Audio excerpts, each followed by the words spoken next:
But Ish, what can't be fleeting?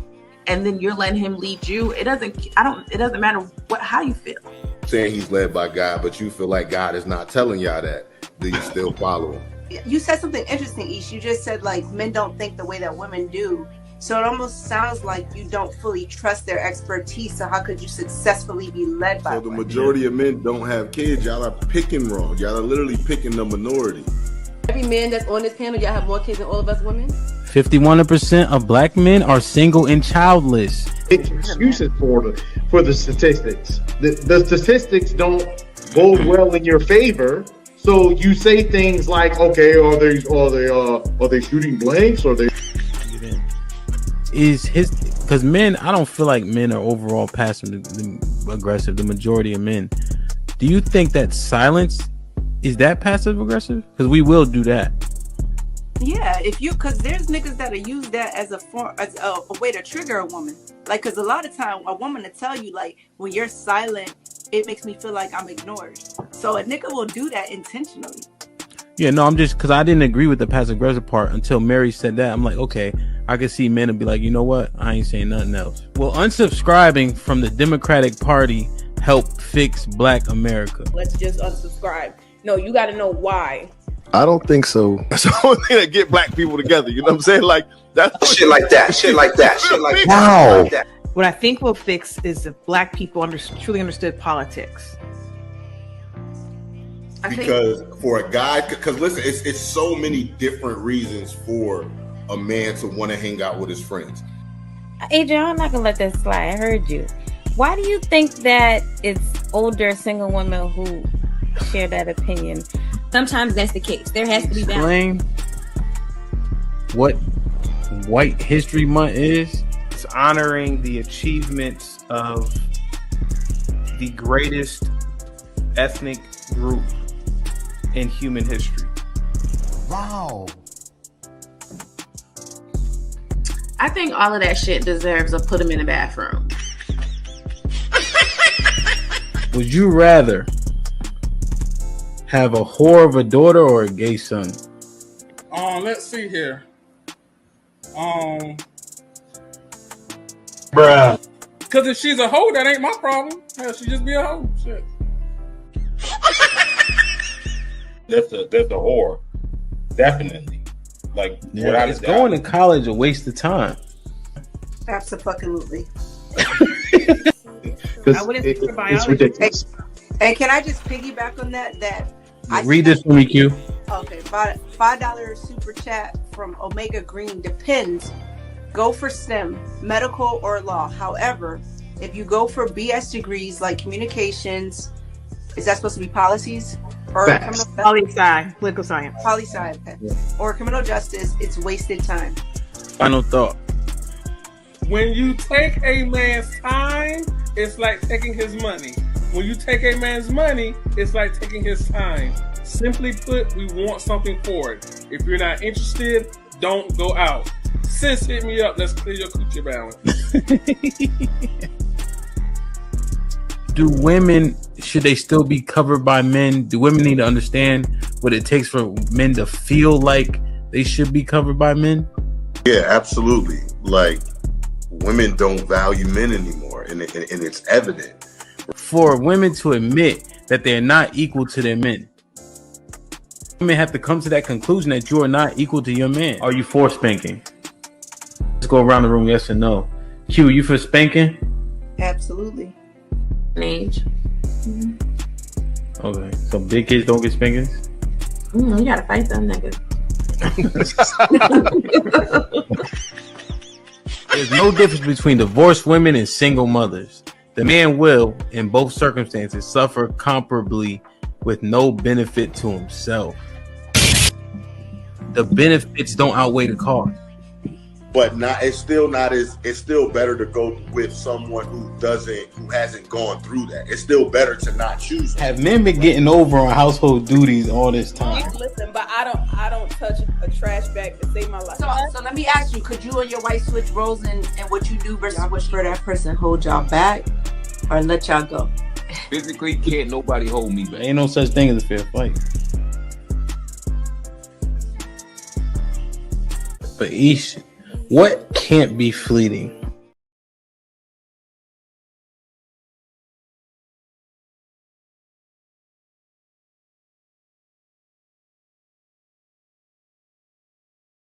Direction, choose your own path. You know, this is the home of We Major, Me Frosty, Unfamous, and the restricted clothing brands. Let's get it.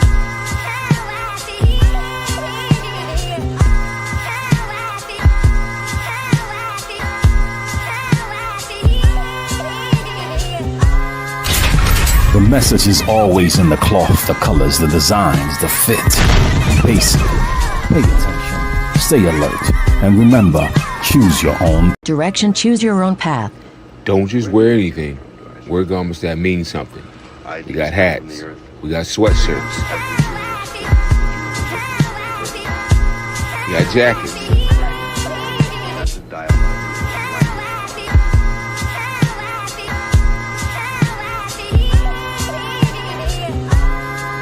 We even got hoodies.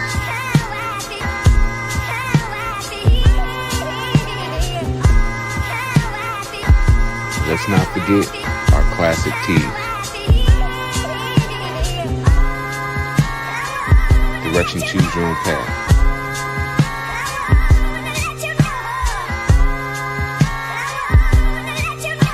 The message is always in the cloth, the colors, the designs, the fit. Basic. Pay attention. Stay alert. And remember, choose your own path.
Yo, like, share, subscribe, tell a friend to tell a friend. Hit that like button right now if you can. That helps the channel the most. DJ Hamp, the same people in the building.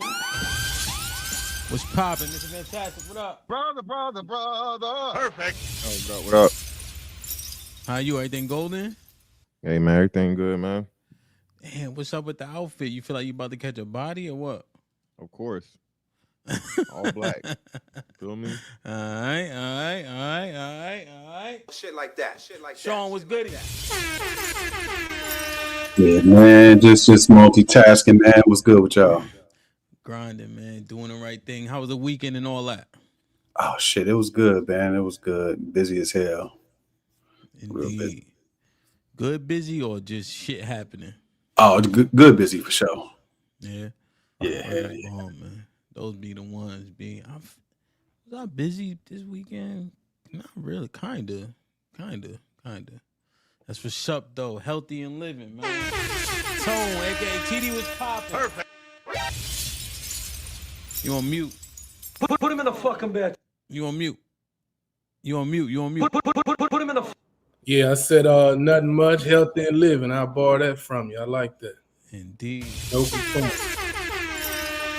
Me and Tone was out drinking and we started drinking together. The rest is history, man. More to come, you know what I mean?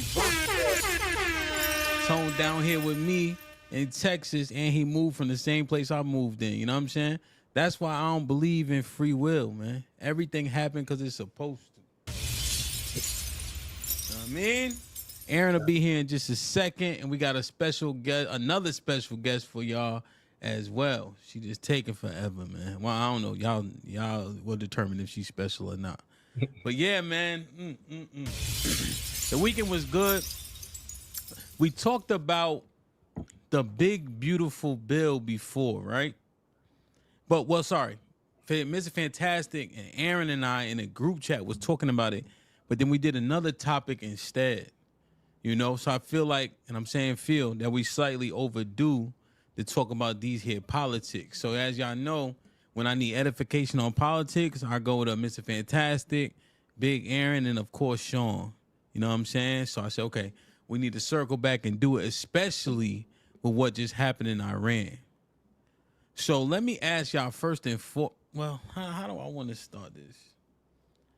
Let me wait for Aaron for that question.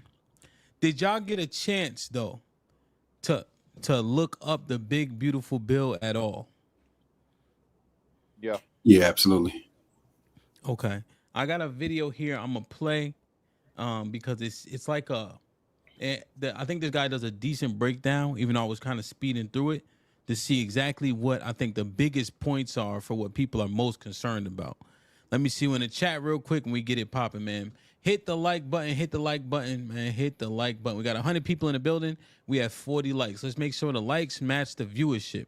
Yolanda was popping. Salute. Mel, you already know.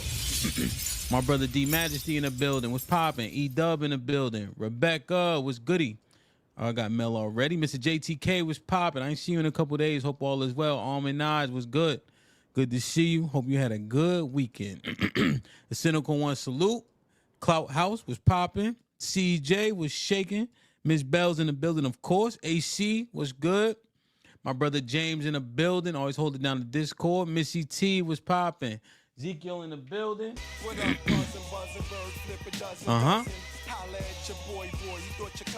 Salute to my Ox Zeke in the building who gifted 1 membership, man. Whoever got blessed with it, please maintain it. Nas, what's up, kid? I really need you in a Discord. We need some more of those profound messages that you send. You know what I mean? Matreon was popping. Good to see you. Relly in the building. Rel was good. I will see you tomorrow for sure. I already got D. Strata was popping. Make sure I go like, share, and subscribe to the SPS podcast. They've been doing their thing over there. You know what I'm saying? Go show some love. CC was popping. Black Pearl, good morning. Lady O in the building, good morning.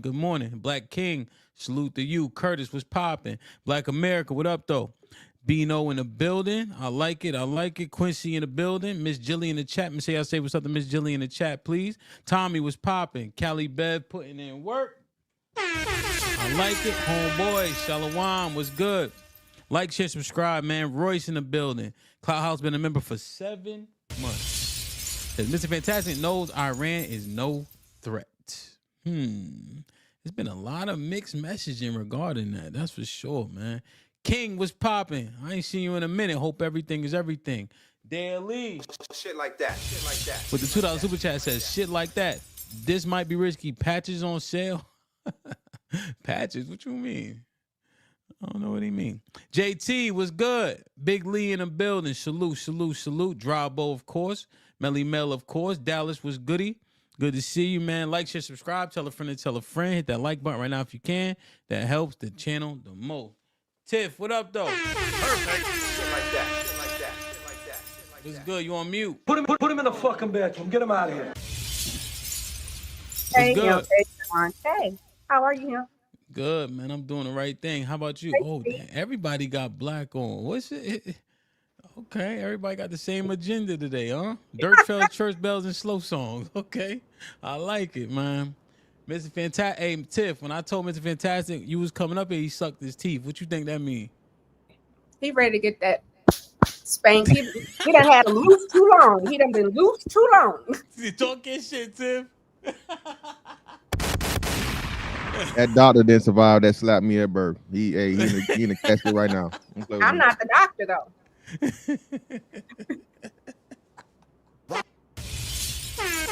Damn, man. Like, share, subscribe, tell a friend to tell a friend. Hit that like right now if you can. That helps the channel the most. Saab, what up? All right. So, excuse me. It seemed like it's a decent amount. Callie, I sent you the link, Callie. It's a decent amount to go over, seemingly, right? And I don't want to gloss over it as though it's less important, but obviously the hot topic on the table is the whole, I don't know, bombing, debacle, whatever you want to characterize it as regarding Iran. But just a few weeks ago, we were talking about the big beautiful bill, but we didn't go over it in depth. So let me play this video here, and I'll play it kind of at 1.5 times speed, just so we can kind of get a gist of it. Because this is a Senate's version of the big beautiful bill, man. So I want to make sure everybody has a baseline before we start to converse. Does that make sense? Us, the chat, all that. You know what I'm saying? Salute to the 150 people in the building. Make sure y'all go ahead and hit the like button. We only have 56 likes. Let's please make sure the likes match the viewership, man. Like, share, subscribe, and tell a friend to tell a friend. Let me see. Aaron, what's poppin'? Perfect. How was the weekend? We can't hear you. Put him in the fucking bedroom. Get him out of here. Come on. Put him in the fucking bedroom. Put him in the fucking bedroom. Get him out of here. Come on. Don't try to look all serious. You don't know what you're doing. That serious face ain't help you at all. I can tell. Sammy, how about now? Mic checks. Okay, you back now, baby. Okay. Technology, man. I like it. Yeah, it's rare that I'm in the office, but here I am. Indeed, man. How was the weekend? Long, busy. That's what she said. Yeah, long and heavy, but it's a good thing. Indeed. Let me put Tiff up here. So he kind of gave a quick synopsis, so we're gonna speed through this a little bit. This is the big beautiful bill part. Reconciliation bill, and this is what we've been waiting for. And the House Republicans are already voicing strong opposition to the Senate version of the bill, and I'll explain why throughout this video. I have a lot to go over, from SALT deductions to tax proposals on Social Security and tips, and I'm going to leave chapters in this video so you can feel free to navigate between each topic. We have a lot going on around the world, but I'm just going to focus on the main differences between the House bill and the Senate bill in this video. But anyway, let's get right into it. So let me go through the major differences between the House bill and the Senate bill. The debt limit in the Senate bill includes a $5 trillion increase in the debt limit, which is up from $4 trillion in the House bill. And many House Republicans are already voicing their oppositions to the deficit this bill creates. So they got a lot of negotiating to do. And the one thing the Senate bill did not mention at all is the expansion of the health savings account, or HSA. Does that mean the HSA expansion that I talked about in the previous video is dead in the water? Not necessarily. Remember that once the Senate votes on this, they need to send it back to the House for an additional vote. And right now, they're trying to have this bill on President Trump's desk by the 4th of July. Nobody knows for sure if that's even going to be possible. And I want you to remember that nothing is finalized until the bill is signed into law by the president. And anything can change between today, June 18th, and the day he signs it. And if you want to know what's inside the expansion of the HSA, you can check out that video on my channel when you get a chance. But I would be very disappointed if they completely remove the HSA provision. Now, let me go to page 349. And the biggest fight the House and the Senate will have is the SALT deduction. The House's version of the budget reconciliation bill, or the big beautiful bill, had a $40,000 cap on the state and local tax deduction. And the House Republicans had to raise it to $40,000 in order for the Republicans from California and New York to vote yes on the bill. And the Senate is a whole different story. Their version of the bill had a $10,000 cap, which is what we already have in effect. And the $10,000 cap is not final because they're going to have to negotiate between the House and the Senate Republicans. And the House Republicans already stated that the $10,000 cap is unacceptable. You can just imagine the amount of debate they're going to have, because they're going to have to argue between the deficit and the SALT deduction just to get all the Republicans on board. And the next one is the Social Security on page 3. Now, so one thing I'm trying to understand is, why would the debt ceiling go up though? What did I thought they just cut back a whole lot of? Go ahead, Tiff. It's the tax breaks, because what happens is the tax break for tips will expire, and also I think it's one other that expires, but the one for the people that, if you make over, I believe it's $400K, you pay a flat, like, you don't. If you make $1 billion or $1 million, that tax rate is the same. So the money that we should be pulling from other resources, it won't be available. On top of, we have a economic flip because we have so many baby boomers, and the number of Gen Xers, Millennial, and Gen Z, we don't cover enough to cover all the people that are going to retire. So that's when they start talking about SSI, because that number of agers or aging people, they're going to drop. The other thing is trying to make up, if we go through the immigration, as said, those people spend, I want to say, about $30 billion. that they can never pull off of. When you start putting those people out, you lose that money as well. So it's just going to be a drain, unfortunately. It's just a lot of aging people at the same time. And they don't have the things like before where there was a pension or additional things where you could lean into. A lot of people our age will never have that. Okay. So essentially, with them aging out, we don't have enough monies to support. And then, do they also? Is there more of a, since they're aging out, they put a weight on Social Security, things of that nature, and so the payouts of that we can't overcome them with the taxes being paid. And if a billion tax percentage was different from a million, we may be able to recoup that level of cost. If they taxed the 1% the way that they were supposed to do, we would not be in a recession, right? But we also would have all of the funds that we need. Damn.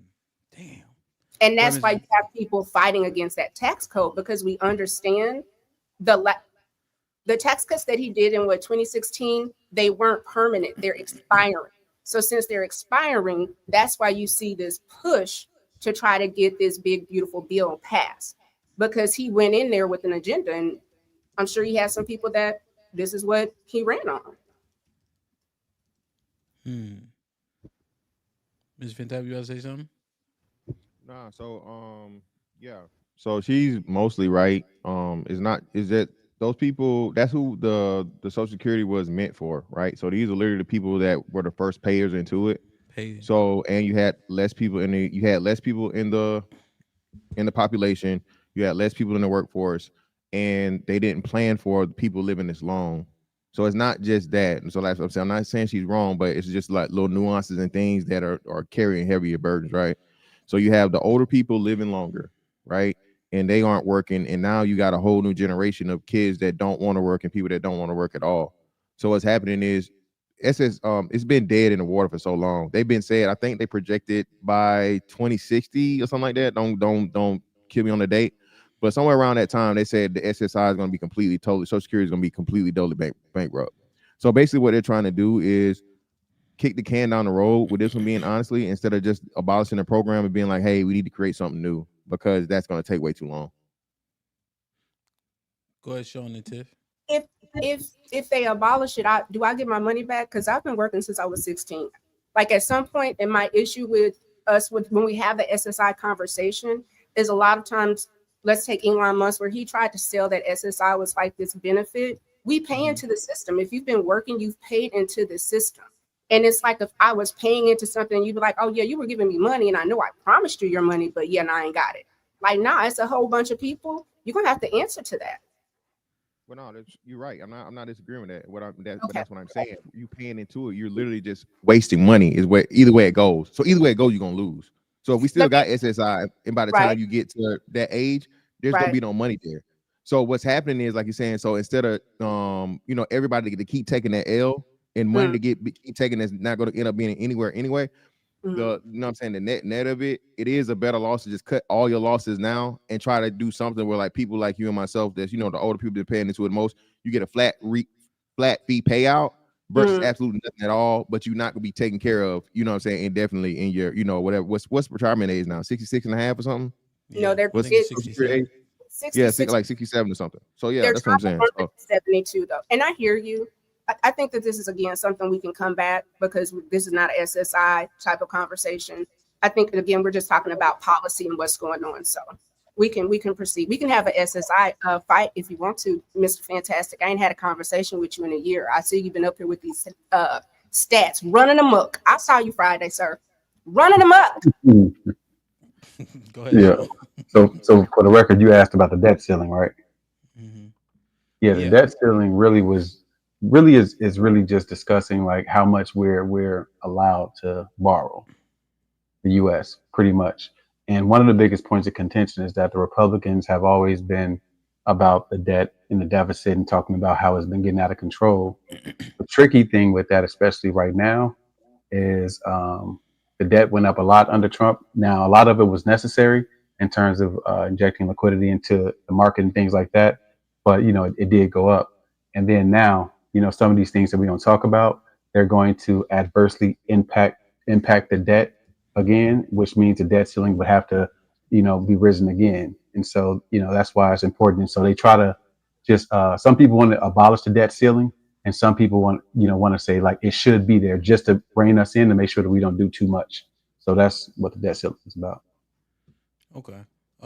TD, what you think? Aaron, what you think? Because there's a couple more things that he talks about too, but and me as a being like slightly layman, I'm looking at all the cuts, and it seems like it's like braggadocious. Like we cut this, this, and this. So then when I see as somebody who's unversed when it goes up, it gives me cause for pause, right? Because I haven't done my due diligence. You know what I mean? But go ahead. What you think, TD?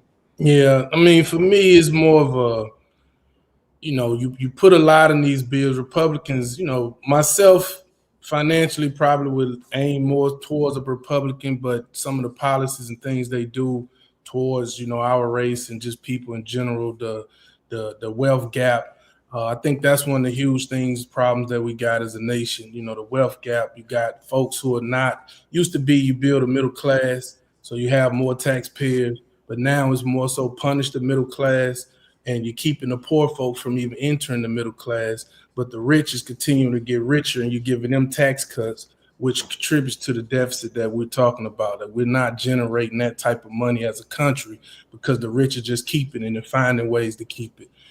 One of us may pay higher taxes than a billionaire pays in a year, and that's ridiculous, right? So another thing I think too is like, not really even trusting the folks. Now with this new MAGA movement and just being a Republican, what does that mean? Like he said a second ago, Sean said, used to be Republicans stood for something. They stood for this. They won't go past that. If you try to do this, we're gonna fight. Now with this current administration, they say do whatever they want when they want, and it's just co-signed because of you're fearing for your career, or you got career ambitions that as a people, a normal citizen, you really don't have a chance with this current administration. We're just at the mercy of whatever. And then I would just lastly finish with us as Black folks, especially if you're not educated or you don't live in a certain demographic, you really don't even flirt with politics, because it's one of them things where you don't understand, you can't control, and they just keep you with so much to decipher. They might say, hey, take this little bit, but they really, I think with this bill, there's so many just keep you busy talking about things, and the big chunks of things they're going to slide right through. It's like all the time with lawmaking, they put a lot of minutia in there knowing that you're going to, hey, fight about that, so they negotiate with you at level 1 because they never want you to reach level 6, because that's really what they want. So it's kind of demoralizing, kind of demotivating when you think about the whole process. I really don't know where we stand as a country, as a nation, as administration.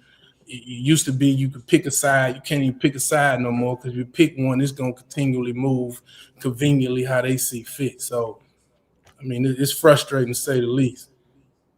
Okay. Yeah, that I think that you kind of covered a decent amount of sentiments. The one thing I heard, and Aaron, you can just reply to my question or anything that TD said. You know what I'm saying? But yeah, it is so much being proposed at once, seemingly, and you're trying to truce what up, and then you're trying to parse through shit, and then like you said, TD, you say, "Fuck it, I'm getting money. My bills is paid." You know what I'm saying? Then that's how people kind of just land on that, like, and it's almost like you hope for the best type shit.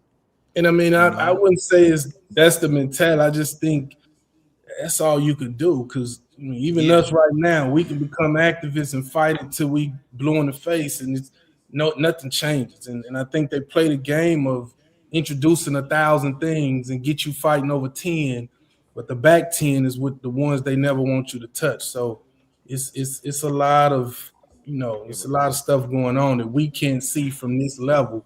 But if you look deep enough, it's a different type of game being played.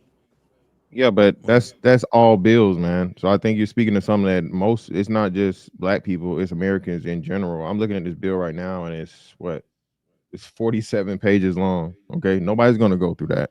All right, and someone and biggest issues, like you said, is always the pork in the backgrounds, and you got to rob Peter to pay Paul in order to get these things passed bipartisan. The only problem I have with something that I keep hearing people say is, oh, you know, the rich are not paying their fair share and all this. The rich are paying their fair share, bro. Right? And the rich have their assets and their everything structured as to where they're going to pay the bare minimum regardless. A big part of being rich is once you get rich, they tell you how to use the tax code to your advantage. Remember the whole debacle they had against, oh, Trump won't show his tax receipts and so on and so forth. And the narrative they put out here where he not pay taxes. No, not only did he pay taxes, he prepaid taxes because again, your assets, your liquid money, and everything makes a difference. The issue now, what you are right about there, brother, is a poor understanding of economics and tax code. That again, if you structure yourself differently, you're then being able to be taxed at a different rate. You can't blame rich people for knowing how to, you know what I mean, game the system that's been made. They didn't make the system. Now, if you want to have an argument about restructuring the tax code in totality, that's something you got to take up with, I guess, I would suppose the IRS or Congress or whoever it is. But then again, you cannot fault the people for playing by the rules, playing at them well, and then most importantly, without those billionaires, like the rules are manipulated for the rich.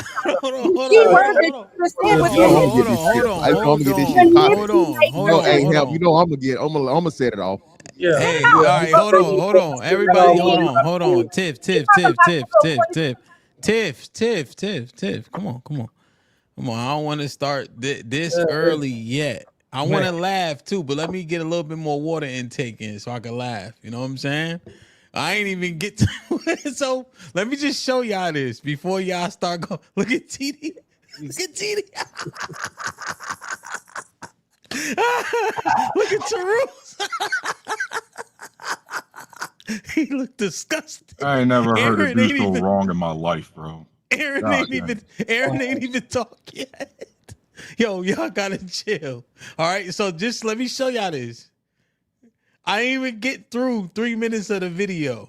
All right, maybe we don't need the video. Let me do this. Let me get Big Aaron in and Tarus, and then TD can respond first, and then Tiff. All right, to what Mr. Fantastic said. Go ahead, Yes. What's going on, y'all? So, I mean, I agree with what TD is saying about the way a lot of this information is presented to us.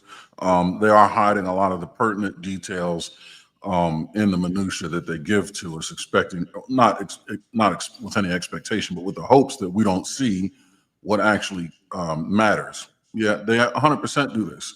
The reason that they do this is what everybody was kind of alluding to, is just look at the flow of money. Look at the purpose of money. The purpose of money is to really track the human resources efforts, right? The human resource being the number one resource. The rich people, they take advantage of tax code benefits that they themselves, let's face it, put there or influence the people that put it there. By no means are they just catching a windfall, right? It's not like us where they just found, they deal with it and then found a way through it. No, they absolutely influence it. But when you look at things like inflation, when you look at things like recession, when you look at things like quantitative easing, all of these things are different ways to continue the flow of money in one direction, and that's uphill, right? Especially with inflation and printing money and all that sort of thing, it just is a continuance of money flowing uphill. And all of this is just a component of that. If you want an answer, find the end of the money trail, and it's at the top. They need us to continue striving to work for the dollar. If not, then they lose at the top, right? They need us to have money to spend, but just enough so that they reap the rewards of our labor. Okay. Does that kind of make sense? Yeah, it makes sense. Yeah. Tarus, what's popping? Good afternoon, everyone. Good morning. Look, I'm trying to be nice, but there's been a lot of wrong information being said. First and foremost, anybody can just look at a chart, look at the tax rate from the 60s and 70s, look at how the tax rate for the wealthy and corporations have declined, and you can simultaneously see the income inequality gap going up at the same time. Mr. Fantastic, you tried to claim that you can't blame the wealthy and them for how the tax code is. They're the ones who lobbied the tax code, Mr. Fantastic. They're the ones who spend hundreds of millions of dollars and lobby and camp and money to get these politicians, these congressmen, to write said tax code. That's how all of this works. You're trying to claim like it's two different issues, but it's all tied into one another, right?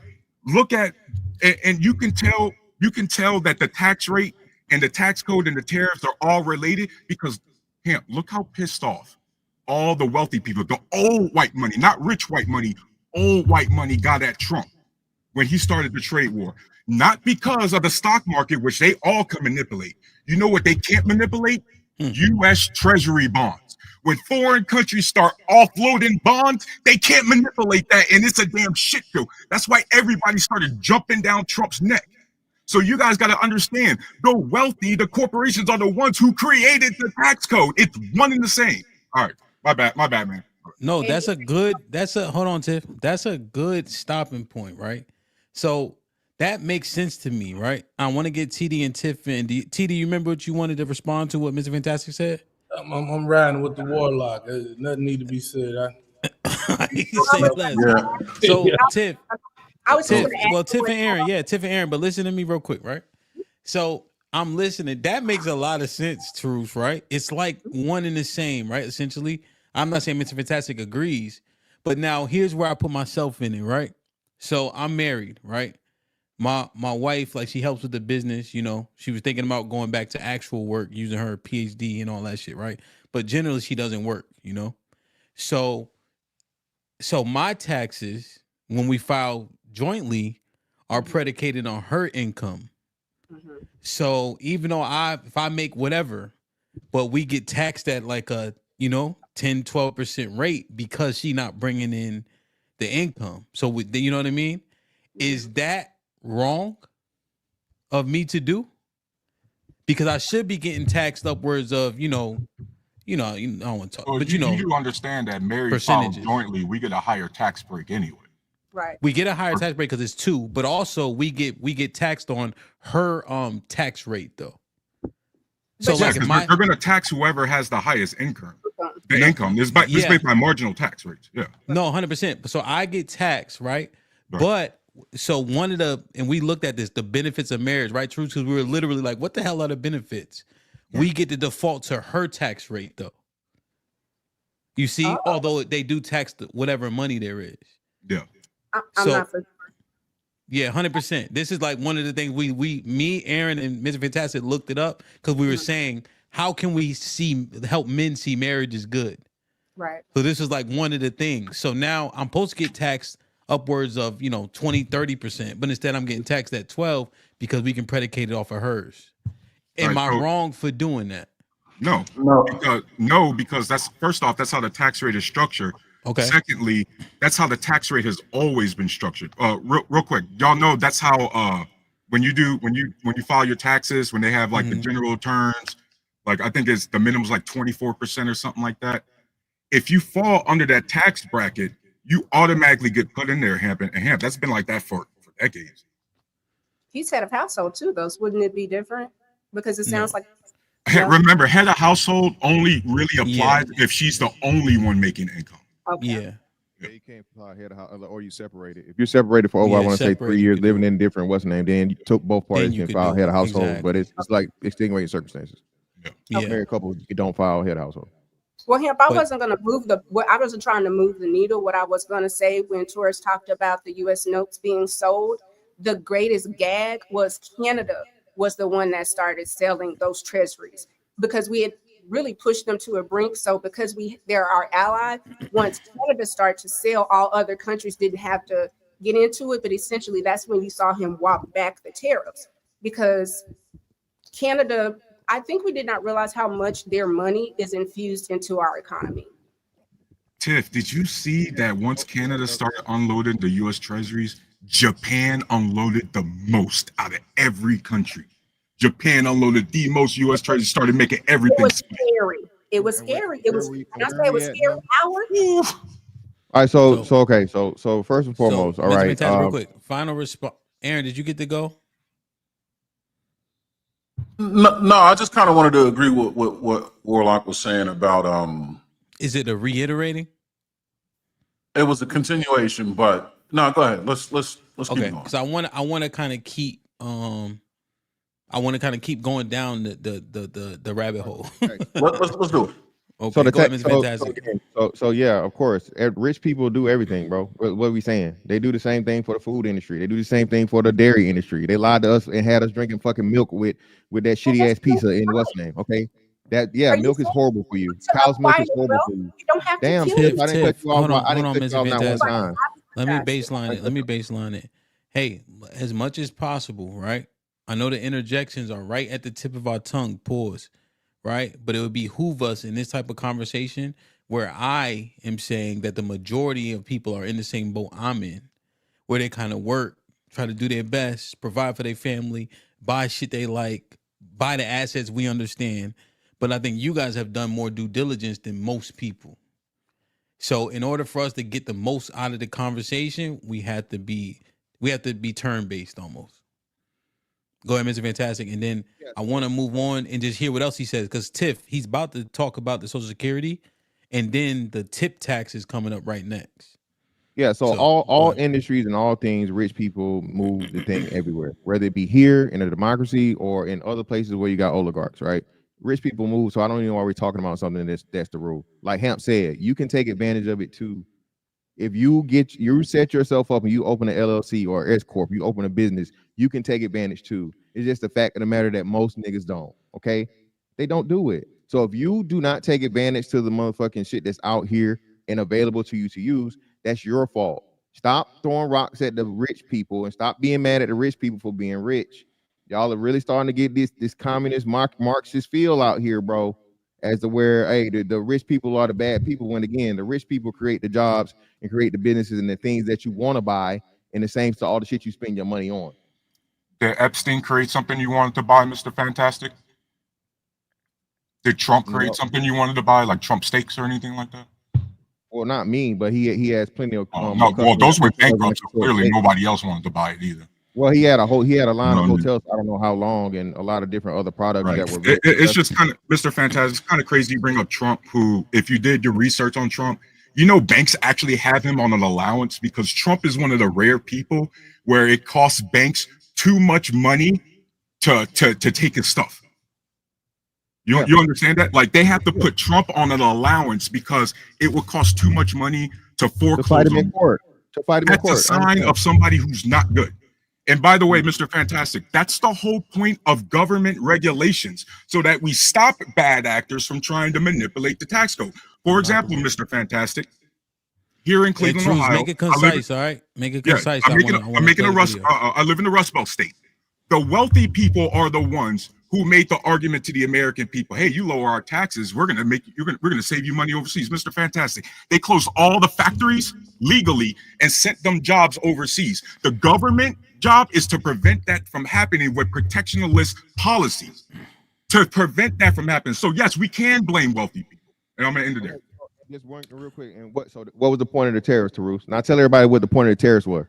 The point of the tariffs for Donald Trump was to make the middle and lower class pay for the tax cuts that he's giving the wealthy in the war that we're about to launch in Iraq. That's what. The right answer. That's the wrong answer. Let me give you the right answer. So the right answer is to force those companies to come back to the U.S. and build companies here. And they haven't. Hold on. Of course, they're not going to do it in 6 months. It's impossible. Mr. Fantastic. You see, this, Mr. Fantastic, respectfully, this is why it's frustrating to talk to you, because you act like we don't have Trump's first term when Trump lost his trade war in his first term. Guess what? Those countries like China, they won that trade war. We went from square one to square zero in his first term. So, Mr. Fantastic, you keep on trying to pretend, well, it's only been 6 months. It's been since 2016 he's been fighting these damn terrorists in these countries, bro. He lost the trade war, and then he lost it again because, Mr. Fantastic, do you know the current agreement with China right now? We lowered our tariffs to China at 10%, while China kept 55% tariffs on us. So when we pay for goods, we have to pay that 55%. On top of that, look at the rare earth mineral deal, Mr. Fantastic. We used to have unrestricted, unlimited access to rare earth minerals. Now we got to be on a list with China. We went backwards because of Trump, not forwards.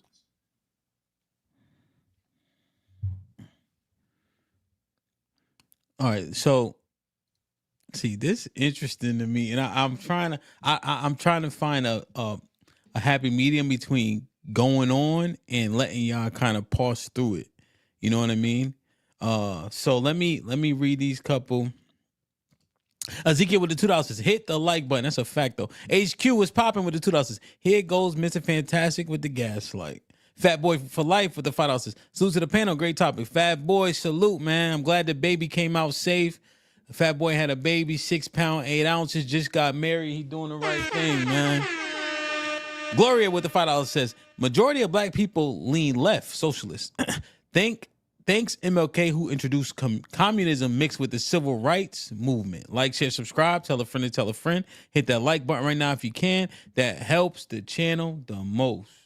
Let me go to page 31 here. In the House version on taxes on tips did not have a tax deduction cap, but the Senate version does. So the Senate version says that the amount allowed as a deduction under this section or for any taxable year shall not exceed $25,000. The House bill removes the tax deduction on tips completely once the individual income hits $160,000 in the tax year. The Senate version changed that language to gradually reduce the value of the tax deduction once an individual's income exceeds $150,000 or $300,000 as a married couple. And think of it like the Roth IRA income limits. They just gradually phase out once your income limits hits $150,000 or $300,000. It makes sense so far, right? And I live in Las Vegas, and we are by far the biggest tip worker industry in the whole country. So I know this will largely benefit the tip workers in the entertainment industry, salons, or in the restaurants. Not many tip workers make more than $150,000 a year, but they could. The language was added to the bill to prevent people from making falsified tax returns claiming they made $100,000 in tips and pay no taxes on it, right? And you're probably laughing now, but some people would do it if they could. And if you go to page 40, this is where it's going to talk about no taxes on overtime. And the House version removed the income tax on the overtime pay premium, and it would be a temporary deduction that ends after 20. Do we need to parse through tips from the overtime? Or can I play them both? No, those are both the same thing. I mean, well, it's different, but same. It's the same process. So overtime and tips are going to be looked at the same way. But like I said, it's a limit to so where if your it goes hourly up. wage is $30 an hour and your overtime hourly wage is $45 an hour, you just don't get taxed on the difference of $15 between the regular wage and the total wages with overtime. That makes sense so far, right? And the Senate version is slightly different. And overtime pay would be deductible up to $12,500 for each individual or $25,000 for married couples. This is a lot less than the previous example I showed you earlier. And I'm not surprised by this because the Senate Republicans did not like the House bill when it was passed. So I'm sure there will be some negotiations taking place. And qualifying for overtime will depend on the employee's work industry. Some industries may require you to work a certain number of hours before you're qualified to get overtime. And on top of that, the Congressional Budget Office warned the House Republicans that exempting overtime pay would cost the government $124 billion in tax revenue. And that's a part of the tax deficit that they have been arguing about. And when you go to page 45 here, the car loan interest also. Okay. So the overtime stuff and the tips, what do you guys think? How our regular at like now, and one thing that comes to mind instantly with this is what Tone said, right? The middle class is I forget exactly how he said it. The middle class is the suffering class or the paying class or the class that, puts in the most for the least benefit. Did you see the numbers that? What'd you say, Tone? Hold on. What'd you say, Tone? Sorry. Backbone. Yeah. And so when I look at this, I instantly think not strictly, but overwhelmingly middle class, upper middle class, lower class, etc. Go ahead, Tiff. Well, I was going to say it was interesting if you look at the numbers that he gave with the tax, the 100K to 300K. Right now, that really is truly middle class to upper middle class. And based on the tax bracket, if everything that Trump is suggesting goes in, then an average middle class family, you're going to lose $5,000. The rich are definitely going to benefit. And what's almost a tragedy is this one. The poorest people take the biggest hit because they're going to lose social services plus pay more in taxes. So I'm going to cut your SNAP, cut your Medicaid, cut HUD. And then so cut all your of those resources. and tax your tips. Exactly. No. She conflate. That's a conflation. Hold on, Miss thing. Fantastic. Before you rebut quickly, hold on. So yeah, Tiff, and the thing about it, right? I instantly think like, yo, don't claim it, right? But what we know is 95% of people pay with credit cards now. Right. So it's literally logged into every POS system. Very rarely do people tip in cash. Even like my movers, right? Same type of thing. Right. They tip on the credit card and then I got to pay it to them. Okay. Right. And that's tracked essentially. Yeah. You know, And so I- I have to even treat it differently. You know, I'm just saying, like when I pay it out to them, you know, so it's almost like you can't circumvent it like you used to could back in the day to an extent. You know, Right. Sean, you got anything on this before I get Mr. Fantastic in to break down what Tip said? No, I just want to see where they go with it. Okay, Mr. Fantastic, what's popping? Yeah, so I don't see how anybody could. This is nothing bad at all, other than like you said, the second iteration of the bill, where they try to make it a flat rate or they reduce the rate by a lot, right? Tax on tips is something that people ask for. Presidents give me what you asked for. This is something that even the other party tried to get on and say, oh, we could do it, we could do it, while they were actually still in office and never did it, right? So this is something that you're gonna lose. I think he said 180 billion in tax revenue from that. But if you combine that with the Doge stuff and all the wasteful spending that you just got rid of, you know, USAID and all these other slush funds that they found, you know, paying people that's been on Social Security that's 127 years old. If you clean up a lot of that, like you said, you know what I mean, that kind of again gives you at you know, either an even balance or a positive balance on the other end, because again, the amount of waste that's been going on in the system for so long. So again, I don't know how anybody could be against no tax on tips when and I don't know what the rich has to do with this. The rich don't qualify. How is this going to make the rich money when they don't qualify? They're not working in tip jobs. I mean, what are you saying? That's what I'm confused. They own the restaurants. Yeah, they own the restaurants. Like I said, it's no tax on tips for the work. I don't understand how you don't see the connection. It's for so that's what I'm saying. So thank you for clarifying that. You activated my trap card. So listen, that benefits. Hold on, it doesn't benefit the corporation because, like I say, they still have to report that revenue. It benefits the fucking worker, bro, the person receiving it. It does. So that's what I'm saying. They're not getting a break from that. They are. And here's the when you bring up 1 second, Toros, when you bring up tax or people that work for tips, we need to be honest and say that we're actually paying these people salaries because you're going to give this employee of yours 2 hours, $2 an hour. And me, I'm going to come in and know you make $2 an hour. So I'm going to try to tip to compensate. People that are tip based, they don't make the same amount. So if employers don't want that, then they should raise up people that are tip based to a flat rate of a minimum wage, and then they will not be reliant on tips to make it.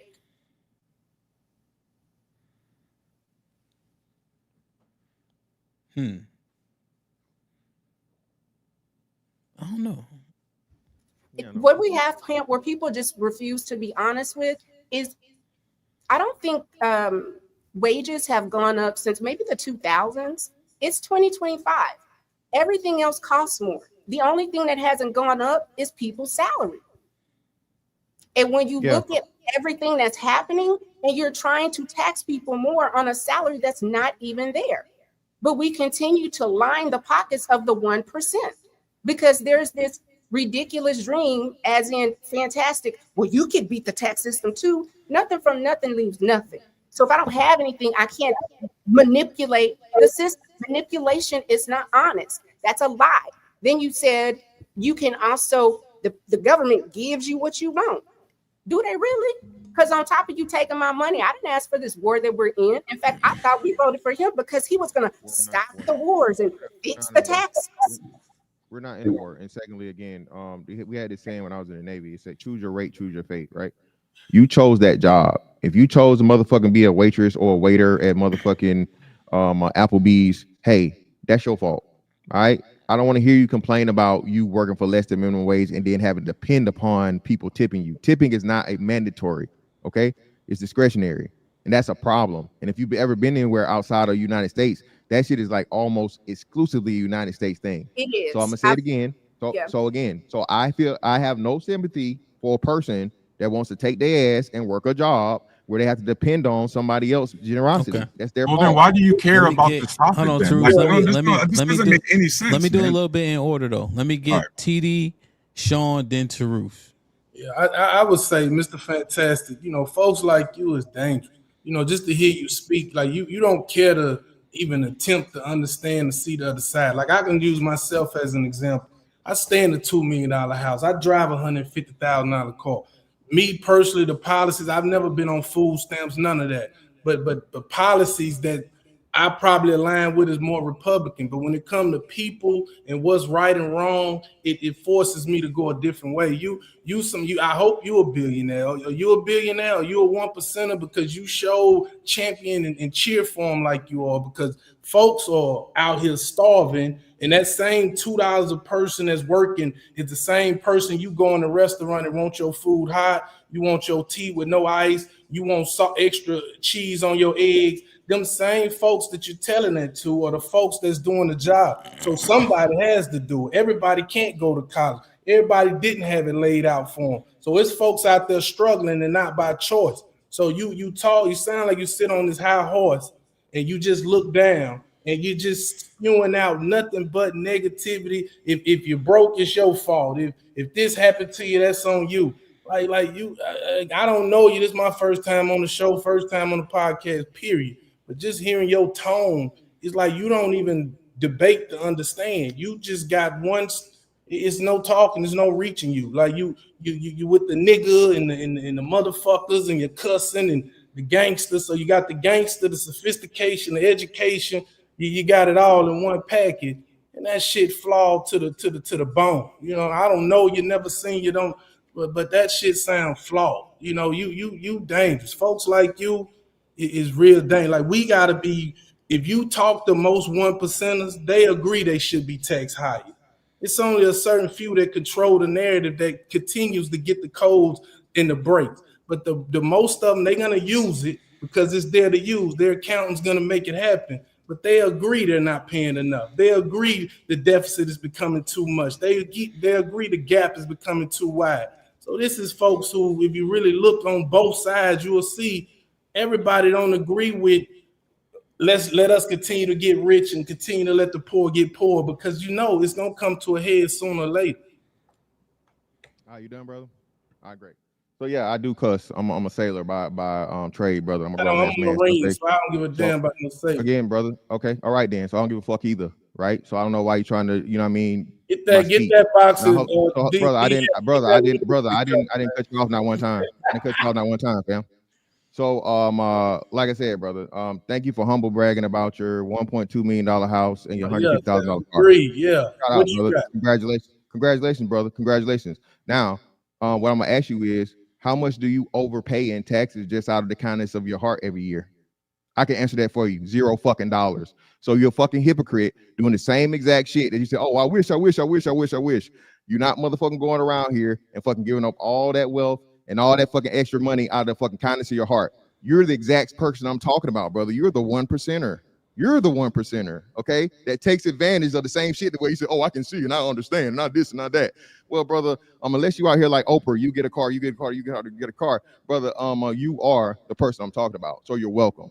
Now, secondly, it's crazy for you to make an assessment of me when, like you said, this is your first time meeting me. You don't know me, none of this, so on and so forth, brother. I'm from reality, okay? I'm taking emotionality out of this. That's Marine. You should understand this. I don't give a fuck about people's feelings. It is or it ain't, right? And it is or it ain't. So what did I say was wrong? Point out what you choose a job you do in life, okay? You choose a job to do in life. You don't got to go to college. More people are actually making money that have never been to college than people that go to college. I don't support college at all. Remember you said I'm not a college supporter. Only reason I'm in college is because I'm getting paid to go to college, okay? All right? So again, I am looking at what it is. This is not about sympathy, okay? It's about policy.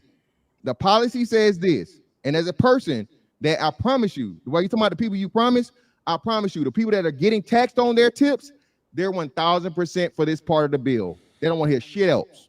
No other side. And you can't tell me otherwise. You a dangerous dude, man. You dangerous. Can I just ask a question? Just a clarification. You don't believe if Sean would like to relinquish the floor to you, by all means. Please. I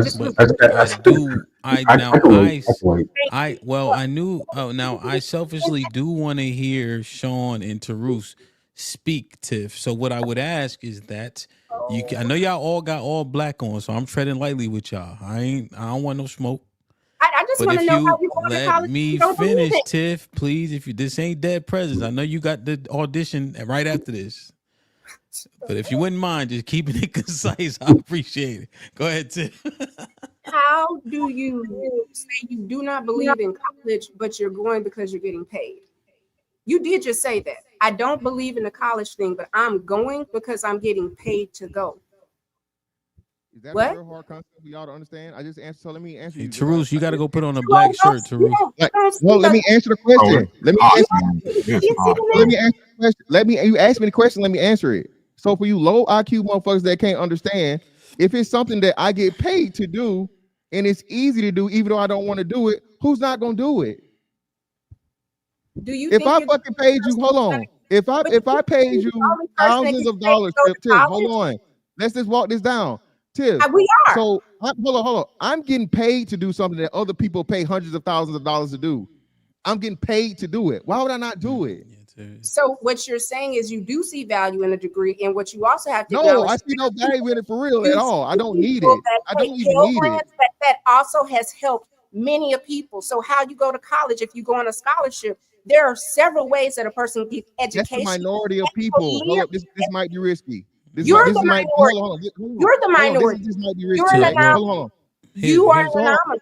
I gotta ask a question. How many people go to college to get paid? Yeah, very few. That's what I'm telling you. So you actually ask. So hold on. How many people go to college get? Hold on. What percentage of people that go to college get scholarships? It's a non-argument, though. It's a non-argument. It is a non-argument. It's kind of a non-argument. So, Tiff, I think the context is simply people pay more than what the degrees potentially yield. So I think he was more referring to the cost benefit of going to college as opposed to what you can earn and what's the differences are. He just saying he going because they paying him to go, which is an extreme anomaly, but who wouldn't do that would be his simple retort. But so I think that just parsing out like what he was saying essentially. Now, one thing I don't know, Tarus and Sean, y'all don't have to respond to what I'm saying, but like I own a moving company, right? But I wouldn't, my choice isn't to do moving though, right? It just was an opportunity, right? So it gave me cause for pause when he said, you picked it, you picked the pay, you picked the weight. What was the cliche quote or whatever you said, Mr. Fantastic? You pick the pay, you pick the wage. What was it? Oh, you choose your rate, you choose your fate. Yeah, and that's the thing. Like you pick the job is what it is, pretty much. So a lot of my guys, like, there's just not a lot of options, right? To get paid a particular amount, right? Because them working at, like you said, retail counter, they're not gonna get paid what I pay them, you know. But I didn't choose to do moving either. You kind of just looking, especially in 2008, 2009, when we graduated college, there wasn't a whole lot out here. So we was trying to kind of figure it out, right? Wasn't that during the Depression? Where you could buy a truck for 2008. Yeah, 2008 was when you could buy a truck for $1,000 because gas was $5 a gallon. You know what I'm saying? So I just see people get forced into situations, right? And they're not as, I would say, blessed or fortunate as I was to kind of climb up so quickly. You know, a lot of guys I know been moving for 15 years, 20 years, right? And they just got a knack for it and they get paid decently, a living wage enough to, do well. But I don't know if people are choosing to say, hey, I want to wipe ass, but wiping ass yields the greatest outcome, like CNAs and shit like that. So I agree with you 100%. Yes, there are cases, plenty of cases where people can be like, this is kind of your fault. You're in this predicament. But when a lot of jobs, people take the jobs as best available, right? And so this idea that, first off, Mr. Fantastic, you over here, you want to have a good conversation about the no tax on tips, right? That was cool. But then you turned around and started shitting on people who are going to be most affected by that policy, talking about, I don't even care about them. Like, that doesn't make a lot of sense, man. On top of that, especially in our country overall, it's so funny because all the people that typically make hourly tips, like servers, waitress, we was all calling them essential workers during the pandemic. Then all of a sudden, now the pandemic's over. Now, I don't give a fuck about you, man. Hey, that's your predicament. You know what I mean? And so it's like, it's so crazy how we like to go back and forth between showing empathy to people and not showing empathy just simply based on what kind of job they got. Like that's kind of shallow to me, but that's just my opinion. The other thing I wanted to address, Mr. Fantastic, and everybody else, Mr. Fantastic, last time we talked, you said you had a child. So why didn't you just give your GI Bill to your child? Your child could have certainly benefited from the GI Bill. If you don't care about it, you could have gave it to your kid. Can I answer the question? Yeah, that's you're a disabled veteran, right? Yeah. You 100%? Yeah, I get the same GI Bill you do, sir. No. I ain't fuck the GI Bill. That's irrelevant. Are you 100% disabled veteran? I know. I asked you about the GI Bill, so that's what we're going to talk about. No. I'm answering my question. Are you 100% disabled veteran? Yes. All right. So what the fuck does that mean? It means nothing in this conversation. So Yes, I asked you. No, It does not mean anything. I simply asked you, why didn't you question. transfer your GI benefits to your child? Because I worked 20 years. I worked for 20 years. And I retired, and I knew more likely than not I was going to be right at, if not guaranteed, 100%. And being that I did the research beforehand, my kids go to college for free without me giving up my GI Bill. That's why. Right. So what you did is I actually planned ahead. So Right, listen. I actually planned ahead. So both of us can benefit, brother. That's really funny. Okay, so that's really funny because I also plan ahead because I got a 16-year-old going to Lakeland Community College right now. So what you're called is called the Chapter 35. I believe it's called the DEA, the Dependent Education Assistance. That's what the program you're hoping to benefit from. What you need to no. Don't frame it that way. Not hoping. It is. I have twins, by the way, that are benefiting right now, and I got a 13-year-old that will be in another as somebody 5 years. who's already using the program, let me explain to you how it works. Right? It's called the DEA program. My wife, I also put my wife through it because I'm 100% when she graduated from Ohio State. One, it does not pay the entire tuition fee. It only pays a certain amount. So it depends on Mr. Fantastic. I'm telling you how it works. It depends on your state. It only pays maybe 14. I know that. Okay, the reason why I said why didn't you transfer the GI Bill to your child is because our GI Bill covers all the tuition plus rent, BAH, every freaking semester. You get what I mean? So I'm going to transfer my GI Bill to my child because while they do have the DEI assistance, that's a very small amount that only goes every freaking time during the semester. Meanwhile, with the 9/11 GI Bill, their entire tuition is paid, plus they get that $1,000 in their thing. Like that's what I'm just trying to say. So when you're saying you don't see any benefit, I'm like, man, your kid's right there. So like, right there. You know what I mean? The keyword, hold on. The keyword here is state, right? What state am I in? I'm in Florida. So Florida does 100% when the child goes to school in Florida. And being that their mother is also 100% disabled, again, like I said, I planned ahead. So speak for yourself, brother. I don't know what your situation is, so on and so forth. So hold on, stop. They get the double dip. So my twin children have the benefit of having two 100% disabled. No, they don't. They can only use it one time. One time, sir. They only need it one time. Okay, but you just first off, you just lied because you just said they could double dip. I corrected you, and you said, "Well, one time." No, they can only use it one time. It does not matter if Mr. Fantastic. It does not matter if both of you are disabled veteran. Only one benefit could be used per child. No, that's not right. That is not right. I'm telling you, I got kids doing it right now. Didn't I just tell you I got a kid going through Lakeland Community College right now? Okay, and you don't have is your wife a disabled, 100% disabled veteran? No, and she doesn't need to because why are you arguing with me about something that I know? Right. How are you arguing with me about something I clearly know about? Because I'm using the same program you are, Mr. It's not the same program. You're talking about something different. You telling me what I'm saying is not actual factual, and I know for a fact it is. Fantastic. Right. So let me real quick. The state of Florida probably offers 100%. Based off a limited amount, I guarantee you, just like the state of Ohio, right? So if you're 100%, then your kid gets a certain amount. No, if they go to school in the state of Florida, it's 100% fucking covered, bro.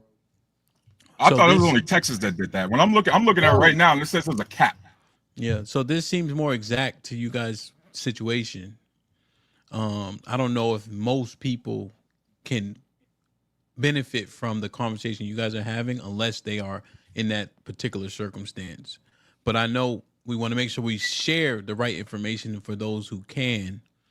I just wonder if there's nuances depending on each state. It only benefits people that are like in the military, bro. So yeah, so I guess I'll go back to the more broad because this is a more niche discussion that I guess I want to get to. So Truth, I want to get to Iran. I just wanted to kind of start with the big beautiful bill. Because I'm looking. It's just some breaking news and everything. But did you think it's beneficial what you're about to say? If so, go ahead. Oh, I was just gonna say, just going back to the big picture, because I know the military thing gets real specific, like way too specific. Yeah, okay. Yeah, that's all I was saying. I'm not saying it wasn't substantive, but it's like a niche type of who can benefit from that.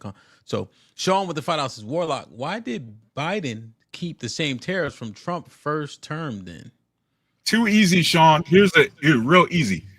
He kept the tariffs in place because what he did immediately was called the CHIPS Act and the Infrastructure Act. And what that actually did was that causes you get a tax break if you actually break ground in the state that you plan on building the factory. So by keeping that tariff in place, he allowed those semiconductor companies to build, I think we got 2 or 3 factories that are being built just by the CHIPS Act alone. And so that's why he kept that in place, and not the tariffs across the board specifically for semiconductors. There you go, Sean.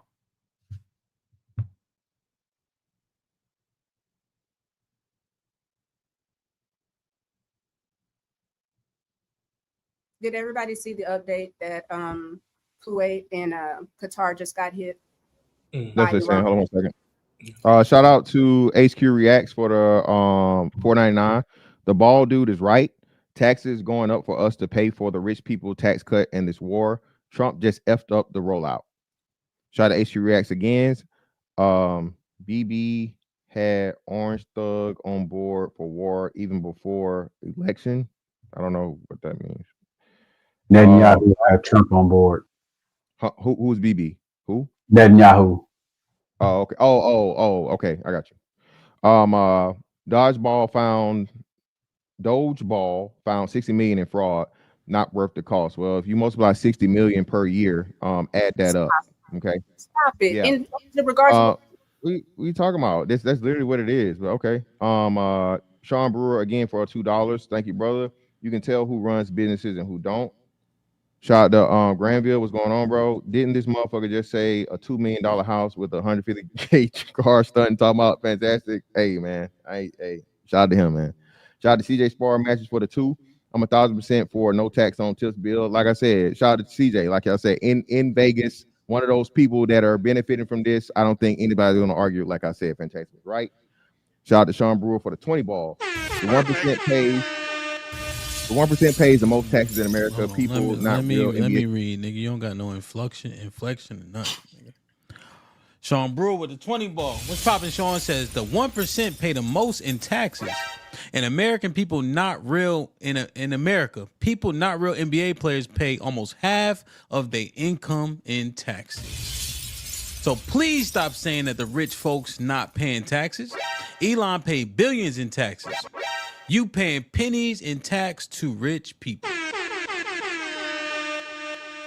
Hey, also, TD, do you want to respond to this? What is the response? What is it? If you don't, I just want to make sure you had an opportunity if you wanted not to. Not at all, man. I don't know them people.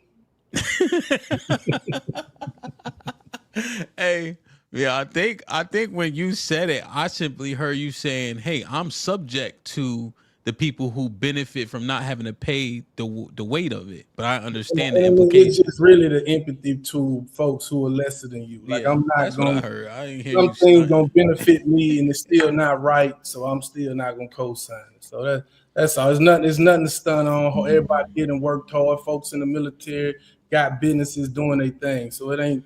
What I'm saying is the small man that's begging for change on the corner. It may be a scenario that put him there, and I'm not gonna look down on him because of it. That's all. Simply, yeah. Jonathan, By the way, just real quick to that last super chat. Elon Musk paid $2.3 billion in taxes last year. $2.3 billion. Simply Jonathan with a 10 pounds You're not says, that one off. "What up, John?" Says, hold on, let me read this one. You can respond. People get paid to go to college all the time. I've done an apprenticeship back in the day. As part of the apprenticeship, I had to go to college. I still got a normal wage. Yeah, I think it's the minority though, for sure. Like kind of very few and far between. Sean Brewer with the $5 says, Who the fuck y'all think paying these schools loans Biden wanted to forgive? Rich folks, not y'all 5-figure a year ass Democrats wants to raise taxes. Go ahead, Tiff. You want to respond to this? Yeah, 2 things. Number one, please stop bringing up Elon Musk because he's the biggest willful whore that we know. He is more rich off of government contracts. I do not understand why people that are not a part of the 1% continue to lift people up that you are not going to be a part of. You benefit from social services, your family benefits. So you sit up and let a rich man tell you you're poor and you paid into Social Security, but yes, give me all of the tax cuts and let me put Starlink and let me, like, don't do that with Elon. Then pull back up with it. The last guy say, who's paying this? I really know that people, you can tell when people don't have access to wealth. Like, you don't have access to whiteness and you do not have access to real wealth, because people with money understand this. When you have a dumb society and people leaning too heavily on the government, then they don't have the people to buy the product that they want to sell you. But since you got all the answers, fantastic, please explain to me the tax benefit, and then explain to me, did Elon get the same benefit of a tax break while also pulling contracts from the government? He's not double dipping. Well, I mean, you want to call it that, I wouldn't argue it, but still, how are you able to get a contract with the government? You have something valuable that the government can use. So now we're going to blame Elon, right, for him being technologically brilliant. We're going to blame Elon for having technology that, hold on, because it's funny. Hold on, Tiff, I didn't cut you off not one time. You asked me a question, let me finish, all right? Google did the same thing. Are you going to shit on Google? No, y'all not shitting on Google at all. Google did the same thing, government contracts, right? So again, the rich people are responsible for any and everything that y'all keep calling them poor people, regular people, whatever. Just people, right? Hey, you can be a millionaire tomorrow. You buy the right lottery ticket, right? So all I'm saying is this, man. Y'all look at this from an emotional standpoint, right? Most of this shit that goes on is because you work where you work, you do what you do, and you can't shit on $2.3 billion paid in taxes. That I'm pretty sure the 1%, like they say, the 1% make up like they make up like I want to say 80% of taxes paid. Even still, y'all complaining about, and that's with all the workarounds, all the set asides, all the trusts, all the businesses, all the corporations, all the things they can do to not pay taxes. They still end up paying more. Whoever gave, I forget, shout out who gave the super chat. Do you know how much these NBA players and these NFL players make? These are 1%ers. These motherfuckers get taxed not only by the, yearly, but they get taxed by states that they go to away games. I didn't know this until like 2 years ago. So when you're a $1 million NBA player, and let's say you go to fucking New York or you go to LA, you know how much money they lose for 2 days or 1 day? So again, these people are paying, they are paying their taxes. Y'all just own some motherfucking, say y'all hate capitalism, man. That's what this is. You commune niggas is getting out of hand. Shout out to Cypher. You commune niggas, y'all getting out of hand. I gotta move on. Y'all see, I try to allow y'all some brevity, but y'all talk too damn long. And y'all know we gotta go. We got 2 more topics to get through. Ham, just real quick on the taxes. Hurry up, Truth. Real quick. I think what a lot of people are missing with the whole tax thing is I don't have a problem with billionaires. I don't have a problem with people making a bunch of money. What I have a problem with is them purposely rigging the laws to screw over people in order to make a lot of money. Mr. Fantastic, here's just a perfect example of Elon, right? Elon got the contracts prior to the Doge thing. He got those government contracts fair and square, Mr. Fantastic. Here's what's not fair and square. When he became a government employee, when he yanked a government contract from Verizon that was already approved by the government and gave it to himself, that's corruption. You understand? That's not capitalism, that's corruption. So just because they're rich doesn't mean everything they do is the right thing to do, man. We got to have a standard. That's all I wanted to say. Okay. I wanted to do this one. Make sure y'all like, share, subscribe, tell a friend, man. Hit that like button right now if you can. That helps the channel the most. So I wanted to do this one, and then we got to get to Iran, because I'm most interested to hear you guys' thoughts. But this has been absolutely amazing. So I want to play this one because this is about the Medicaid, and I haven't heard it at all. Page 491 here for the Medicaid. And this is probably what will hit the news media the most, and that's the Medicaid provision of the tax bill right now. And so the Senate version of the bill will gradually lower the allowable provider tax from 6% to 3.5% in Medicaid expansion states starting in 2027. So in 2027, it's going to be reduced from 6% to 5.5%, and 5% in 2028, and 4.5% in 2029, 4% in 2030, and then 3.5% in 2031. And this is completely the opposite of what the House Republicans proposed by raising their provider tax beyond the current 6%. And the House Republicans are pretty pissed about this. So you can probably just imagine how that negotiation is going to go, because reducing provider taxes could create significant funding gaps for some states, which could force these states to increase their state taxes in some way, shape, or form, while other GOP members believe provider taxes are considered fraud, waste, and abuse, and they want to see the states and hospitals to pay their fair share. And we'll see how this one goes before the 4th of July weekend. So these are some of the, probably most of the major differences between the House bill and the Senate bill. And I'm really hoping that they add the HSA provision back on the Senate bill. But just keep in mind that they have a lot of work cut out for them. And this is not any a dumb thoughts deal. on the just the Medicaid stuff? Or is that more along with just the governmental programs? Go ahead, Sean. Yeah, Medicaid is fucked when they do this. Now, I think it's fair with Medicaid and with SNAP for them to put in a work requirement. I think it's reasonable. I think they say 80 hours a week, which is about 80 hours a month, which is about 20 hours a week. So part-time. I think that's fair. The issue is when they start adding in all the restrictions. So say for instance for Medicaid, the kids, like say here in New Jersey, and I know other places, kids who get mental and behavioral health services, Medicaid pays for all of it. So all them little niggas that really need the medicine and shit like that, Medicaid pays for that. So it's not based on income of the family. Once you start to limit that, a lot less people will get that. That becomes a big problem. The other thing is all of this is being done to really offset the cost to some degree of tax cuts, net, which is my biggest problem with it. Even if I take away my issues on a granular level, it's really being done to offset tax cuts, which is the stupidest shit in the world. You know what I'm saying? You fucking with programs that people pay into, that people depend on, that are part of a social safety net it's not an entitlement program because we pay into these things. You cut into that to provide tax cuts that nobody's fucking asking for, and it's not helping the lower level people. So yeah, that's my problem with it. Go ahead, Tarus. My big problem with the Medicaid cuts is that 2/3 of our senior citizens rely on Medicaid to help pay their nursing assistance stuff. The nursing homes and things like that. When you look at the numbers, 2/3 of the Americans rely on Medicaid. Why would we? I don't understand, HAMP, why every time the Republicans get in charge, it's like these policies are just cruelty. Like we're just going to pass policies just to screw people who are already screwed. Let's just make it worse. Right? Like if you got to remember, if you're on Medicaid, you're already not doing well. You're already not financially doing well. And now, again, with the cuts, I'm worried about a lot of the senior citizens who can't work, who Sean's absolutely correct with the work hours, but there's a lot of senior citizens who can't put those hours in, and they about to have their benefits reduced for what? That's my issue, man. This is just cruel.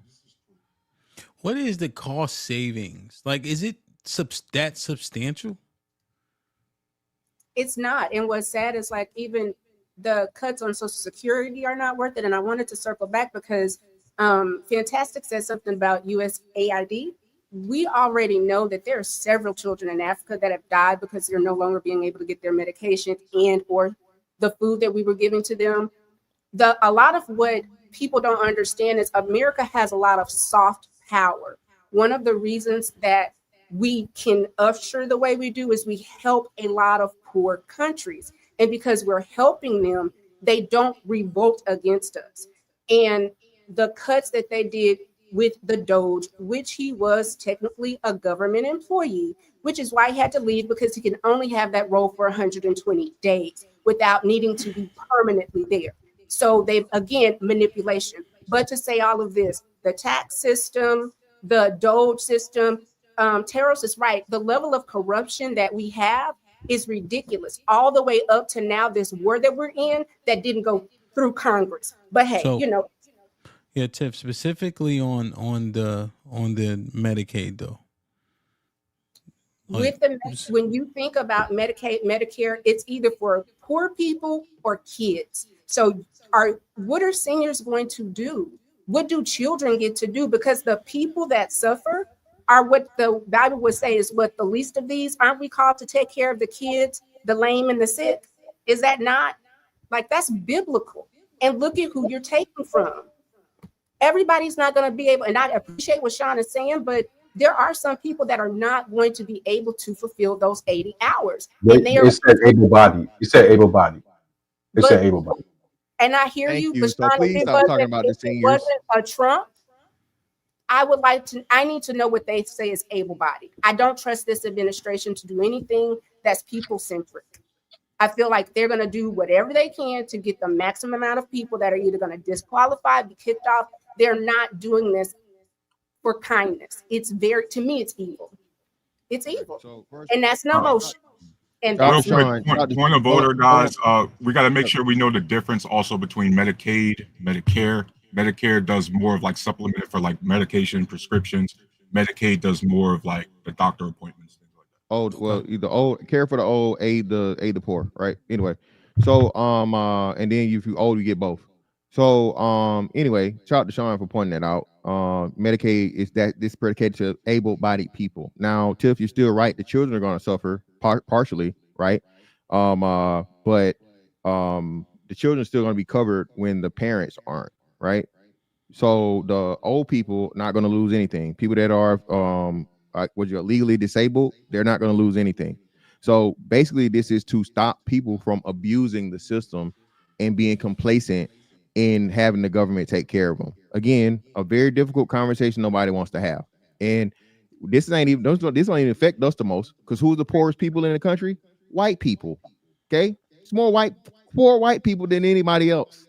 So I don't know why we're doing these things as to where you should be able to, you know, just get by and keep just getting by, keep having kids and keep doing these things, to where the same people complaining about paying too high taxes that are going to be the people that's hit the hardest and have to pay for the people not too far below us compared to the, you know, the rich people.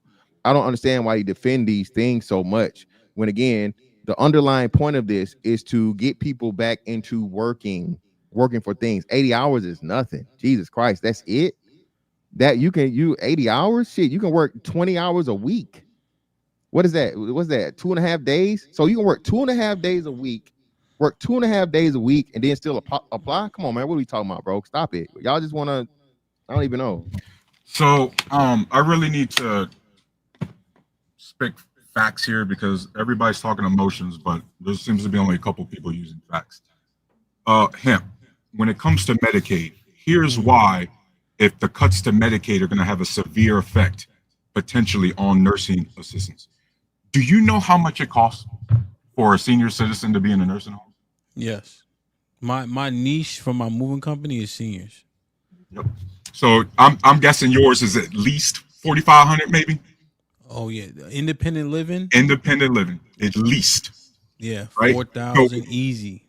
So the way these nursing homes set up their budgeting and their finances is that even though they charge outrageously individually, they put that all in a bucket. So just one Medicaid person losing coverage affects the entire nursing home.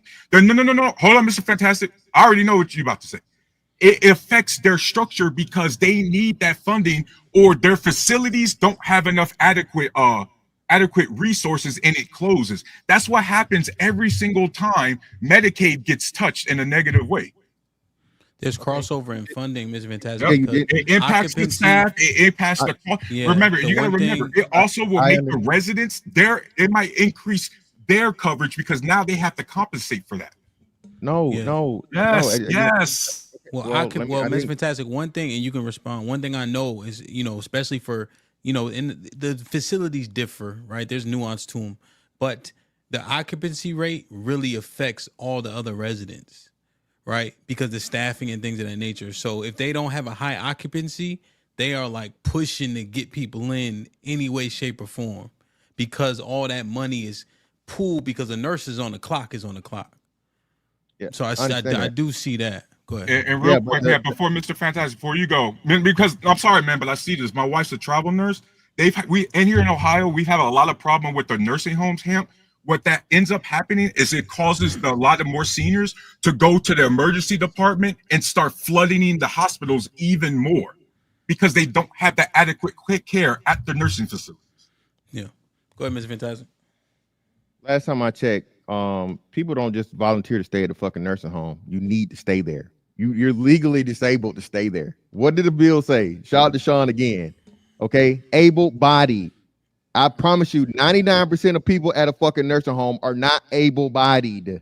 Okay, so why are we even bringing this up? Nothing's gonna be cut. That's the okay. What we taught? See these red herrings y'all love throwing. That's why I take the emotion out of it. Let's be honest and have an honest conversation. 99+% of people at a nursing home are there because they're either elderly or disabled or both. That's the cut. So they're not going to be affected in any way, shape, form, or fashion. Fantastic question. If they are in memory care, is that they wouldn't be considered able-bodied, right? What's memory? Like Alzheimer's or something? Yeah.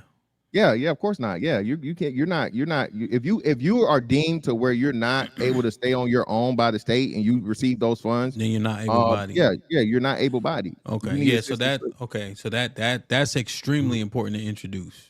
Now the part that we can inspect is it says that they want to propose that everybody, that children age 14 or over that are able-bodied would have to work as well or volunteer. I think that part is tricky when you get into the children. Especially 14. Yeah. I wouldn't agree with that. Now hold up. Now I'm gonna be. I would not agree with making a child at any point from either 14 or 17 have to do anything for that because he's a victim of his circumstance. So I don't believe in it. I think that's something that needs to be changed in the bill. Sean, thank you for doing that, because what Sean just proved is why I'm saying I don't trust for them to do the right thing. Because here's the caveat where Sean understands the nuance of now 14-year-olds, which you have to be 16 to work right now. You're reducing things. So you're saying, oh, they're doing it for the betterment of the people. And then you say, oh, well, I'm not saying it for kids. They have a part where they want to change dependent age to 7 years old. Like the trickery, you got to be honest and say, like, some of these bills be full of bullshit. So if a person's just automatically not going to bite into these top talking points, I have a right to not really believe that they're going to do the right thing because they've yet to do the right thing. Tiff, if we split the difference on that part, right? Let's say if they say people, able-bodied adults, 21 up to retirement age, up to 50. I would be okay. I see Sean got lost, and she's probably lost. Well, let me do this. Okay. Yeah, he got a call. So let me just get TD and Big Aaron, they 2 cents on this. I'll read the super chats. Then I want to get to Iran. Yeah, I agree. There are some folks who taking advantage of the system, and that's you just got to be realistic. TD, question before you continue to expound. You think it's a majority or minority of folks that are taking advantage? I come from a small town, Louisiana, and I know I've seen plenty of folks that could be doing better, that could work, that's not working. But my add-on to that would be this 80-hour a month. Are they going to produce the jobs? Are the jobs available for these people to work? What's to make sure? Do you have some type of government program to where you can come in and get those 80 hours and produce something for the economy to say, yes, you can get these benefits? Because a lot of folks want jobs that there's no jobs to be had. So, we talk about 80 hours like it's nothing. Does that mean we can get on here and you do a podcast and that's considered work? What do we consider work? Are the jobs going to be available? Or are there going to be programs available for these folks to get those 80 hours if they're able to work? Yeah. Aaron?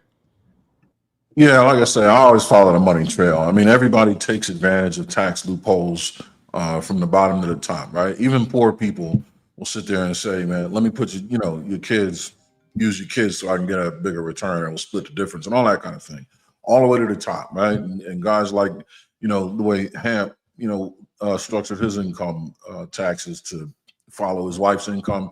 Even myself, as a business owner, I don't own anything because everything is in trust, right? And I'm a beneficiary to the trust. So there's some tax advantages to be had there. Everybody takes advantage of tax loopholes, right? It's just where to what end. And another thing that we got to realize that people on the bottom all the way to the top also have like welfare advantages that they take advantage of, corporate welfare, corporate social security. So when we say that these wealthy people pay all these taxes, yeah, it's just to things that are going to benefit them, right? Just like we do. Where's all this tax money going anyway? It's going to a government that's not supposed to be a for-profit entity anyway. It's to help the government run and to help cover our asses when we get into hot water. Which believe you me, these top 0.1% people, they have that. So to say that they're paying their fair share in taxes, oh, it's going to benefit them. And we don't know what their fair share actually is. Their companies may pay taxes, but they get tax write-offs. Do they pay taxes on their own income? Sure they do. But that doesn't mean that they're not going to catch some advantage once they go liquid in another area of the business that they own. You know what I mean? You know, they might buy up a bunch of something just to reduce their own take home so that they reduce the amount of taxes that they pay. So that, to say that they pay this number, what number could they pay if they were honest with, the way they reported their income? These sorts of things, you know what I mean? It's all a mess, but trust me, everybody's going to get theirs, including the rich. Nobody's being philanthropic here, believe me.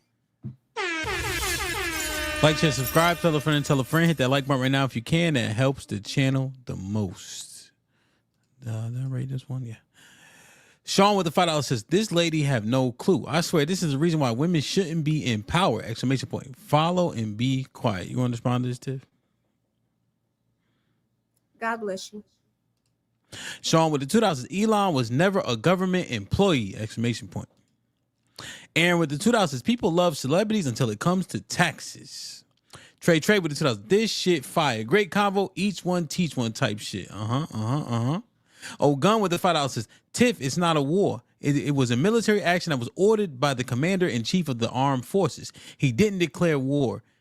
Is that Israel? Israel is an ally. Sean Brewer with the $5 says, men that's a Democrat tell me everything I need to know about them and their household. Democrats have nothing for heterosexual men. Sean Brewer with the $2 says, dude, they overcharging at the nursing homes. CJ with the $2 says, all these long-winded motherfuckers extend each convo 10 minutes. Sean with the $5 says, that was not a bill! Read it clear. Read and stop listening to CNN. Read the goddamn bill. It's just CNN parrot talking here. Sean Brewer with the $10 says, it's millions of jobs out here. Y'all are lying. I mean, gig jobs are everywhere. Fast foods everywhere. They are lazy and want free stuff. Be real. But they can post on social media all day. Aaron with the $2 says, thanks, Aaron. People use them kids every tax season. Hit the like button, man. We have 430 people in the building, and we have 175 likes. What the? Come on, man. Come on, man. Stop. Yeah, hey, my bad. Hey, and I misspoke earlier. They didn't pay 2.3 billion. That's what they made last year. So Tesla did not pay 2.3. That's Tesla. I was trying to look for Elon, so I have to see if they give me what Elon paid. But Tesla as a corporation didn't pay any taxes. Just for the record, he probably didn't pay much of anything because the ultra wealth, they're not W-2 employees, so they don't generate income tax. Like they may make $100,000 a year. You know what I'm saying? So they're not paying. They got capital gains and shit like that. Yeah, they're not getting income tax. It's not really capital gains. Tax rates. That's what matters mostly. But it's not capital gains if they're not if they're not selling anything. If they're not selling stock.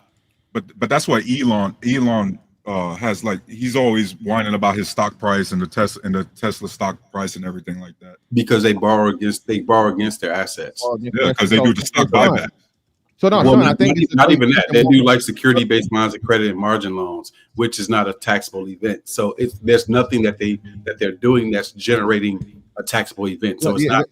Well, I thought the reason they're not paying taxes is because they're constantly losing money. No. Like you said, they're not using their own money at all. Shout out to Sean. That's the most important part for us to talk about. So again, even when we look at how the rich are taxed, Warren Buffett and all these other people, that's what I was saying earlier. But Sean did he's more detailed about it. These people use other people's money to get rich, bro, and they borrow against their assets. Elon borrows against Tesla. He borrows against what's the other joint? SpaceX. He borrows against whatever stock he owns. he has way too many options, and that's why I'm just saying, and this isn't a praise of the fucking rich, right? It's just me understanding or not, or knowing about, I won't say understanding, but having knowledge of how these people operate at that level. So even if it was to you raise the tax rate, it wouldn't make a difference, is what I was trying to say in the beginning. All right, so I want to play this because this is after the strikes that we. Thank you went very on much. this weekend. A short time ago, the U.S. military carried out massive precision strikes on the 3 key nuclear facilities in the Iranian regime: Fordow, Natanz, and Esfahan. Everybody heard those names for years as they built this horribly destructive enterprise. Our objective was the destruction of Iran's nuclear enrichment capacity and a stop to the nuclear threat posed by the world's #1 state sponsor of terror. Tonight, I can report to the world that the strikes were a spectacular military success. Iran's key nuclear enrichment facilities have been completely and totally obliterated. Iran, the bully of the Middle East, must now make peace. If they do not, future attacks will be far greater and a lot easier. For 40 years, Iran has been saying death to America, death to Israel. They have been killing our people, blowing off their arms, blowing off their legs with roadside bombs. That was their specialty. We lost over 1,000 people, and hundreds of thousands throughout the Middle East and around the world have died as a direct result of their hate. In particular, so many were killed by their general, Qasem Soleimani. I decided a long time ago that I would not let this happen. It will not continue. I want to thank and congratulate Prime Minister Bibi Netanyahu. We worked as a team like perhaps no team has ever worked before, and we've gone a long way to erasing this horrible threat to Israel. I want to thank the Israeli military for the wonderful job they've done. And most importantly, I want to congratulate the great American patriots who flew those magnificent machines tonight, and all of the United States military on an operation the likes of which the world has not seen in many, many decades. Hopefully, we will no longer need their services in this capacity. I hope that's so. I also want to congratulate the chairman of the Joint Chiefs of Staff, General Dan Razenkane, spectacular general, and all of the brilliant military minds involved in this attack. With all of that being said, this cannot continue. There will be either peace or there will be tragedy for Iran far greater than we have witnessed over the last 8 days. Remember, there are many targets left. Tonight's was the most difficult of them all, by far, and perhaps the most lethal. But if peace does not come quickly, we will go after those other targets with precision, speed, and skill. Most of them can be taken out in a matter of minutes. There's no military in the world that could have done what we did tonight, not even close. There's never been a military that could do what took place just a little while ago. Tomorrow, General Kane, Secretary of Defense, Pete Hegseth will have a press conference at 8 a.m. at the Pentagon. And I want to just thank everybody, and in particular, God. I want to just say, we love you, God, and we love our great military. Protect them. God bless the Middle East. God bless Israel, and God bless America. Thank you very much. Thank you. Damn. Okay. Where was he wrong? Where was he right? Why did you do the strike? And have we not have the DOD? Tiff, take this walk with me. Where was he wrong? Where was he right? And what he said specifically. Why were we at the podium to address a military strike that wasn't cleared through Congress? The speech would not be necessary. Do you get what I'm saying? Like there's nowhere where he's right because what he did was so wrong. Oh, you're saying it's nothing? No, Tiff. Unfortunately, he's allowed to take these actions. Remember, he's got 30 days. Yeah, again, it's not war. Remember, Obama.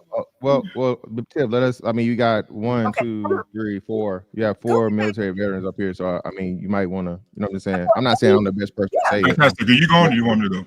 You go ahead, Teruz. I'll go after you. I'm here to get mine. Tiff, I'm afraid. Tiff, you should be, because I'm afraid too, and I'm a combat vet. I'm afraid. So everybody needs to understand that so far everything that Trump has done is constitutional. Let's be very clear right here. He hasn't broken any laws. Everything is constitutional. Somebody correct me if I'm wrong. It's 30 days, and then he has to go through Congress for a formal approval of war, unless they somehow find like an extension. I think Bush did that once. But Bush did that, if y'all remember, in the Iraq War, went ahead and launched it, and then we declared war afterwards. The problem is, this should have never happened because from our standpoint, this is an unprovoked attack. This is completely unprovoked.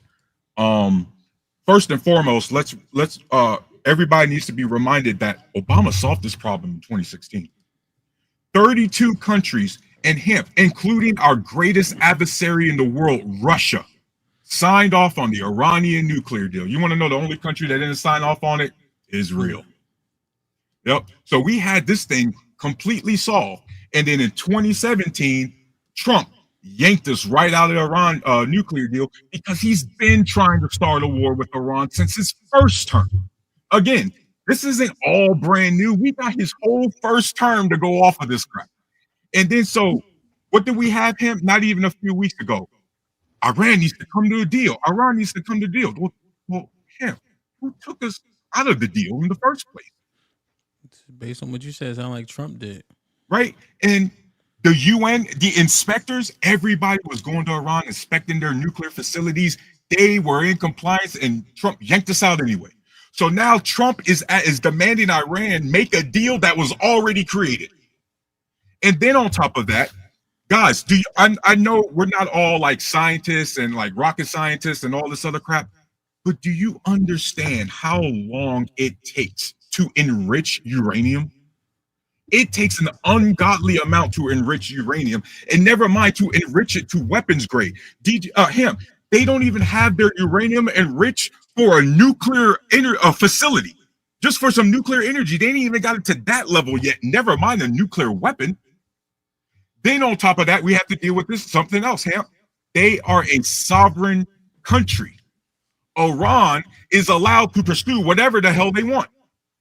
Just like we, the United States, are allowed to pursue whatever the hell we want. Just like Russia is allowed to pursue whatever the hell they want, right? And Hamp, it's so funny that we all are like, Iran doesn't deserve, shouldn't have a nuke. They're dangerous. Who's the only country in the planet to use 2 of them? We are. And yet, so now, but yet somehow we're the moral authority on who's allowed to have a weapon and who's not. Meanwhile, North Korea just yesterday or 2 days ago launched a bunch of other missiles in the sea, and their nuclear power, we don't do anything about them. Russia got the same amount of nukes as we do. We don't do anything about them. Israel itself is a nuclear power. So why are we helping Israel against Iran? They can handle it themselves. This was an unprovoked war, and unfortunately, we're going to see a lot of negative consequences because of it. Damn. So I asked a question. It was probably a dumb question, right, Tone? Right, Sean? Aaron? I said, should I load up on 7.62 bullets? Yeah, no. Nothing's gonna happen over here, bro. Not for the reason within context of this conversation, though. I mean, you should, but not for this. Definitely for the dirty whites that like meth.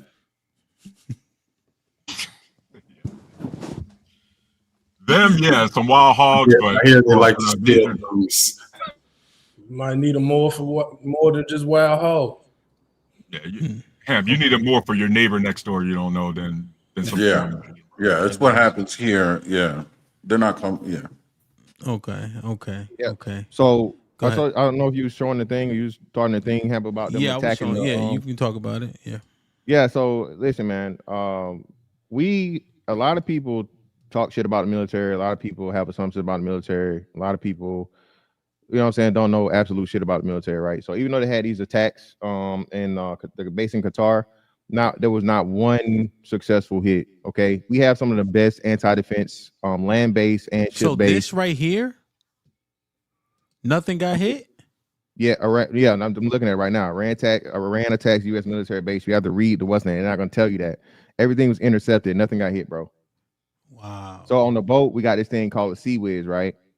What the Sea Whiz does is like it shoots a whole bunch of it's actually depleted uranium, right? They use depleted uranium rounds to shred anything that comes up on that motherfucking radar.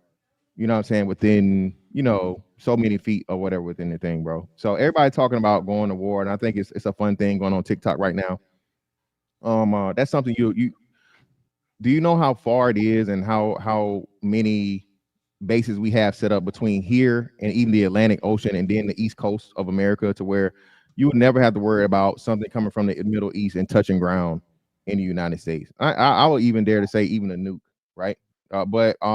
Yeah, man, listen, I'm in agreement here this is something that I don't agree with whatsoever, because I'm tired of us fighting, you know, a certain country's battles and something that's a forever war, because it's based on more. It's not based on politics. It's not based on policy. It's based on, you know, religion and you know, ideology. So I don't agree with this in any way, shape, form, or fashion. But at the same time, though, if you keep, you know, Obama did the same thing. Listen, you keep motherfucking barking up this tree, I'm gonna send you a message to remind you who you are. Yeah, we're gonna Exactly. I'm gonna have to let you know, because now, you know what I'm saying, you're challenging. And then too, like you say, you gotta understand Trump's approach and Biden's approach were totally different. Biden did all the support for that you country, you know what I'm saying, that had absolutely nothing to do with us. And y'all, well, not y'all, but a lot of people were all for. I ain't never saw so many black people with Ukrainian flags in their motherfucking profile in my lifetime. Okay, don't know, can't even spell Ukraine. Okay, but you niggas was fine with y'all reparations money going to them. Okay, so if you ever motherfucking thought about getting you know, your reparations, nigga, it's in Ukraine. But nah, for real though, yeah, I don't agree with this, and hopefully, like Taru says, once you have a missile strike or something declared, he doesn't ask Congress to escalate it, hopefully. And being that, you know, and that's why I say, man, be careful with the news, because they're telling you that it got attacked, but they're not telling you that attack doesn't mean successful. That's why the president came out and specifically said successful, accurate, and all these things let you know we hit some shit. We ain't just motherfucking, you know, fly over and try. We actually did what we supposed to do. And a lot of it is to appease, unfortunately, is to appease, you know, people from Israel or whatnot, what have you. Because like y'all said, they sent Tulsi Gabbard over there. Like Tarus is right. Everybody did the inspections. We even did inspections. Nothing was found. But because Israel won't let it go, you know what I'm saying, they keep pushing the issue somehow, some way, you know what I'm saying, this end up happening. So I hope it stops here and doesn't escalate further.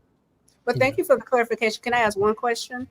Based on y'all's military service and based on the DOD, the person, do y'all trust him to be able to manage a war if we had to go in 30 days, Pete? From his Pete Hegseth, dude, I would, Mr. Fantastic, you might disagree with me, but this, if we're going to, you know, I hate this, but if we're going to do it, I'd rather have somebody like John Bolton than Pete Hegseth running the show. Okay. Like, if we're gonna go to war, have some real fucking warmongers, some war hawks in there, not a fucking drunk like Pete Hegseth, man. Not some paper pusher. I just think he's a placeholder anyway. Like we did go, the generals would be the ones who orchestrating, and you know, he's just a Trump placeholder to make sure everything goes the way he wants to go. But unfortunately, TD, he's the one who's going to be talking to all the diplomats, the embassies around the world, or him and Rubio. You know what I mean? And that's my problem is, and to Tiff's point is, man, we got. Yeah, but hold on, wait. So all of y'all been gone for a minute, right? All of y'all been gone for a minute. Thank you for your service, by the way. Shout out all my vets. All y'all been out for a minute, right? Yeah.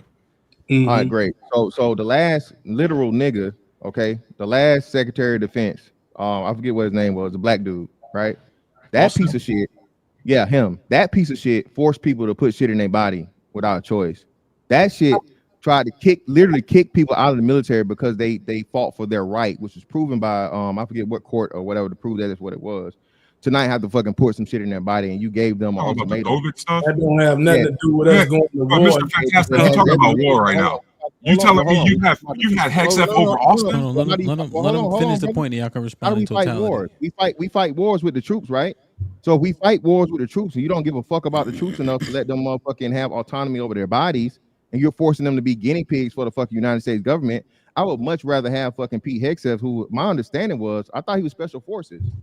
So now we gonna say that fucking special forces guy ain't shit compared to a fucking general that probably never lifted any type of war fighting in his life. Mr. Fantastic, yes, because Pete Hegseth is not true. Hold on, Tiff. Yes, because unlike Lloyd Austin, who's a general, Pete Hegseth does not have any sort of military college background, military training, strategies, all these sort of things that a general does when they're making combat orders. When they're doing Pete Hegseth does not have that ability. I believe he was a captain when he got out. I think he was Navy SEALs and got out as a captain. He does not have the capabilities that a general does. So I don't really see how he knows which generals are going to be good for what. I mean, for God's sakes, he followed Austin.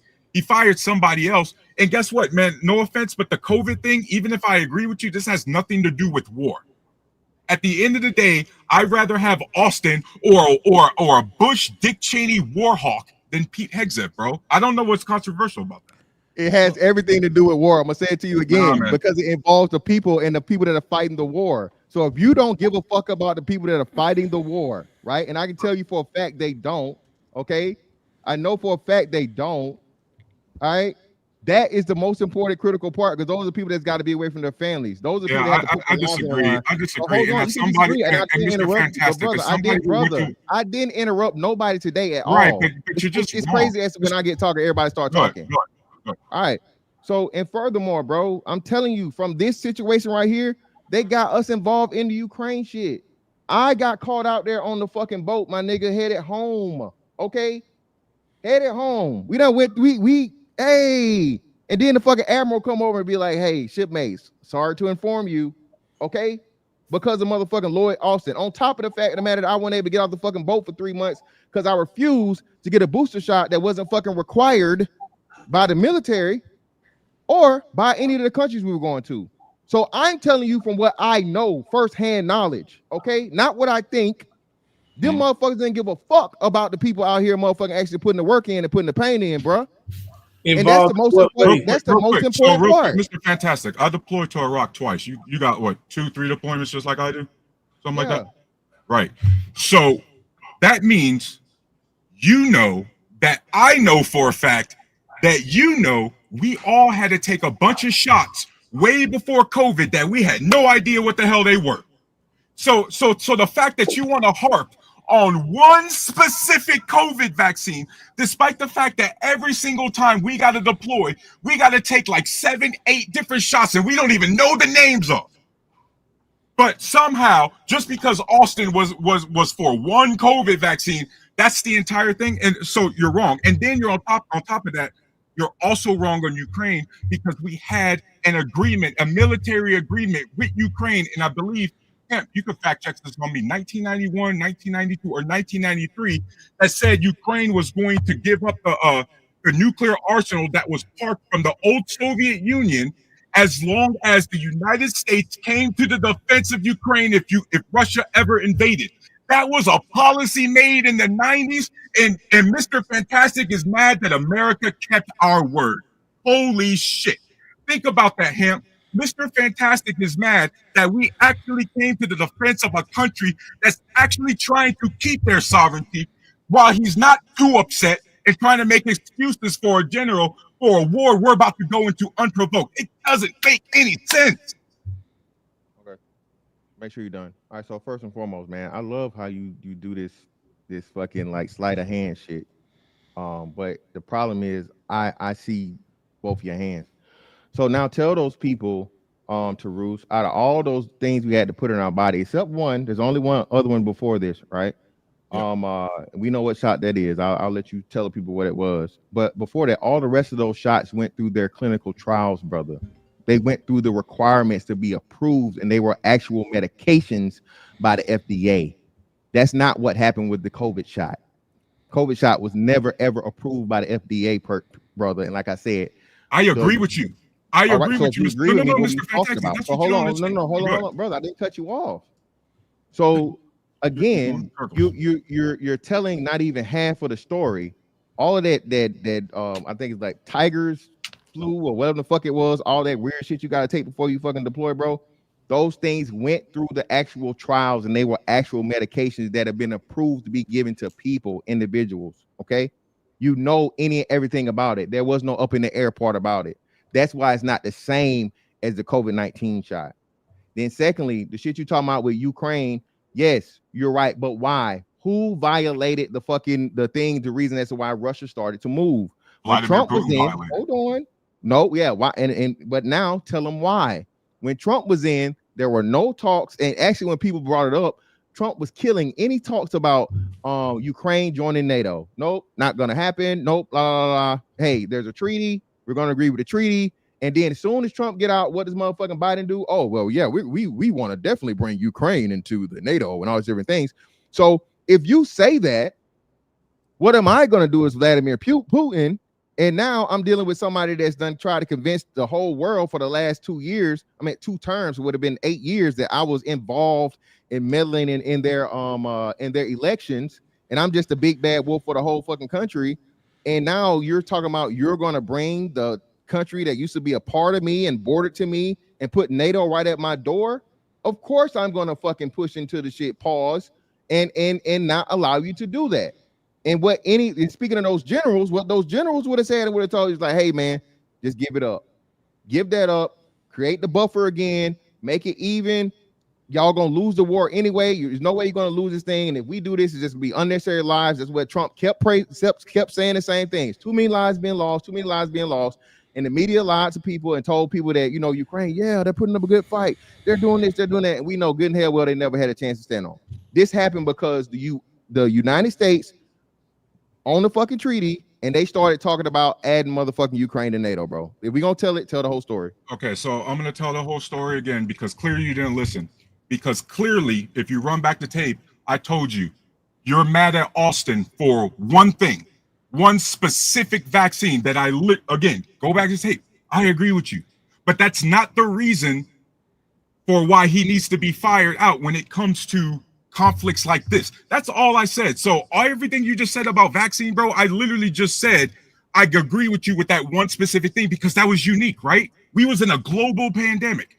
Now, your thing about Ukraine, you are so wrong, bro. I just really need to educate you on why. So you agreed that we had that agreement, right? I can't hear you. You on mute. All of NATO had the agreement. All of NATO had the agreement. No, it wasn't all of NATO. It was just the United States and Ukraine that had that agreement. You see, you don't know what you're talking about. So let me tell you, okay? It was just United States and Ukraine that had that agreement.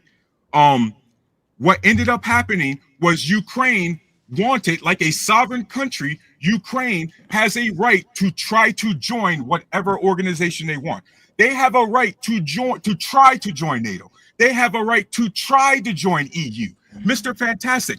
Biden and the EU chief told Vladimir Putin repeatedly before the invasion that Ukraine was not eligible for neither. Let me repeat that, Mr. Fantastic. Joe Biden, the EU chiefs, everybody told Vladimir Putin that Ukraine was not eligible to join freaking the EU and NATO, and Vladimir Putin invaded anyway. Mr. Fantastic, Vladimir Putin tried to claim that he did not want any country NATO borders, shared NATO borders. He already shares 2 NATO borders with Estonia and Latvia. So that was already a lie. So even if we move the goalposts, Mr. Fantastic, for Vladimir Putin, let's say we move the goalposts for him and say, well, he doesn't want any more NATO expansion on his border. That's why he invaded Ukraine. Well, guess what, Mr. Fantastic? He now shares the longest border with a NATO country ever because now Finland is part of NATO. Now Sweden is part of NATO. So even if you take Vladimir Putin's word, he failed because not only has he unsuccessfully invaded Ukraine, now we have 2 more NATO allies. Look at how long the border of Finland and Russia is, and then you go on Google Maps. We got a NATO country right there. Look at St. Petersburg, Russia. Ooh, even Mr. Fantastic, all of our missiles are in range. Right? So he's failed in invading. He lied about his reasons for invading. Right? And then on top of that, it's going backwards because you got a bunch of Russian men fleeing the country, right? And they was already having a birth problem. And then they're now all our EU guys, they're buying oil from us because they cut off the pipelines, like Germany, and then they cut off the pipelines of Russia. They buying oil from us now. So again, Ukraine, that's what happened when Russia goes it alone. This right here, Iran is straight up Iraq 2003. Oh my God, Iran's got weapons of mass destruction. Y'all know we heard this before, right? Iran's got weapons of mass destruction. Oh, they moved it. Oh, we're not going for regime change. Oh, that's right, Ham. Trump just on Truth Social said he's going for regime change. Then you know what's going to happen, chat? You know what's going to happen? Then it's going to be like, hey, look, we're not going to put boots on ground. It's just going to be airstrikes. Oh wait, look, we got to put boots on ground because now we got to secure the resource. We got to secure the uranium. But we're not going to do any regime change. We're not going to occupy. Oh wait, hey America, look, we got to occupy Iran to make sure they have a democracy. We've seen this thing before, guys.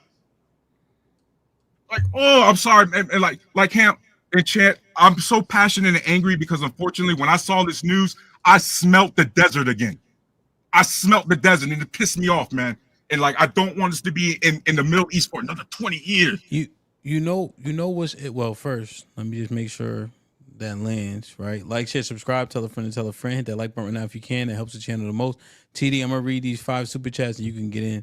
And I want you to get in on what you want to get in on, and if you can, see if you can like answer the question I'm gonna pose too. But I want you to, whatever you was gonna say, you know what I mean?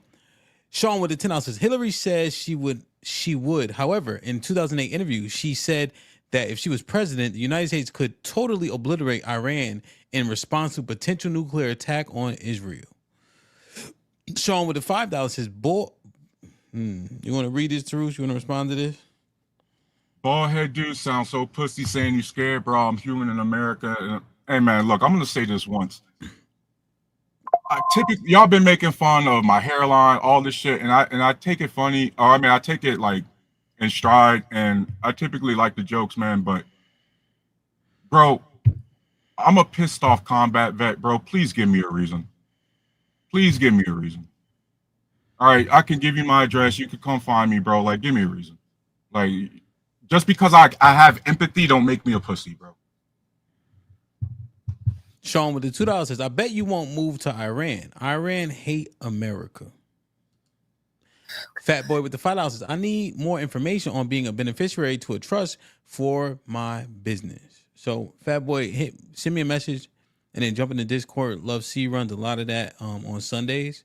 And then I'll make sure I get you in contact with Aaron so he can help you out with it directly. Sean with the $10 says, Pete, sir. See, without the commas, Pete serve, bro. Damn, come on. Easy Google, man. And making people take a jab is worse than going to war.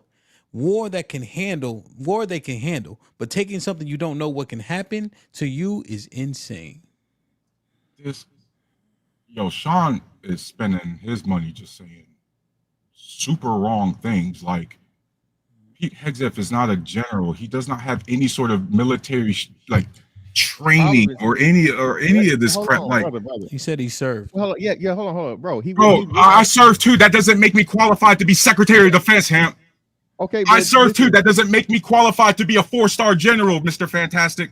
Okay, like, what does that mean, brother? Let me reply. So the problem with your logic, dog, is you're saying that we know the generals don't go on the fucking battlefield, my nigga. Like you said, your ass was. So hold on, stop. Strategies. God damn, brother. I don't want to talk about Pete no more, though. Why are we still talking about Pete? Sean just responding to something that y'all two already talked about. Pete's qualified, man. You missed one. Oh, you missed another one too. I did. Oh, I got one. John Henry with the $5 says Russia broke what was known as the Budapest Agreement. Yeah, that was in 1994. And Truce was damn near right. He said 1991, but 1994, and they broke it in 2014, and then they invaded Ukraine directly in 2022. So Truce was on point. I think the one thing is Russia agreed, United Kingdom also agreed. So it wasn't just us. It wasn't just the United States, brother. I know what the fuck I'm talking about. Oh, my bad, but it also wasn't 29 NATO countries either. So it wasn't just us, but it also wasn't all of NATO. So it was United Kingdom, United States, and Russia. The ones that mattered back then in 1990. Like I said, all of NATO, nigga. That wasn't all of NATO. What We Know podcast with the $5 says, at Toulouse, that promise in 1993 was called the Budapest Memorandum. That was Russia, U.S., Russia, and the U.K. Okay, we got it. So it said 1994 when I looked it up, but whatever works. Rainbow Kid with the analysis. Fannie has a lot of smoke for the Secretary of Defense, but it was his boy Trump who sped up the vaccines with his Operation Warp Speed. All this smoke for the black man and none for the white man. You want to respond to this, Mr. Fantastic? Yeah, first off, Rainbow Kid, brother, being with your condition, don't call me Fanny, fam. Respectfully, don't do that. Okay. Secondly, even though Trump sped up the thing, Trump never made it mandatory, and he kept his promise in never making it mandatory for anyone. So that's not what Trump did. Motherfucking Biden and fucking what's the name did it. Okay, so it's not me having smoke for a black man or whatever. I don't give a fuck if he was purple. Okay, a piece of shit that's put in power and he forces the people that protect this country and play with their careers and their lives is a piece of shit that doesn't deserve the league. I don't give a fuck what his rank was. He's a piece of shit. TD was popping. So there was one. So one of the brothers was in the Discord, and he was saying that there was a shot that he had to take, or y'all had to take, that made him impotent for like 2 weeks or something like that. Was that just a residual effect that he had, or an effect that he had, or is that like a real thing? Maybe the peanut butter shot might do that. If it gets in a nerve, if it hit, there's a nerve. The peanut butter shot is a shot they shoot in the gluteus maximus. And you have to sit down and like roll back and forth to massage it into the muscle. If that impacts a nerve, there's a nerve that runs, you know what I mean, down your spine up to the okay. old man. So that it can fuck that up. So that can happen, but that's not an absolute thing. Yeah, if it gets near that nerve, yeah. Okay. I think any shot with any one body, your body's different. It's going to take responses versus that. Yeah, I know millions of people took. I worked for the federal government when it came out with the mandate, and we got the same thing. You either take it or you resign. That's what we was told when it was time for the shot. So you know, all of us that worked for the federal government at the time, we had to take the shot too. So I'm even certain the general, he didn't get that. He didn't decide that on his own. That came from over his head to say, hey, everybody, you know what I mean? So if you, I mean, that's, I know he got something particular with the general, but I'm sure he got his order from someone above him. But what I want to say, you know, earlier about the war situation is, you know, I'm, you know, with Mr. Fantastic, we're talking about the military. I agree. I think we got the most powerful military in the world. We're trained to whip it on. It don't matter. Like, you know, folks are getting, I hear folks now talking about war. They thinking a building across the street gonna get bombed. No, in this particular situation, it wouldn't be like that. We have plenty of targets in the Middle East. If they're gonna attack there, and nothing would be able to get this far anyway. But I feel like even with the Ukraine situation versus the Iran situation, Ukraine situation was more military strategic thinking. We want to make sure that our ally in the region is able to sustain the invasion from Russia. And we're not firing missiles. We're providing resources, money, military equipment, everything like that. With Iran, I think it was more personal from a friendship from Israel, religion-based. You know, it's the birthplace, and we got to protect that at all costs. And I think BB, is the prime minister. He made the move knowing that Big Brother is going to come.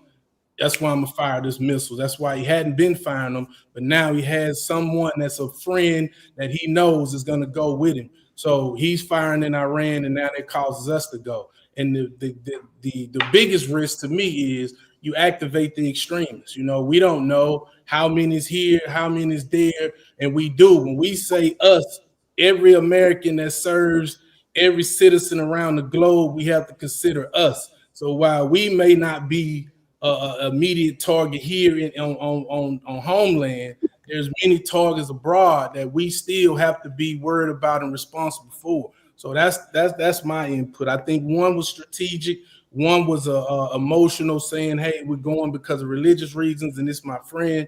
And I just feel like it puts us in a place where, so now we're at a almost like the 9/11, the bombings, the terrorist attacks and things of that nature. Now we got to be back up on that again, because those extremists, they've been waiting on something like this to activate again. That was going to be my question. Sleeper cells.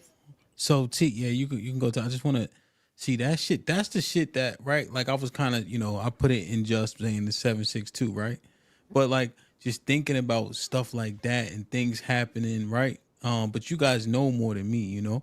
But I'm just, you know, you're just looking like who's who. Like, y'all remember we just had the thing in New Orleans, right?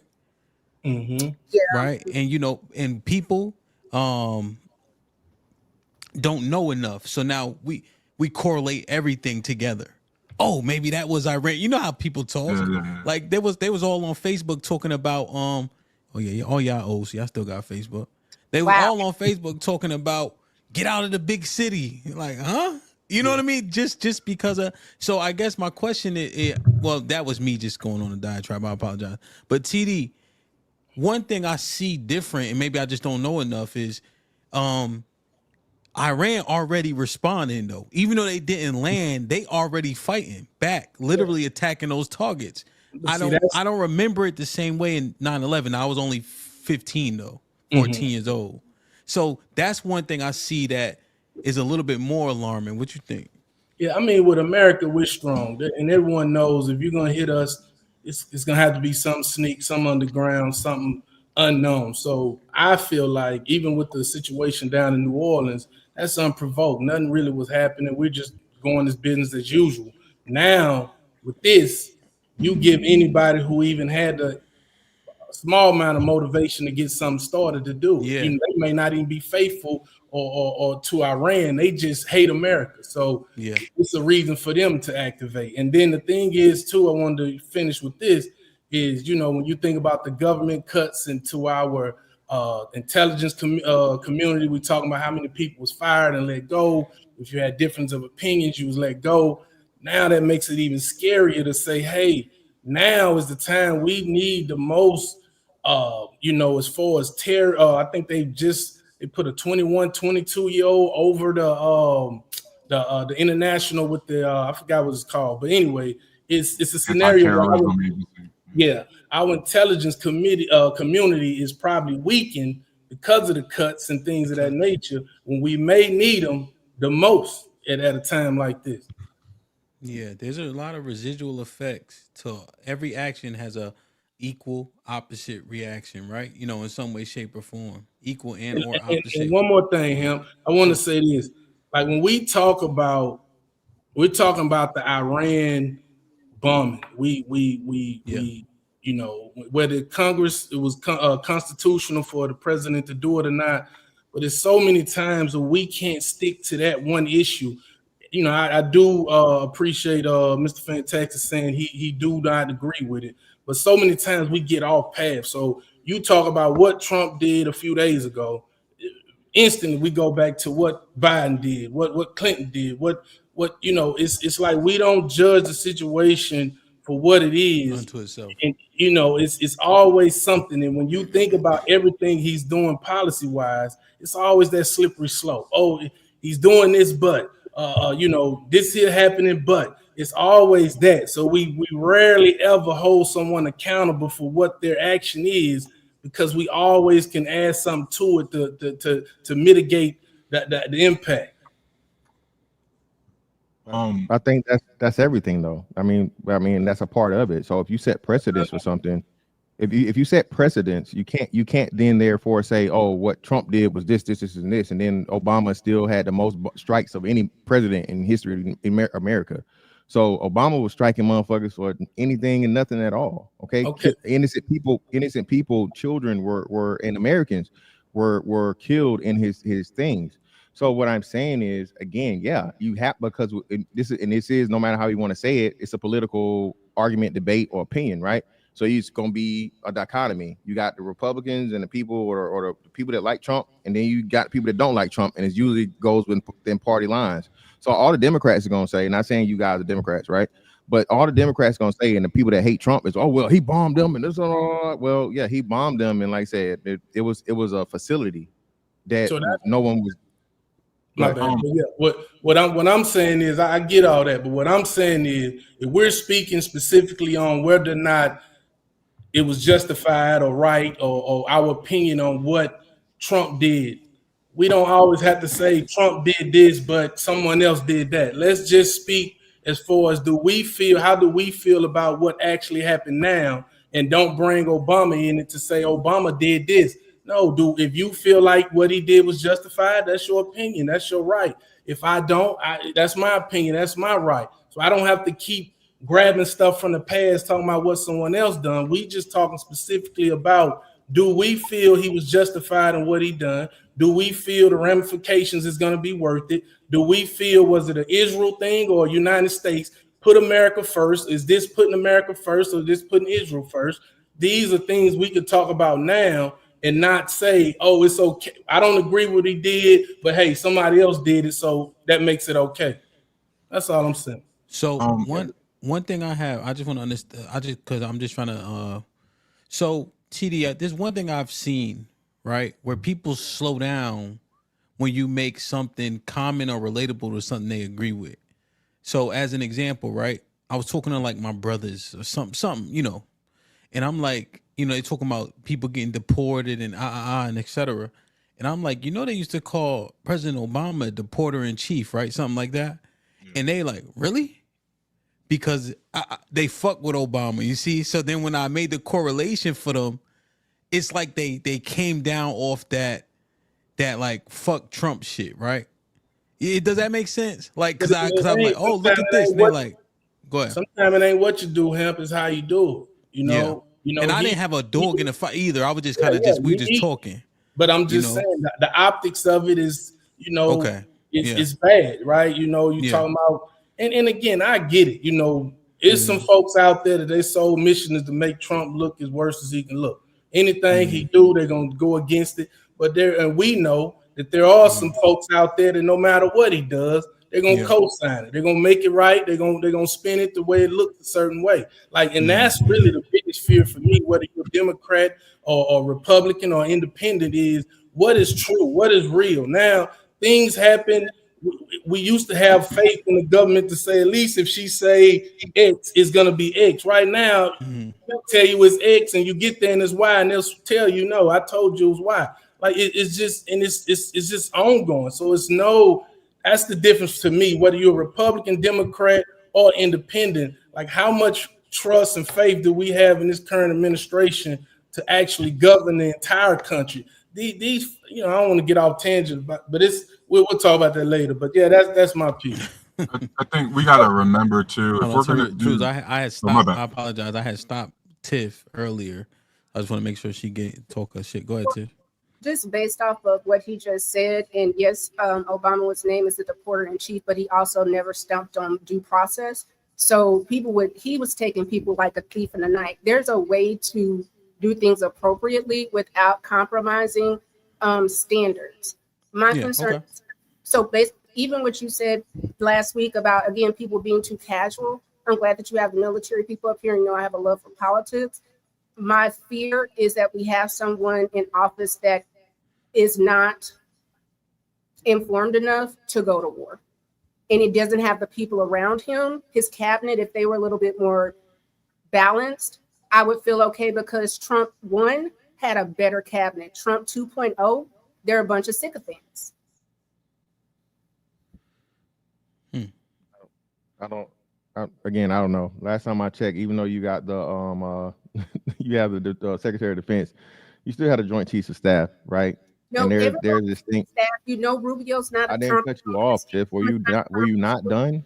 Were you not done? Continue. If you weren't done, don't take such a long pause. But if you were done, can I please speak and not be interrupted like I did you?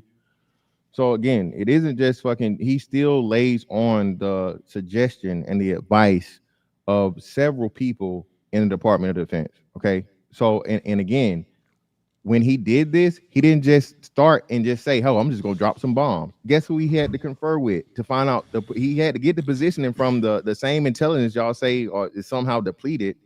Okay, no. Which again, y'all don't have a grasp of how powerful, how strong, how knowledgeable, how everything United States defense. That's why defense has the biggest budget. Okay, if we're not lacking in anything, I promise you, it's defense. Okay.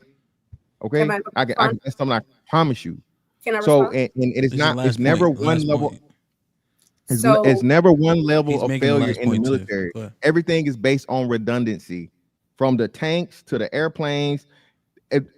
The whole system is based on, hey, if this fails, what's the contingency? That's it. So what I said is this: Trump 1.0 had a much better cabinet and people that were serious about their positions, so that he had enough people to stop him from doing the wrong thing. Again, I don't trust Pete to guide him. I don't trust Marco Rubio. I think a lot of things that are going on, and clearly he didn't trust Tulsi. He said that Tulsi had lied. She just testified in March that there were no nukes there. And then Pete was on Capitol Hill. He was there last week on Monday. He had to come back on Thursday, in which he lied.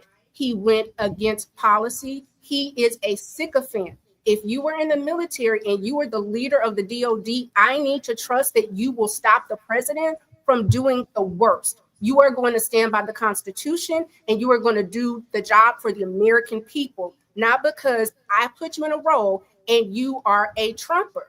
It is different when the right people are placed in the right places. It has a different level. As me, as a civilian, I can say the cabinet that I see, they're incompetent. And yes, I'm afraid. I'm afraid. Hey, hey, Truce, you got the floor. I just want to ask you a question and then you can respond. Yeah. Could they have stopped them though? No, right? Stop who? Like from making the decision to bomb those 3 sites. They couldn't have stopped them, right?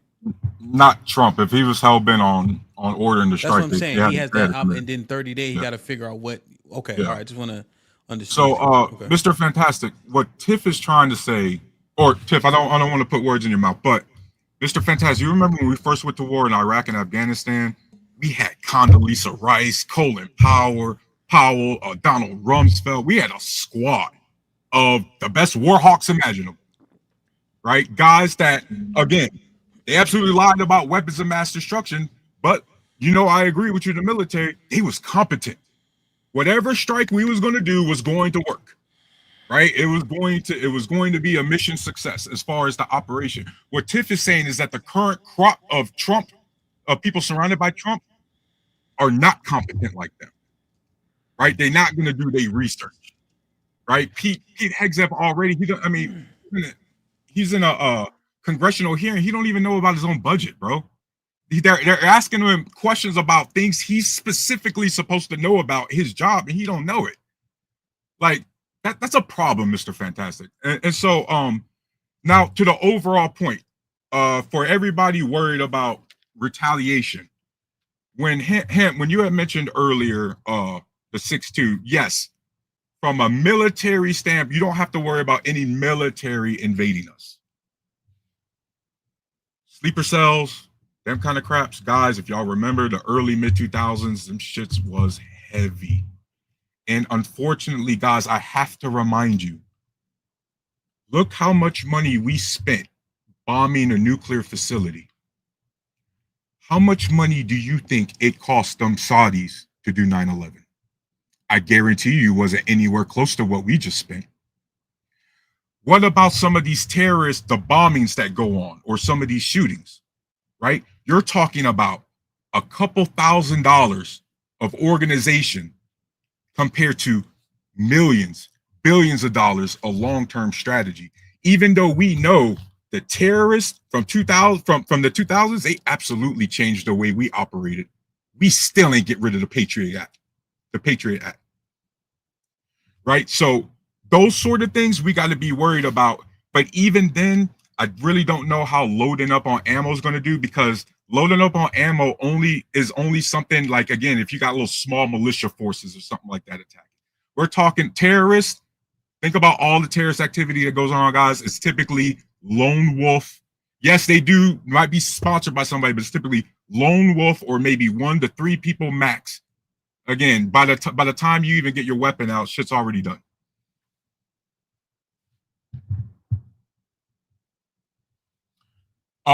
Hamp's not here, and so I just needed to correct. I forgot who said it about the drone strikes, but this is why we need to make sure we're doing an apples and apples comparison, guys, not an apples and oranges, because Obama was the one who had the most drone strikes, because you guys got to remember, the drone technology came out during the Obama administration. But did you guys know that in Trump's first 2 years, he had more drone strikes than Obama's complete 8? Nobody knew that? In the first 2 years of Trump's first term, he had over 2,000 drone strikes compared to Obama's, I think, 1,800 in his entire eight years in office. Right? Same thing. They used to call Obama, Republicans used to call Obama, oh, he's a king. He wants to be, he's a king.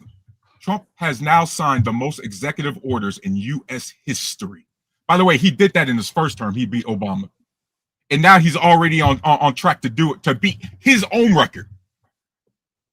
Right? And if you guys don't believe me, again, bring it up. Look up the facts, because y'all know I've been saying the facts the entire time. So you guys need to do an apples and apples comparison. If we're gonna look at past presidents and compare them, we better do it correctly. All right, cool. So, damn, what was I talking about? Oh, the Tulsi Gabbard shit, right? So I just looked it up, right? So what Tulsi Gabbard said was they continue to assess whether or not they were still making nuclear weapons, and that the Ayatollah Khomeini did not authorize it. That's what her verbatim quote. I just put the link in the chat, right? So the media said that she said that it was indeed not there, when that's not what she said. I'm gonna say again, continues to assess. And they said that too, and what's name? And he said, well, who was it? And then he said she's wrong because the media fucking turned the question, right? And did not give the proper context, first and foremost. Okay, great. Now to the other shit, bro. Listen. The sleeper cell shit is I don't think we're ever gonna have to worry about it as much as we did during the, close to the 9/11 things. 9/11 is something totally different, because I'm not gonna put my tinfoil hat on today, but either way, right? So I would say this: be vigilant and be careful, because we got the biggest day of the year for the country coming up. So me personally, for like 4th of July celebrations and stuff in big areas and shit, DC, New York, shit like that, or whatever, Boston, major cities and shit. Me personally, I wouldn't. You know what I'm saying? I would just, do my own thing and so on and so forth. But a terrorist thing can happen any day. Like you said, nobody saw that shit happening in New Orleans. It was like what the fuck, right? So those things can happen at any point in time. It's just for you to be vigilant and keep your head on the swivel. You know what I mean? And hopefully, and hope for the best, but prepare for the worst. Again, as far as like anything happening to where a person is gonna do some wild shit, yeah, man. I mean, I think the biggest thing we've seen from that point was the Boston, last time was the Boston attacks, right? The run, yeah, the Boston Marathon, right? So just be aware, man. Pay attention to your surroundings. Little things can mean, make a big difference, and that's all I was saying. Fantastic. Mr. Fantastic, do you feel like we talking about the New Orleans thing was kind of, random? Do you feel that, I heard you say it, but I'm gonna make sure, do you feel that the security level is heightened? Do we feel like these cells could activate more now so that we done bombed Iran, or you don't think so? Oh no, but 1,000%. He even threatened it. The what's name? I think he said 50 something. I think he said a number.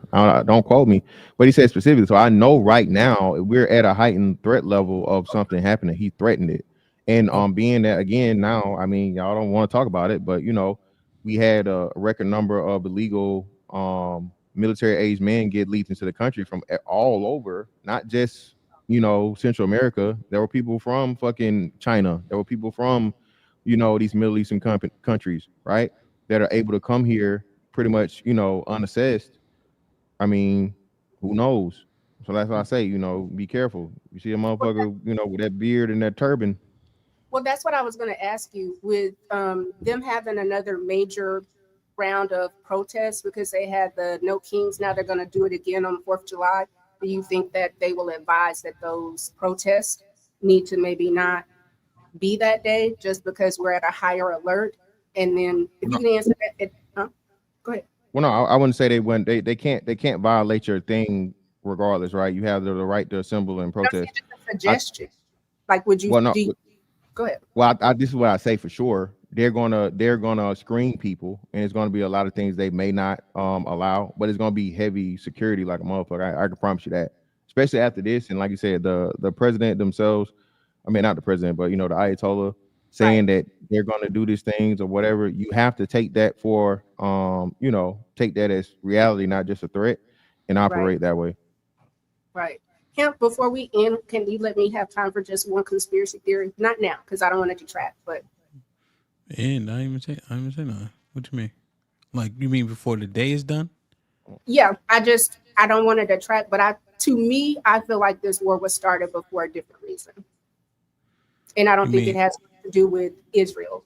I think that when he said that you won't have Did he to read vote, the super chats? Sorry. he did. No. Go ahead. Okay. Like, share, subscribe, tell a friend and tell a friend. Hit that like button right now if you can. That helps the channel the most. John Henry with the $5 says, George Washington had the entire Continental Army vaccinated against smallpox. Vaccination has always been a part of protecting military members. HQ with the $2 says, we did this to change the regime. That was the move. Rainbow Kid with the $5. I said he sped it up. I didn't say it was mandatory. You're responding to something I didn't say. Fantastic. Sean Brewer with the $5 says 9/11 was our own government. I have information. What you saying? I have information that been out for years. I'm just saying. Big Said with the $5 says I remember when them two in the top right corner tried to tell me I was wrong about the what's the con? Don DJT. Oh, Don the con. Shaking my head. Now look at where we are. John Henry with the $5 says, Sean Brewer, what is the unsubstantiated foolery you're showcasing? Trey with the $5 says, are we talking about your feelings or are we talking about facts at TD? Because I heard a lot of I feel in the last statement. You want to respond to this, TD? I think he sent this when you were talking about focus on who we focused on. Don't rope Obama or anybody else into the subject. Talk about the person at hand, the person who's doing the bidding, so to speak. I mean, again, man, this is a talking platform, and I talk from my feelings. I can't help but talk. So folks come in and they have certain facts and certain information that they provide. I provide the facts that I have, and it's personal to me.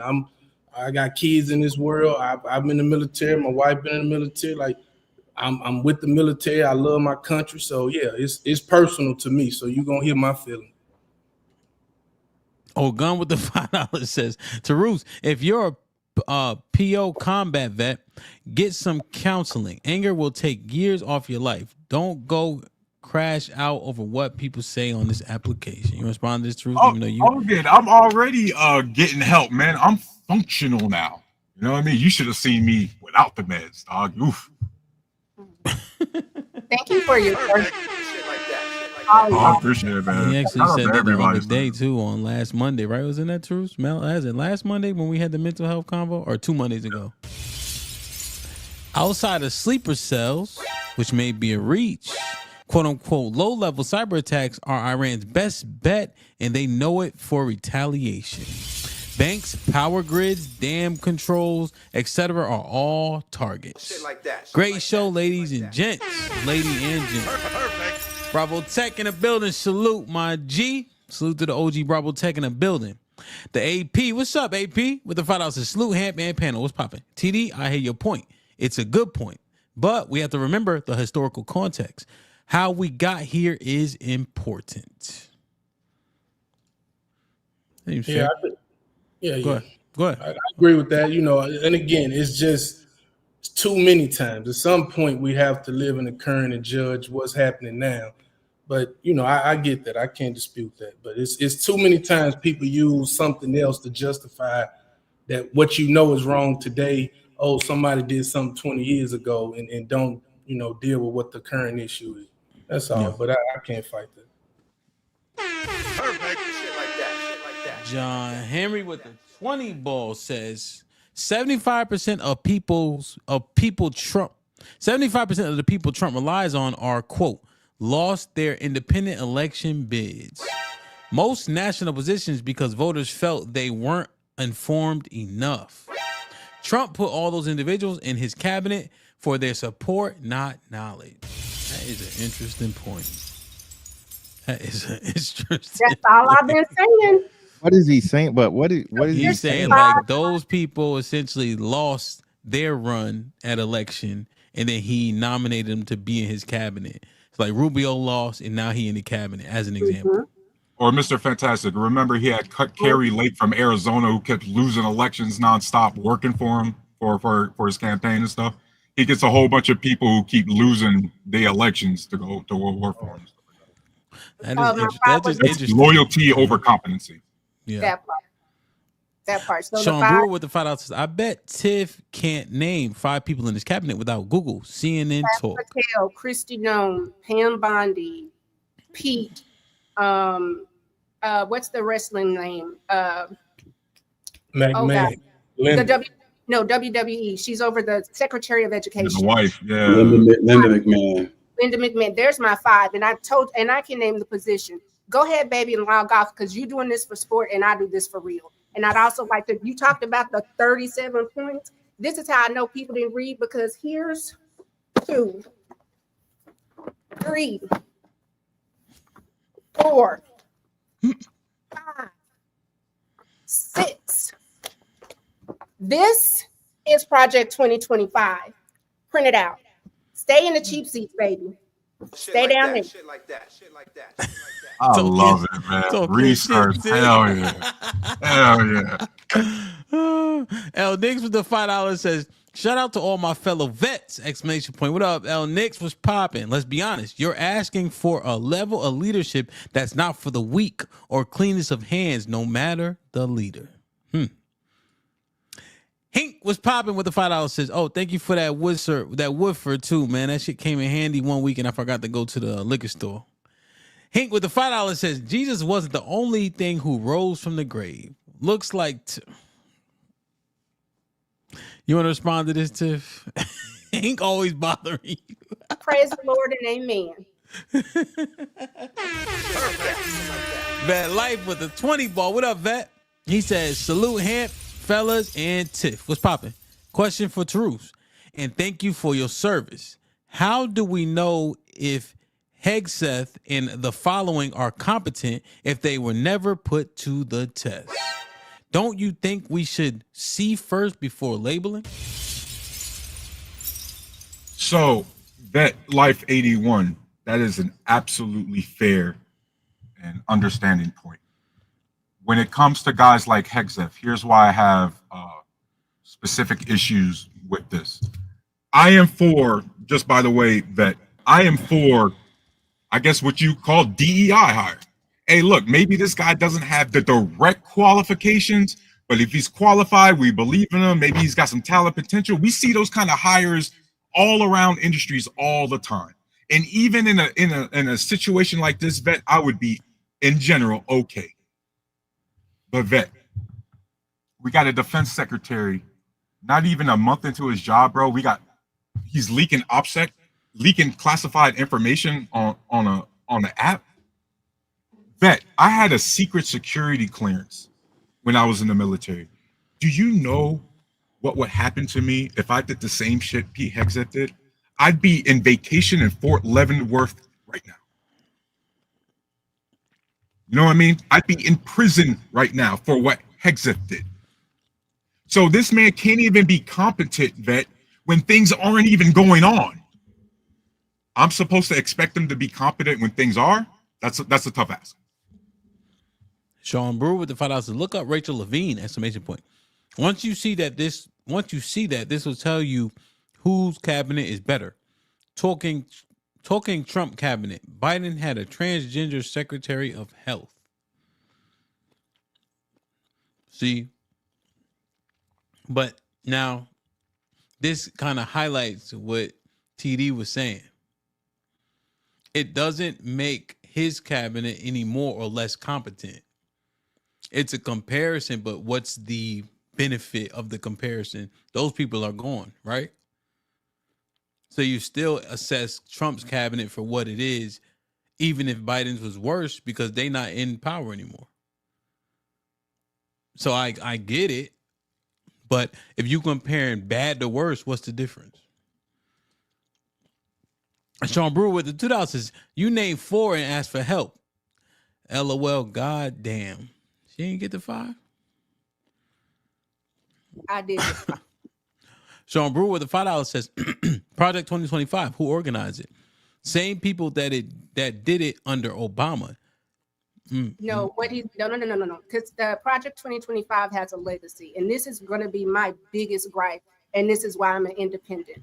You can track back Project 25 all the way to about 19, let's say with Mitch McConnell. When Mitch came in, they had particular things that were family values. A lot of what you saw is you saw family values.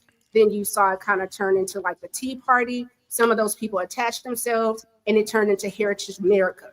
Heritage America is a white nationalist Christian propaganda. A lot of people, and even him, I think you had 3 or 4 times we covered it.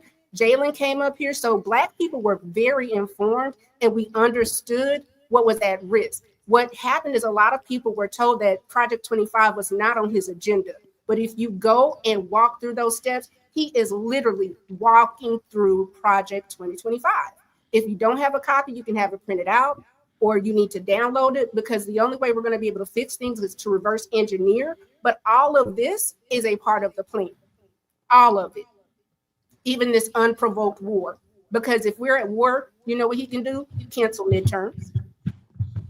Hey, Hamp, it's crazy that Sean tried to say this happened under Obama when the whole Project 20, and like Tiff explained, that whole Tea Party was such a racist movement against him. Y'all don't remember? Hey, this dude's a foreign-born Muslim from Kenya. They was against him. And Tiff, I believe it's called the Heritage Foundation, right? That's exactly where the Project 2025 came from. And yeah, Trump got a whole bunch of people in his staff directly from there. Including Stephen Miller. A holdover from his first term. Here's the other thing. Like when we start thinking about why did it get this aggressive, I was thinking about this in the shower. Again, this is just a thought, a random thought. This dude is going through a divorce. His wife left with Elon. He's pissed. He really don't need to be over nothing right now, because that immigration, if you track when it got real aggressive, is when his personal life started falling apart. He's the one that said go to Home Depot. That was never a thing. He's the one that wanted to go after just regular people on the bus stop. That is not, now I will give Donald Trump that. That is not what he believed was going to happen. He did not, I don't think that's Stephen Miller. Still his fault though, because he hired him. At the end of the day, the buck stops with who? Yeah. And Stephen Miller was a holdover from his first term. Trump gets no excuse. He gets no benefit of doubt. And this goes back to the cabinet, right? Because the other thing is, I don't necessarily think the president has to know everything. I'll take him as an example. Him as a leader, if he said, hey, I want you to do this, this, and this, I would do it. I wouldn't question it because he's proven himself. I've never been in the military. However, my grandfather was, my father was, my uncles were. I would be so afraid that the doubt that they may have in him giving orders, Pete, that minute of doubt that can kill people. I never tried, but y'all are soldiers, so maybe you know better, or that person at the very top don't have no influence. But does that have influence, like the very top person, or is it so many people in between y'all that it doesn't matter at all? It depends, because Tiff, in Trump's first term, the one that was really keeping Trump from going over the edge, if you remember, was Bloomsburg. Not Bloomsburg. No, it was John something. Bolton. I think it's Bolton. No. That was the war chief he fired. Who wrote the book? Okay. John Kelly. Oh, that was the guy. That was his either national security advisor or just normal advisor. But he was the one keeping Trump from doing all kind of crazy crap the first term, and then finally had to get rid of him. But but to your point, we saw that because the last 2 years of Trump's presidency, Hamp, if you remember, it was a whole bunch of people acting AGs, acting EPA chief, acting secretary, because he fired so many people. It's just a revolving door. He had more turnover than a restaurant, right? And now he's got a whole bunch. Why did he do that? Because all those people, just like AG Barr, right? He fired Jeff Sessions because Jeff Sessions had to recuse himself.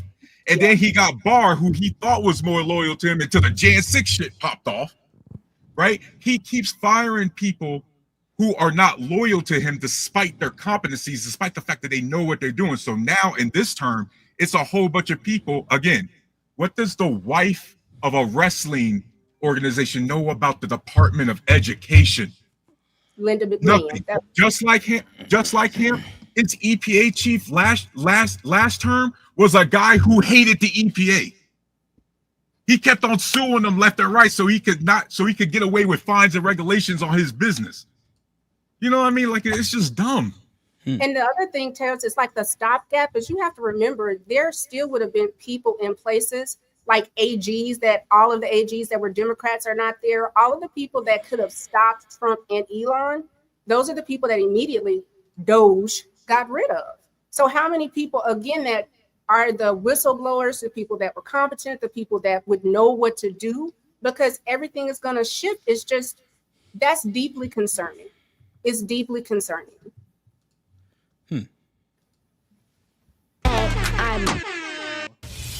Shit like that. Shit like that. Shit like that. Shit like that. Like, share, subscribe, tell a friend and tell a friend. Hit that like button right now if you can. That helps the channel the most. Sean Brewer, this is RFK versus Rachel. You tell me the difference. Yeah, no, I 100% agree. There's definitely differences. I just wonder what the effects of the differences are now, considering those people are no longer there. You know what I mean? L Nix with the $5 says, listen, they're all on the bullshit. We got orange people, sleepy people, people pulling out hot sauce at radio stations and claiming to clean greens in a nasty tub. God, bro, this was wild. So look, we almost at the 3-hour mark. If y'all want to extend this show, send $60 to the Cash App. TD, Tiff, Tarus, Aaron, of course, Mr. Fantastic, of course. I ain't trying to hold y'all hostage, but if they don't send the extension anyway, we all leaving. But I'm gonna drop the link. If people got something to say, they could come up. She was popping. We don't extend the show. We will see y'all tomorrow, same time, bright and early. You feel me? But I really appreciate it. Hold on, let me read this. Sean Brewer with the $5 says, what Rachel Levine know about health? That's my point, because he's saying what someone knows. They hate Trump because they told him to. Oh, okay. I understand your point. Oh, Mr. Fantastic, when you was on the boat, did it have your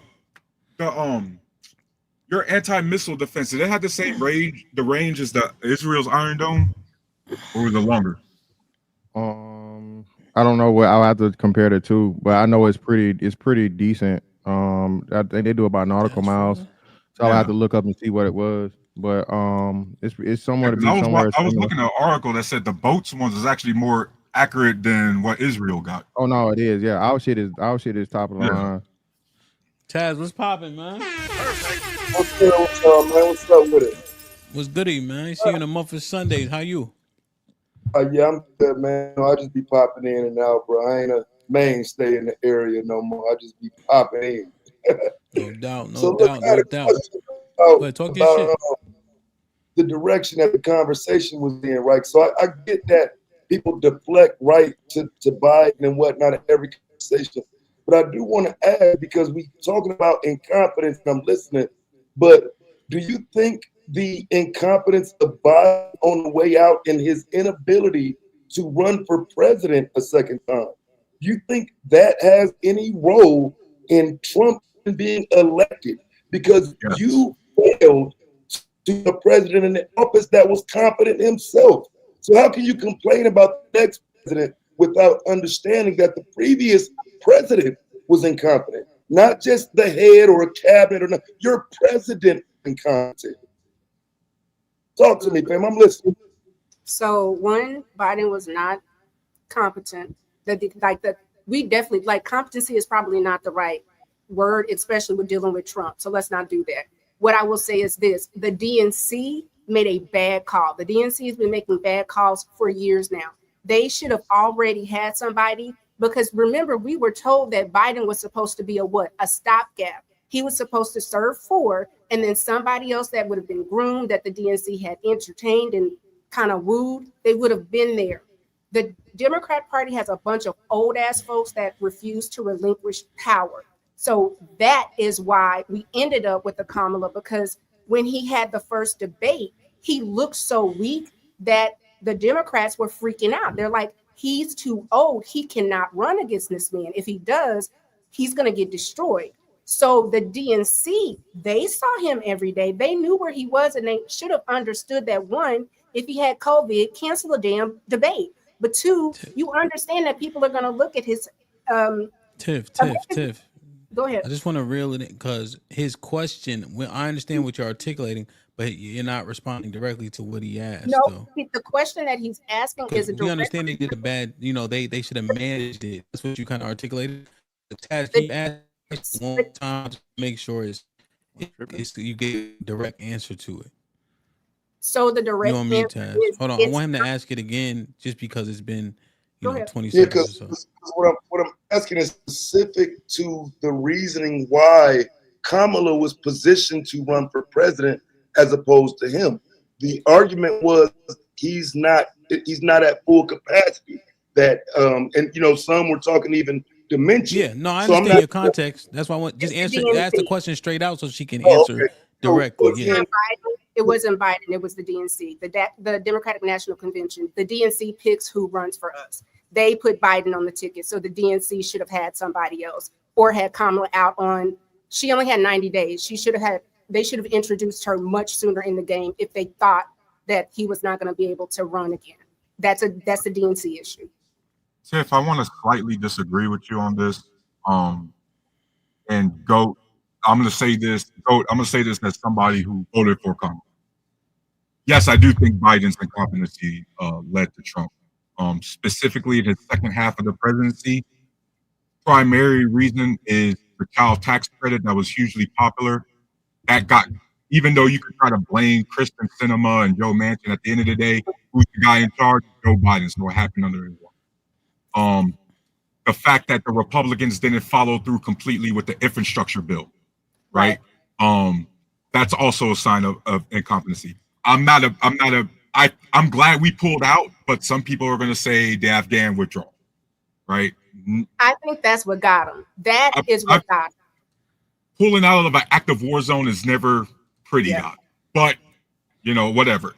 But what really got him Goat was the fact that, yes, what Tiff said, he got into office and he was just supposed to be a stopgap. But he got into office and was like, oh, I like it here. And he waited too long to let somebody else take over, because what nobody should have actually took over, we should have had a primary, right? Kamala should have went and had a primary and lost to somebody else like she did the last primary she ran against. But instead, they just inserted Kamala after a bad debate, and it just went all downhill from there. And that's Biden's incompetency, bro. That's how. So I'm gonna call cap on that though, and here's why. So if you're going to position somebody to run for president in 2024, what you would need to do is start that candidate maybe 2022, 2023. You would have to show me where someone was positioned to take Biden's role. No one was positioned to take the role. So by the time they realized he could not produce in that debate, then they scrambled to get rid of him. That is not the DNC. That is the fault of everyone else around Biden who knew he could not perform that job. At some point, even Obama had to pull the rug underneath him. So that is the Democrats as a whole fault. You put that man in office and he couldn't even do 4 years. He didn't even complete his first term. But today we talking competence as if you are in position to talk about it. Talk about the president who was incompetent before you talk about the cabinet that your incompetent president now has. I'm just saying it don't make no sense. It doesn't. But go, that's why I said it was Biden. Like, I can't blame the DNC and Obama, because everything you just said is correct. But the reason why I say it's Biden's incompetency is because can't nobody force Biden to drop out the race. The only way to do that was to invoke the 25th Amendment. As you know, Go, that was the only way to do that. But guess what? At that time, remember, it wasn't supposed to come down to that, because Biden himself had made the agreement. Hey, look, somebody's coming in regardless of how these 4 years go. Biden is the one that strung everyone along, Go. That's why, again, he's the guy in charge, so I blame the guy in charge. You know what I mean? So let me ask you this, because I thought at that time the best option would have been to invoke the 25th, position Kamala as president. Now she's running as the incumbent. To me, the 25th is the best option if you're not going to run Biden. Pull him then. Use the 25th against him. Get him out of there. Now you're running Kamala as president, as the incumbent. That's your best option. What you think about that? I see your strategy. That was one of the strategies, and that could be a good strategy. The reason why I don't know if I would go with that strategy is because Kamala was already not popular, right? If you remember, she only got 6% in 2020, right? That's why she was the VP and not the head of the ticket, right? And so if you invoke the 25th Amendment, you're now putting an unpopular vice president who for the last 4 years, everybody, including liberals, were going, damn, Kamala's actually the one they're trying to hide in the basement. Because where's she at? Can't nobody find her, right? So if you put her in charge, now she's in charge of trying to run a presidential campaign in less than 3 months and run the country at the same time. It was going to be even a worse disaster than what it turned out. This is my opinion. I don't know, because historically speaking, though, the incumbent has a better chance. So you're putting a person who's already unpopular at least into a role of now being the incumbent. Although I don't disagree. But traditionally, oh my bad. Traditionally, the vice presidents have always had actually high popularity. It's almost like I know you're a football fan. It's almost like the backup quarterback's always like a popular dude on the team. Like the vice presidents, when you look at them, they've always had typically high approval rates, except Kamala. No, the only vice president to win was Sam Bush, the first one. All the rest of the vice presidents that ran lost. What are you talking about? I said the approval rating, not the actual election result. I'm talking about the approval rating, Mr. Fantastic. Like Al Gore's approval rating as vice president under Clinton was high. That still didn't mean he won the election, though. I think we go back to the same argument. So if your approval rate is high as vice president, but you lose trying to be president, does that really matter? Yeah, because what I'm saying, Mr. Fantastic, is from the strategy, because again, I said I don't know, but based on that strategy, I'm just saying it could have been worse. Like maybe she doesn't do as well, or maybe she does better if the situation's changed. I just don't know the degree at which. It's okay to say that Kamala was a horrible vice president and a horrible presidential candidate. It's all right to say. I mean, I know it's difficult for y'all to say. And again, why would that be difficult? The first time, well, I don't, because nobody has said it. Nobody said it. Just say she's a horrible candidate. Pretty much is incompetent is pretty much the professional way of saying, yo, you ain't cutting it. That's not. Well, y'all said Biden. That's just pretty good. That's a universal. Calling somebody incompetent is a universal. Well, no, I think my bad if y'all said it. I heard y'all say Biden was incompetent. I heard no one say that Kamala was incompetent. Oh yeah, she was incompetent. Again, where was she at for 4 years? Y'all didn't say that until now. Is Trump been saying that? No, Trump is very competent. Remember, this is his second term. So it's not there. See, look, see that go. I know exactly. That's my point. No. It's not a point. I legitimately, again, HAMP during election season, did I not come up and say that lady cannot win? She's highly unlikable. And again, I'm going to fault the DNC because the DNC lacks vision.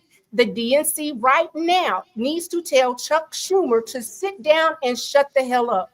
Let these younger people speak, because everything that you're saying, you're out of touch. You don't get it. These younger people are over you, and you make people be dismissive. The Democratic Party, if they want to have any type of fealty, is one, they got to stand up from this act, and two, they need to start training leaders. I will fault even RGB. Why the hell did you let yourself die in this seat? You knew you were sick. You cannot hold positions forever. So because we don't want to push people out, this is where we are right now. This is where we are. Let me get Let me get TD. TD, I saw you had unmuted, and then we'll get Coach Ferg and then see if Taz got any more follow up from what he heard so far. TD was probably I just really had a question of, in reports, and depending on who you listen to, they say Trump is I don't know if it's just true or not, but they say he's shitting on himself, pissing on himself. We hear him and again, it's your face, but this is what I'm seeing, right? By who though? Where's the whoever it's not Fox News. I can tell you that I'm sure they're not reporting. Well, I don't watch no news, brother. So I'm either way. What I'm telling you is this is stuff that people. You got podcasts. You got news, you got folks who saying who close to Trump is saying he's shitting, pissing on himself. We've all heard some of the interviews and speeches he's giving, and some of them is rambling on, and he's talking about this and he's talking about that. The man is 78, 79 years old. At what point do we look at to say, are you incompetent? Are you fit to be the president? Okay, can we do a poll? Again, brother, I'm not being facetious. This is the first time me ever even hearing that, brother. I'm not, can we do? Be making that up. I'm not saying you making it up. I'm not saying you making it up. I'm just saying, that's why I led with depending on who you listen to. You would never hear this on Fox, but if you go to the internet and they got plenty of folks out there who doing podcasts on politics, on this and that, and they're reporting that some folks close to Trump is saying he's pissing and he walks around with a shit bag. Whether that's true or not, I don't know. I've heard him. I've heard it again, man. This is fact. This is what I'm not saying is fact as far as it's actual, but this is what been reported. So there's folks out there that say to Google that. I feel like if I even Google Trump shitting on himself, they gonna kick my door in. So I'll just good luck with that. But what I'm saying is at some point we've all heard some of his speeches and how he ramble on left and ramble on right and ramble on around. It don't make a lot of sense sometimes. At some point, he's 79 years old. Do we ever look at to say, hey, is this guy fit to lead? That's my question. Well, until he starts. My bad, go ahead, bro. I would just say this. Yeah, I'll just say this, man. Until he starts fucking falling repeatedly every other time, that's something factual that we seen on TV. And then you literally being belligerent and not putting words together repeatedly on national TV, I think then we can start questioning it. But until then, like you said, these random podcast sources of him shitting on himself, brother, I'm not gonna trust those. Yeah, now again, we come to find out. We come to find out that this man that we all knew that we were saying, and the people, any fucking Stevie Wonder could see, this man was not fit, competent, healthy, or anything enough to be running the country. And they lied to us for at least a year and a half, if not 2 years. Okay. And now they confirmed it after the fact that everything we said was facts. That's the difference, right? Again, there's no difference. What I'm saying is currently these are things that's being reported. So at what point the source matter though, bro? What point do we from who do Fox News matter? I'm sure if you're a Republican, you get almost 90% of your facts or your stories from Fox. Does that matter that we know some of the stuff they're saying is not true? Well, we've heard some people say blatant lies and tell them with a straight face. But hey, do we get to question that because it's Fox or because it's a Republican view and it's positive of Trump? We don't get to ask about that. It happens on both sides. Yeah, can you agree to that at least? Do Republicans tell any lies, Mr. Fantastic? Do Fox News tell any lies? Politicians tell lies, brother. Everybody got to. As long as we get you to agree that both sides can be manipulating and leading. But the thing is, and as long as we can admit that everything that was said about Joe Biden was factual and not rumored, and we were lied to. See, the difference was when these things were being reported by actual sources, right? Those same sources, everybody said they were lies. Now that everything's over and done with, and they're trying to get rid of all of the current Democratic people because it's set up for at least the next two by political pundits, them not even having a true candidate for the next 2 years presidentially, all right, and their best one even losing by a large margin, brother. They want to tell the truth. So the CNNs and the MSNBCs and all these other things you keep fake media, huh? Right, you keep mentioning Fox. Well, yeah, it was fake. And again, the reason why we know it was fake, at least that part, that topic, is because they admitted and they counter. You know what I mean? They countered themselves. After does that mean everything else they say is not to be, listened to or taken? Concerned about Biden's health? Yes, everything they said was a lie. Okay. Yes, that subject. Yes. But I'm saying CNN, MSNBC, everything they report now is considered false until further notice. Well, not false. I mean, if it has some substance to it, the problem is there's no substance. It's just like you said. I guess the best they got is Trump shitting on himself. what I know for a fact though is Trump has the highest approval rating of any president, like since I don't know when. Right? Since when? On Fox News? Where's this poll? No. No. Even see, that's the wonderful thing. So hold on, wait. So hold on. The wonderful thing about it is wonderful thing about even CNN reported that. That's a CNN report. CNN reported that, brother. So they CNN have no choice. Reported that Trump got the highest approval rating. Yeah. Higher than President He's Obama. underwater in every single thing. On top of he's lost Fox News. Like it might be a Republican. I think Mr. Fantastic, President Obama is Republican president. The immigration is the only thing he has a positive approval rating. That's now overall. Oh, shit, All right, let's do this. Let's do this real quick. Let me get Coach Fur again. Hold on, Tiff. Let me get Coach Fur again real quick. Let's see if we can substantiate the approval thing real quick. If y'all got smartphones, Google it for me real quick. We got Google right here. I'll share the screen. Coach Fur, what's popping? What's up, HAMP, man? Can you hear me? Can y'all hear me? You got the snap crackling. Hold on, okay. No, I know what's going on. Give me 30 seconds, man. You probably got an Android. You probably need to throw that shit against the wall and then see if it worked better. Is that better? Go ahead, talk. No. It's better, but it's better than worse. You see what I'm saying? Okay, so I'm gonna say this real quick. You know, in my household, we don't want to listen to it. No, we don't. Sound like a time traveler, though. It sound bad. Well, listen, man. Better than what it was. I'm not in my home space. I'm out in the Go out and come back in. Just go out and come back in. I'm gonna drop the link. I'm gonna drop the fresh link, and then you got the floor as soon as you come back up. Taz, was there anything else you wanted to mind through? Is that better? No, Coach. You got to drop out and come back in. You got because it's doing that. It's doing like the crackly thing.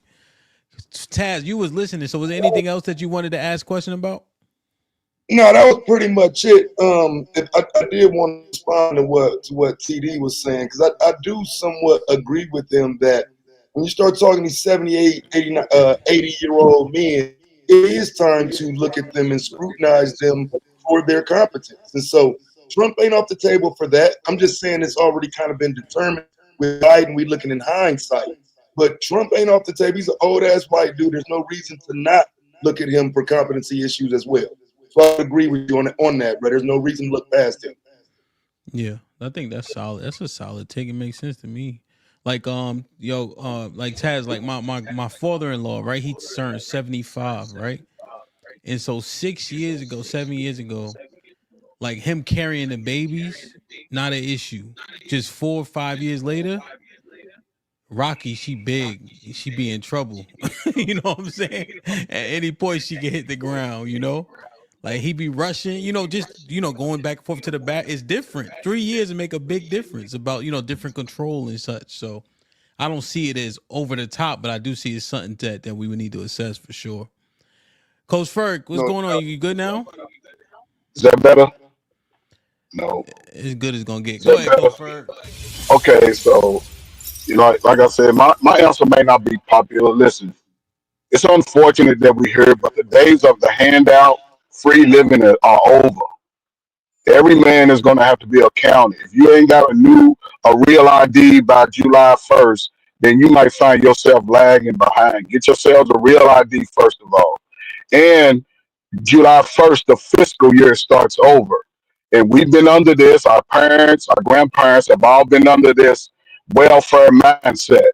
America is giving citizens, and you won't see this until next year. And those that really are lazy and don't start putting themselves in position to acquiesce some of these opportunities will continue to suffer. And it's a new phase in our life going forward. There's no more free living, and you can't afford to not jump into these spaces. We worried about the war. However, that same process will allow your sons, and I know we all got some slow ass kids because the kids are lazy. Remember, they hyperbolic because they don't do nothing. They don't have no discipline. It's all going to be able to be eliminated because they're going to be allowed to sort of grow up in the opportunity mind. Those that complain about it, they will suffer. Biden, he gave the whole 4 years he was in school, he offered 2 years of free college. How many of us knew people that went to college? You didn't even have to pay. They didn't take advantage of it, so they realized black people, we want to be independent. Not everybody's capable of talking on YouTube. A lot of people, when you're dealing with, I'll say this and I'll shut up. If you haven't had a civics class, then you might have an issue. Brothers that been in the military, if you listen to them speak, they speaking from I'm not gonna lose capacity. They speaking from I will make a way. You have to 35 and over. Your handout days are over. Get out here, find your niche, take that tight pants away y'all wear, resew that shit, make some new creations. Because if you're not offering nothing, America is not gonna have a place for you. You're going to have to go into the soup lines. But if you don't, over the next 4 years, the world is going to show you. Don't give a damn about your feelings or nothing. So, brothers, get out here. You see what can happen. I would hope that the world ain't fighting battles like they did in 1990 when I went in. It's more electronic. Learn the electronic skills. And ladies, it's a great time to get your equal rights. You can also join to defend the country. Or if not, stay in the back and cook a meal and fold some clothes. It'll change your life. Hey, so Coach Ferg. Oh, you want to read that? My bad. You mute. You mute. My bad. Sean with the $5. Did I read this one? Project 2025. Who organized it? Same people that did it under Obama. I think I read this one, right? Yeah. Hey, y'all mute for me. I got a little bit of an echo. Sean Brewer with the 2000 RFK. I read this one. Yeah, I read this one. Like Mike with the $5 says, what's up, Hamp? So question, with everything happening now, how close are we to world war from a military perspective? Anybody want to answer this? Aaron, what you think? Yeah, that's not going to happen. The way the world was structured militarily when we had world wars, the nuclear threat wasn't really present. In fact, the fact that the nuclear threat became real in World War II kind of closed the potential for a world war in a traditional sense. What we'll have is what we're having now: proxy wars, Cold Wars, things like that. Now that can flare up and get goofy, but a traditional world war, nah, not really. Lex was popping with the $2. Says, I said close the doors. Sean Brewer with the $5 says, Tiff, what are you saying? Word solid Kamala supporter at his best. Goat, keep letting them talk. They will sound crazy and believe what they saying. Respond to this, Tiff. I would really like I want to thank you, Sean, for being the sponsor for today. I see that my appearance, it liberates your wallet. So I keep on keeping on. Thank you for supporting the show. John was I dropped the link, John. Salute to John for extending the show and OG Bravo Tech. I dropped the link for you, John, a few times. Or everybody but you. Callie Bev with the $5. Hey, Taz. She said, that's all I wanted to say. Salute to Taz. I think he had to run. But good question, good dialogue for sure. Little Rock with the $5. She said there would be little difference in her strategy and that Biden was performing. That was a killer. Yeah, that definitely hurt her if she said that. Sean Brewer with the $5. DNC, abortion war, gay rights, illegal immigrants, and raised taxes. That's every year. Damn. John Henry with the $2. Trump's dementia has been known since 2015. Is that proven? Yeah, not proven at all. Obviously, the fuck. Uncut was popping. Uncut Underground with the $10 says, y'all know the DNC don't play. Ask Bernie Sanders and ask Seth Rich. Ellipsis. Oh, never mind. John Henry with the $5 says, Trump is underwater in all ratings. You should watch some news, Mr. Fantastic. You want to respond to this?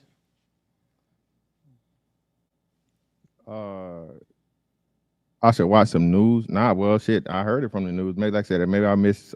They just said he had the Heisman thing. They're comparing him to fucking Ronald Reagan. So, Fox News. Hey, he definitely ain't got no ratings close to Reagan. No, if you go right now, no, he's actually down even with Fox. Like this right here is what's gonna break up the MAGA niggas. So those right now. Yeah, everybody's reporting that down thing. He took like a 6-point hit on the whole Iran thing. So it's worse than that. He took a double hit Trump is down almost 30 points. It's 30 points with 18 to 35. I think it's 22, 25 to about 40. He is underwater on everything. And the one thing that he had, his advantage was immigration.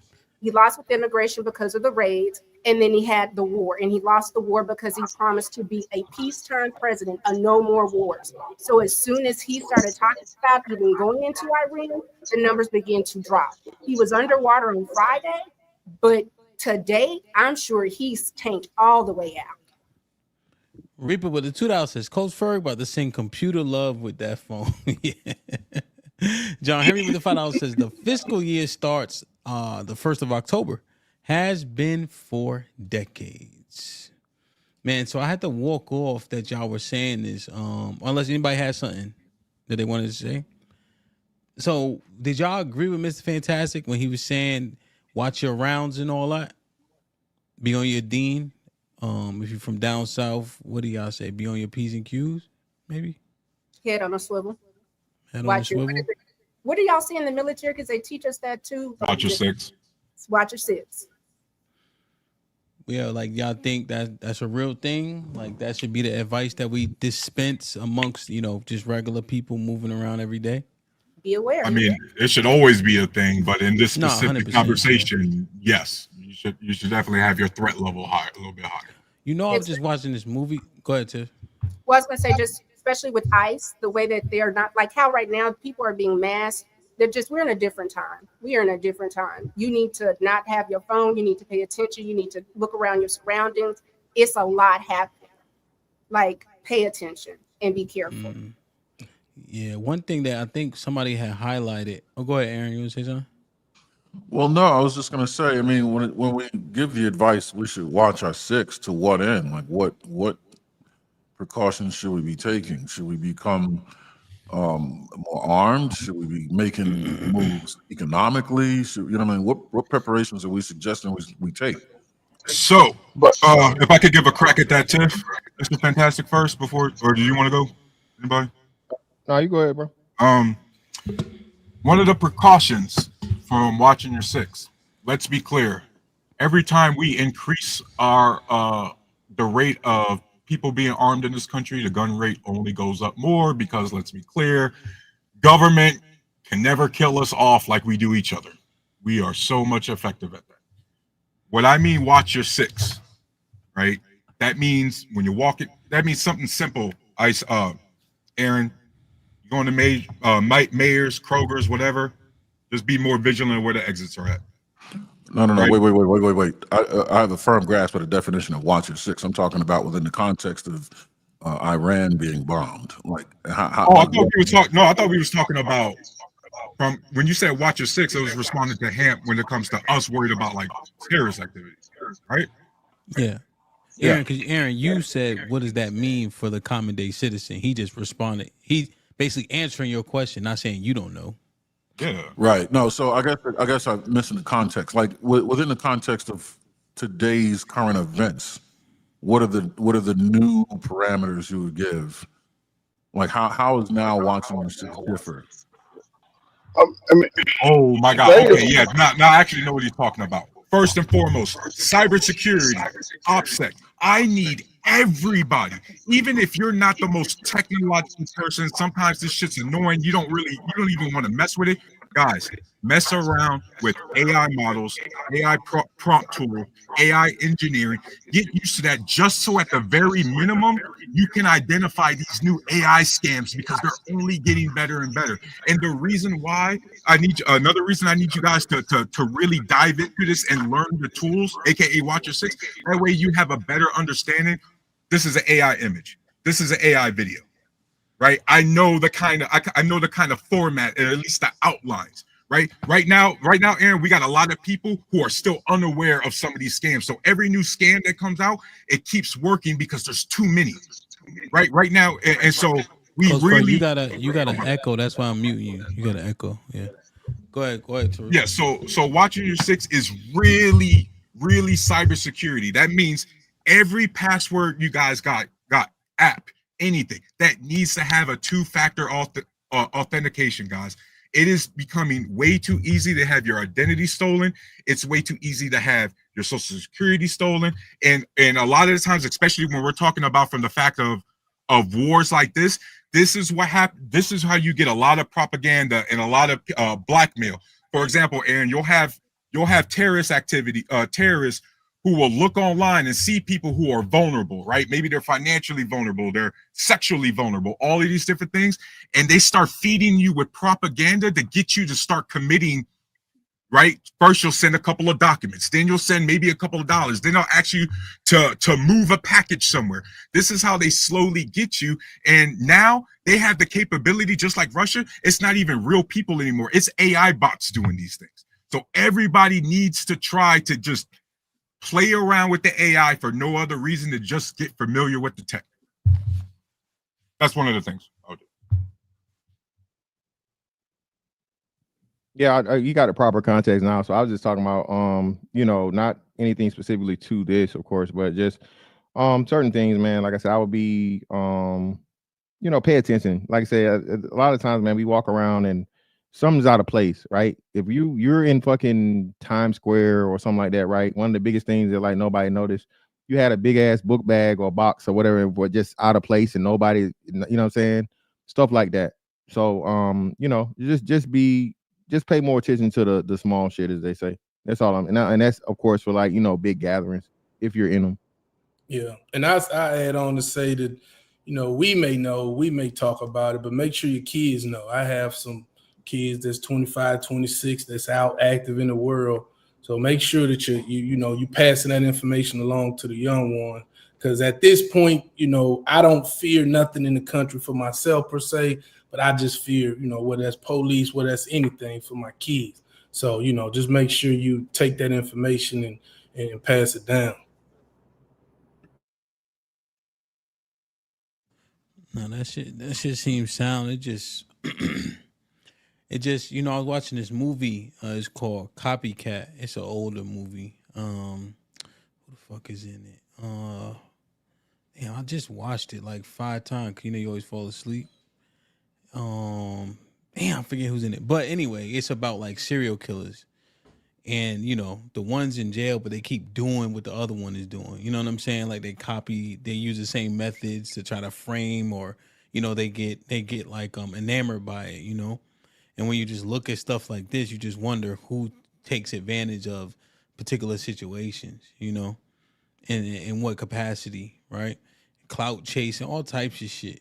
People taking credit for stuff they didn't do, So I just wonder, what are the effects, with that whole sleeper cell notion and waiting on an opportunity.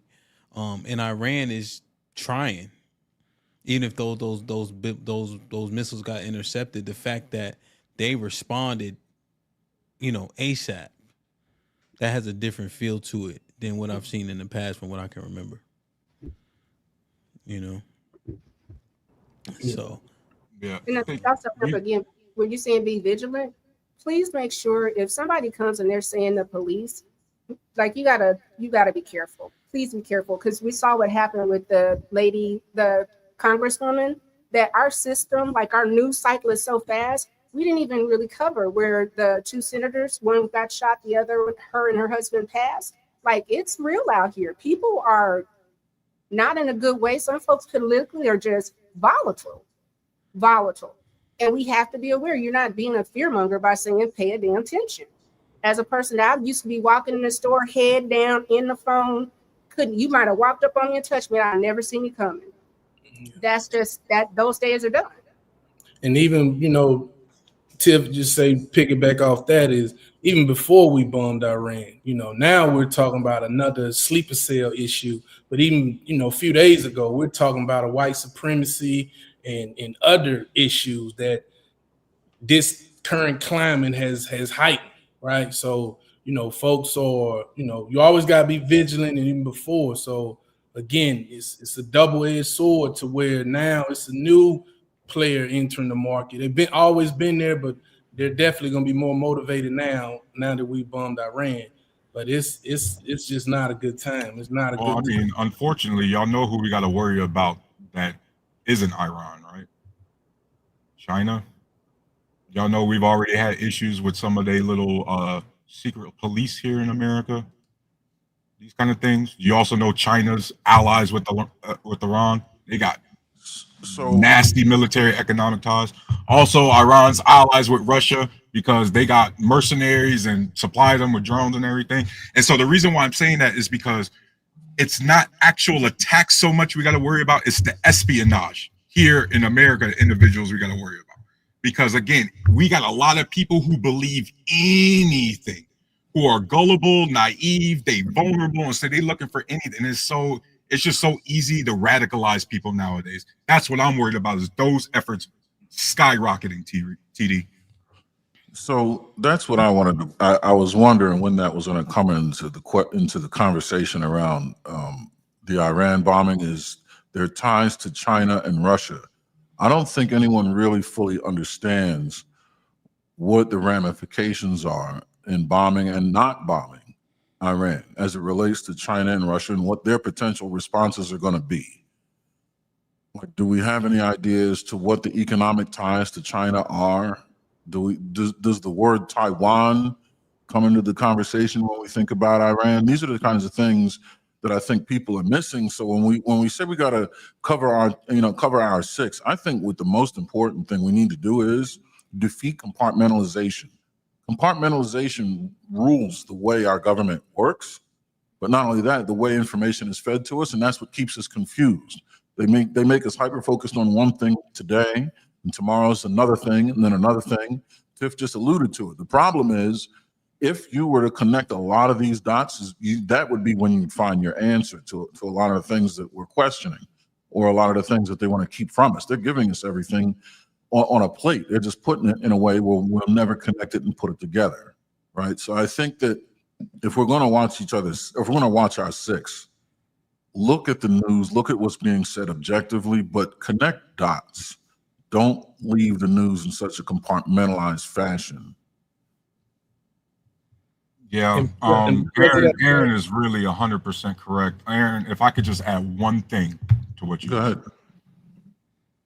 When you're looking at these countries, people, open up a map and look at it. Yes. For the love of God. Jesus, yes. Okay? Because and here's why.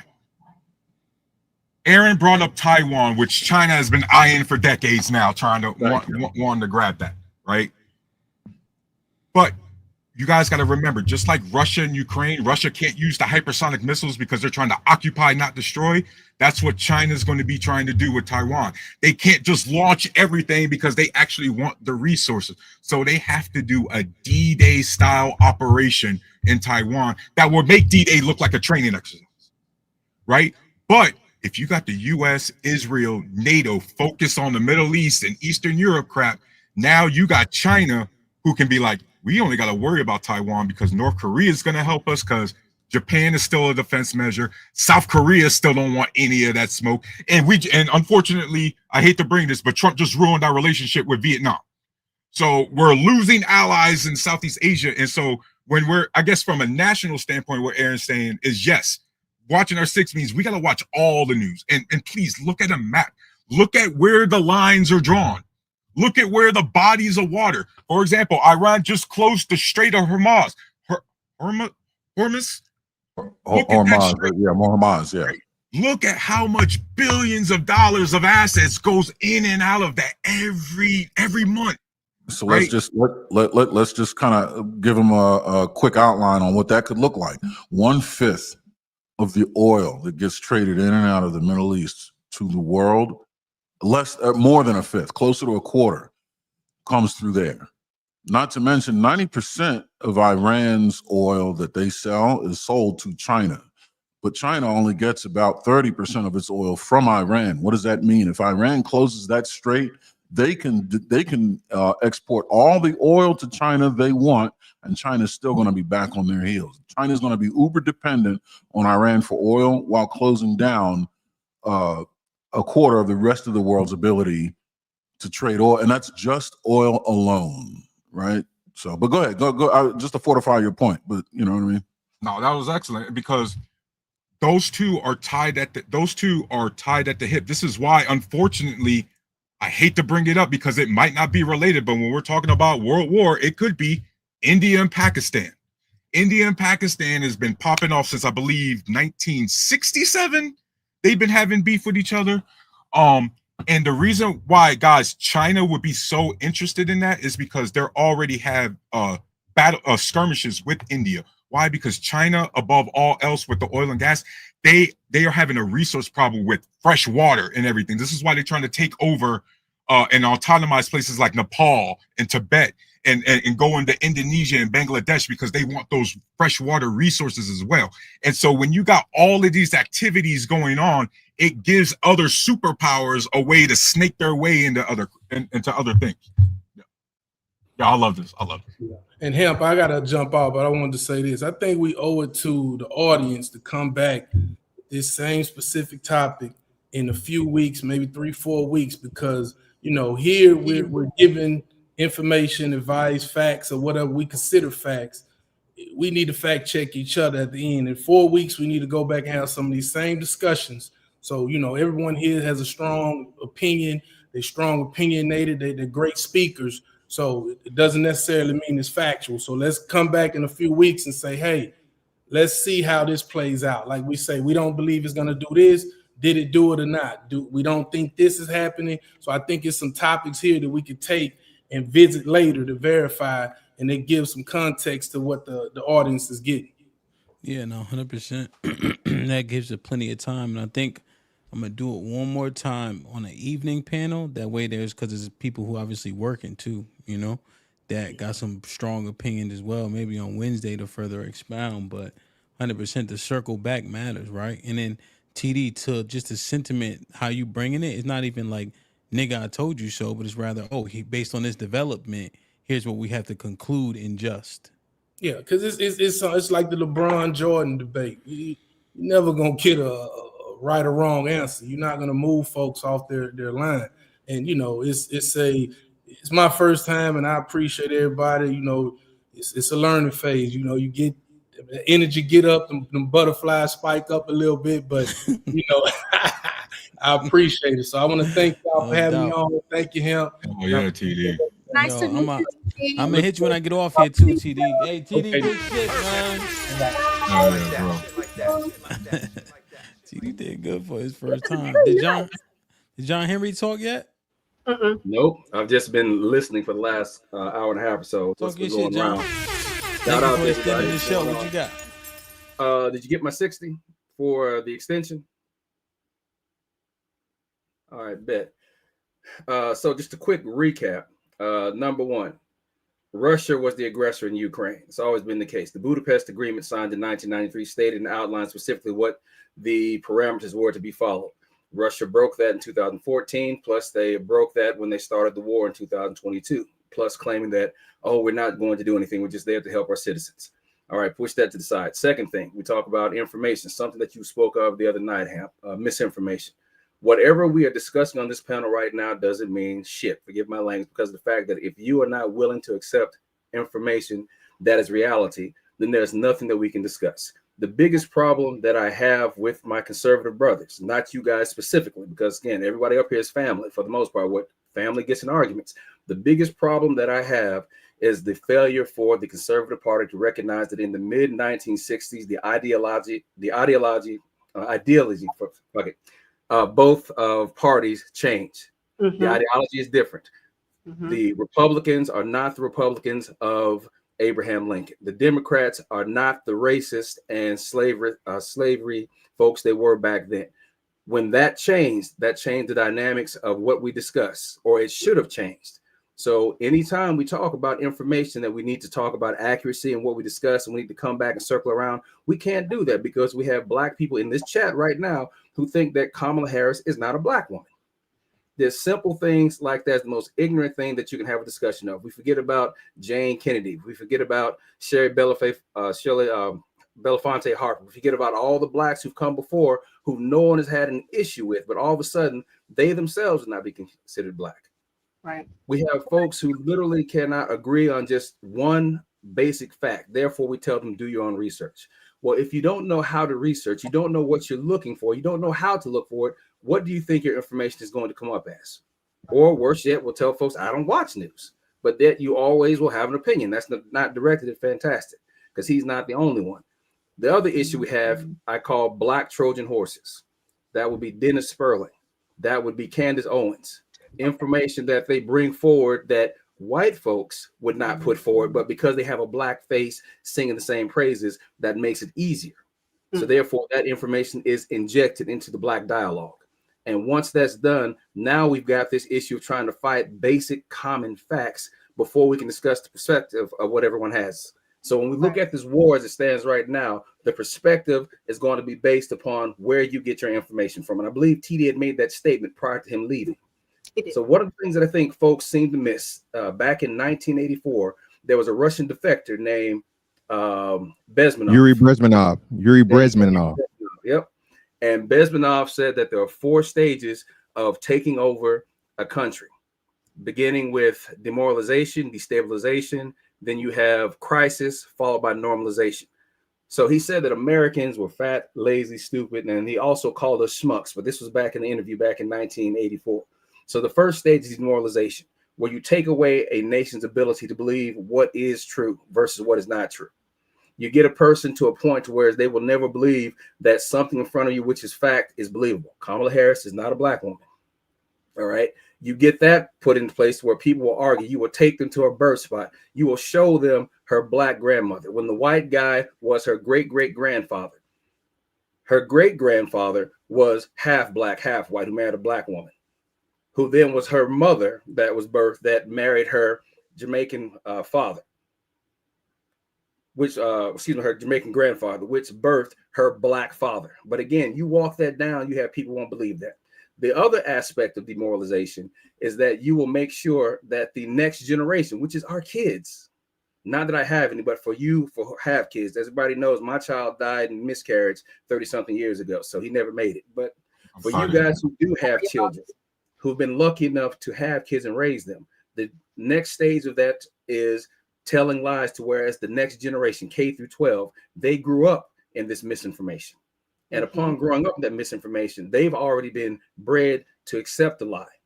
The second stage, destabilization, where now they look at attacking your infrastructure, whether it be your highways, your banking, your industry, something along those lines, to make sure that it causes panic. And they're talking at least 2 to 6 years it would take, supposedly, for that to happen. The third stage is crisis, which is where we are right now, where we have Trump now jumping into this war for whatever reason, or at least bring us into something to where he stated from the very beginning, oh, I will not get us into war. We would not see any type of war. But yet he said that Kamala Harris would get us into a war within 6 months. He's got us into one within 5. And then the last stage is normalization, whereas we accept this goofy talk that we hear now every day that's perpetuated, no one pushes back on. And misinformation comes from black faces like ours that people will take for having the best information, true information, which is normally never going to be the case, depending upon whether or not we go back to the mid-1960s and accept the fact that the party ideology changed. Therefore, Republicans are not the party of Lincoln. The Democrats. The Democrats are not the party of abolitionists. All the abolitionists, or excuse me, as I refrain that, take that back, of slaveholders. All the folks who were slaveholders, slave owners, their descendants went to the Republican Party. The Republican Party ousted their own folks who wanted to see civil rights for blacks. What people do not realize, 1927 is where we first got into the situation where blacks started leaving the Republican Party because of Herbert Hoover's actions during the 1927 Great Flood.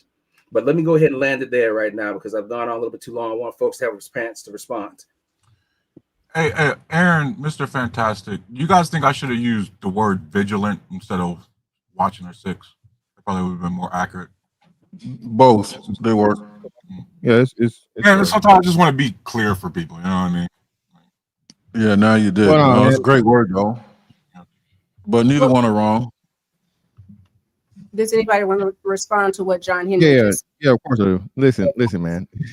Listen, if you mainstream media has been found out to be like one of the most unreliable and most skewed and biased things, no matter for both sides. Okay, so if you choose to still watch the news, when again 90% of everything you hear about Trump is going to be negative, and they're never going to tell you anything of the positives, right? Hey, go right ahead. Same thing if you want to choose to listen to Fox News. There's gonna be nothing but the, you know, all the good and none of the bad.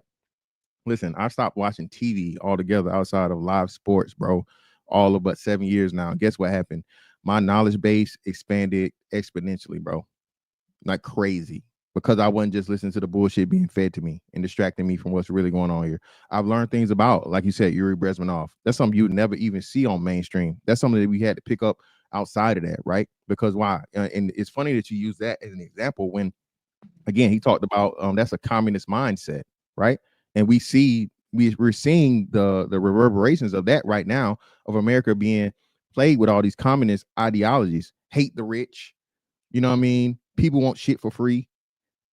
People just hating anything to do with, you know, 2A and gun rights and shit, not understanding historical context of, okay, as soon as they take your guns away, you lose all your freedoms. This has been proven time and time again.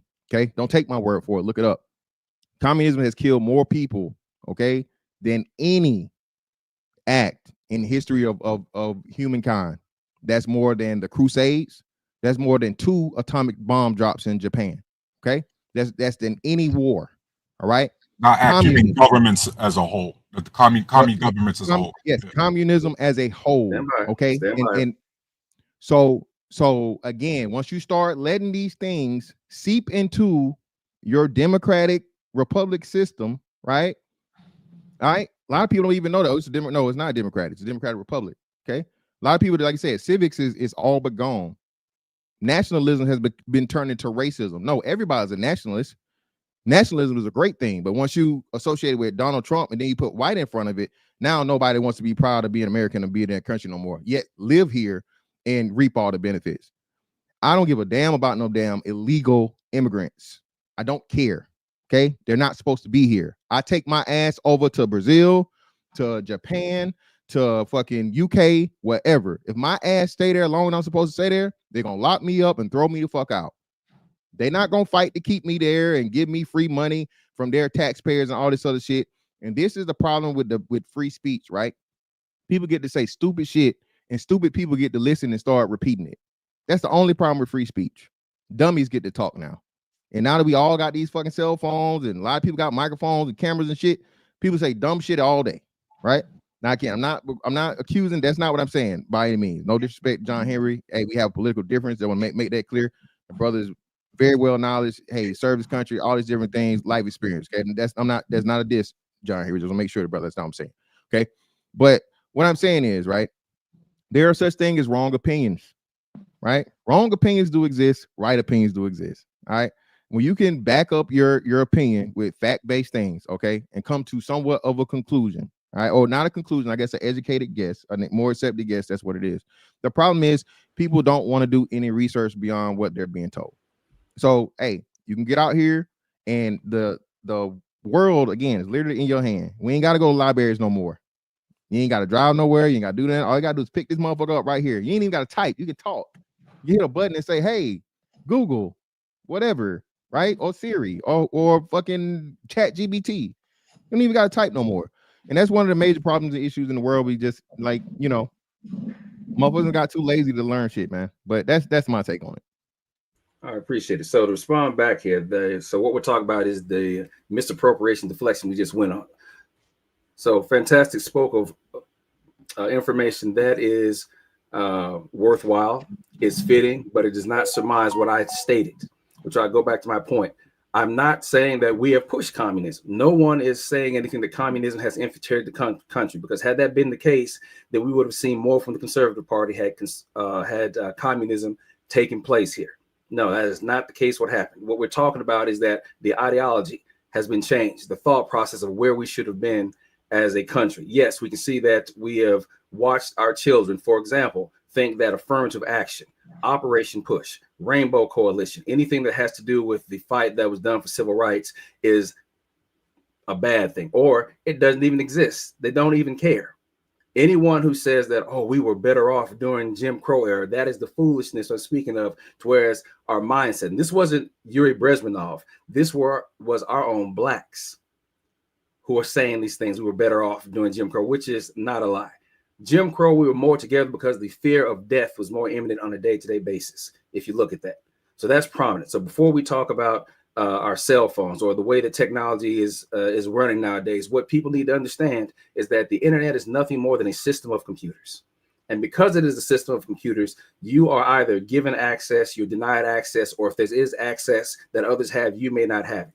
Information is also filtered, which is why if you do a search for certain bits and pieces of information nowadays, you can't find it because it is filtered. We've seen when Gronk was having his issues with Elon Musk, where they had to make changes to the filters so it would make it more positive. So therefore, if we were to look for damning information on Biden or Trump, it would be hard to find. But a different topic. What I will say right now, since Fantastic talked about facts, let's take a look at this now. For whatever reason, we've seen it stated that Black history is divisive, right? We've heard him say that it's divisive and it is also a lie. But yet no one has an issue with the Daughters of the Confederacy on how they've presented history, to where you have people who celebrate Confederate Memorial Day, who have all the Confederate holidays that they celebrate, where they enacted where the South supposedly won. We see people talking about, oh, he's got a tattoo, he must be a part of Trent Argo or whatever gang. But yet we see white supremacists walking around every day with tattoos. None of them are getting hemmed up and deported. Well, We you see wouldn't be able all to the deport them. They're American citizens. Oh no, kinda- it doesn't matter. We've had American citizens who have been held, Americans what? in the Yeah, last held, not deported, though. held. But here's the thing: the fact that for them to even be held is what I'm saying is that Rubicon that we've crossed, to where we're not looking at the factuality or the statements that are being made by folks who talk about, we'll prove this, we'll make the statement of what's different. What are we seeing that is not true? And what is not true is that Black history is not divisive, but depending upon the information you have, going back to misinformation, tying this together, depending upon who you believe, you will have a belief that Black history is divisive. The history that Who said Black history was divisive? Donald Trump said Black history is divisive. Have you not When did been he say paying? that? When did he say that? As close as what last Are week. you kidding? Fantastic. You're the main one talking He about said, hold on. He said, hold. He said verbatim that Black history is divisive. It's executive divisive. order. We all want to be one thing, and No, why that's do not we what he have said. Okay. That's not what he said. See, y'all inferring, y'all add all this shit to it, bro. That's not what he said. Fantastic. If you don't read the news, you don't watch it. Why are you debating this? I tell you Because what. No, because not, something like before we that had- is hold on, actually let me said land, that let me would have land, been. I I would one have mic. heard that. Fantastic. One mic. Let me land. So before you make your statement, what I would like for you to do, drop down for a second and look up the executive order, look for a division to which Donald Trump stated this. He said that Black history was divisive. No ifs, ands, or buts. It was stated as part of the executive order that he put out. You know what? I'll land the plane right now. Let me drop down and go find the information. I'll be back. John, Mr. Fantastic. Don't drop. Don't drop. One of the issues that I'm seeing, and this is just respectfully for both of you guys. A lot of times we as humans, or however you want to describe it, we go down these rabbit holes of research and we don't come out. Right? Somebody will go down the rabbit hole of learning about libertarians, and all of a sudden they're a libertarian, right? They just got nothing but libertarian talking points, or capitalist talking points, or communist talking points, when in reality all of these things live together. So, Mr. Fantastic, I went down that same anti-commie path because we all grew up on that, by the way. Like F the Russians, F China, like the one-child policy, that was horrible. That's still got negative effects on that country today. But a lot of times we come off of that as if somehow America is a pure capitalistic country, and we're not. We are a mixed.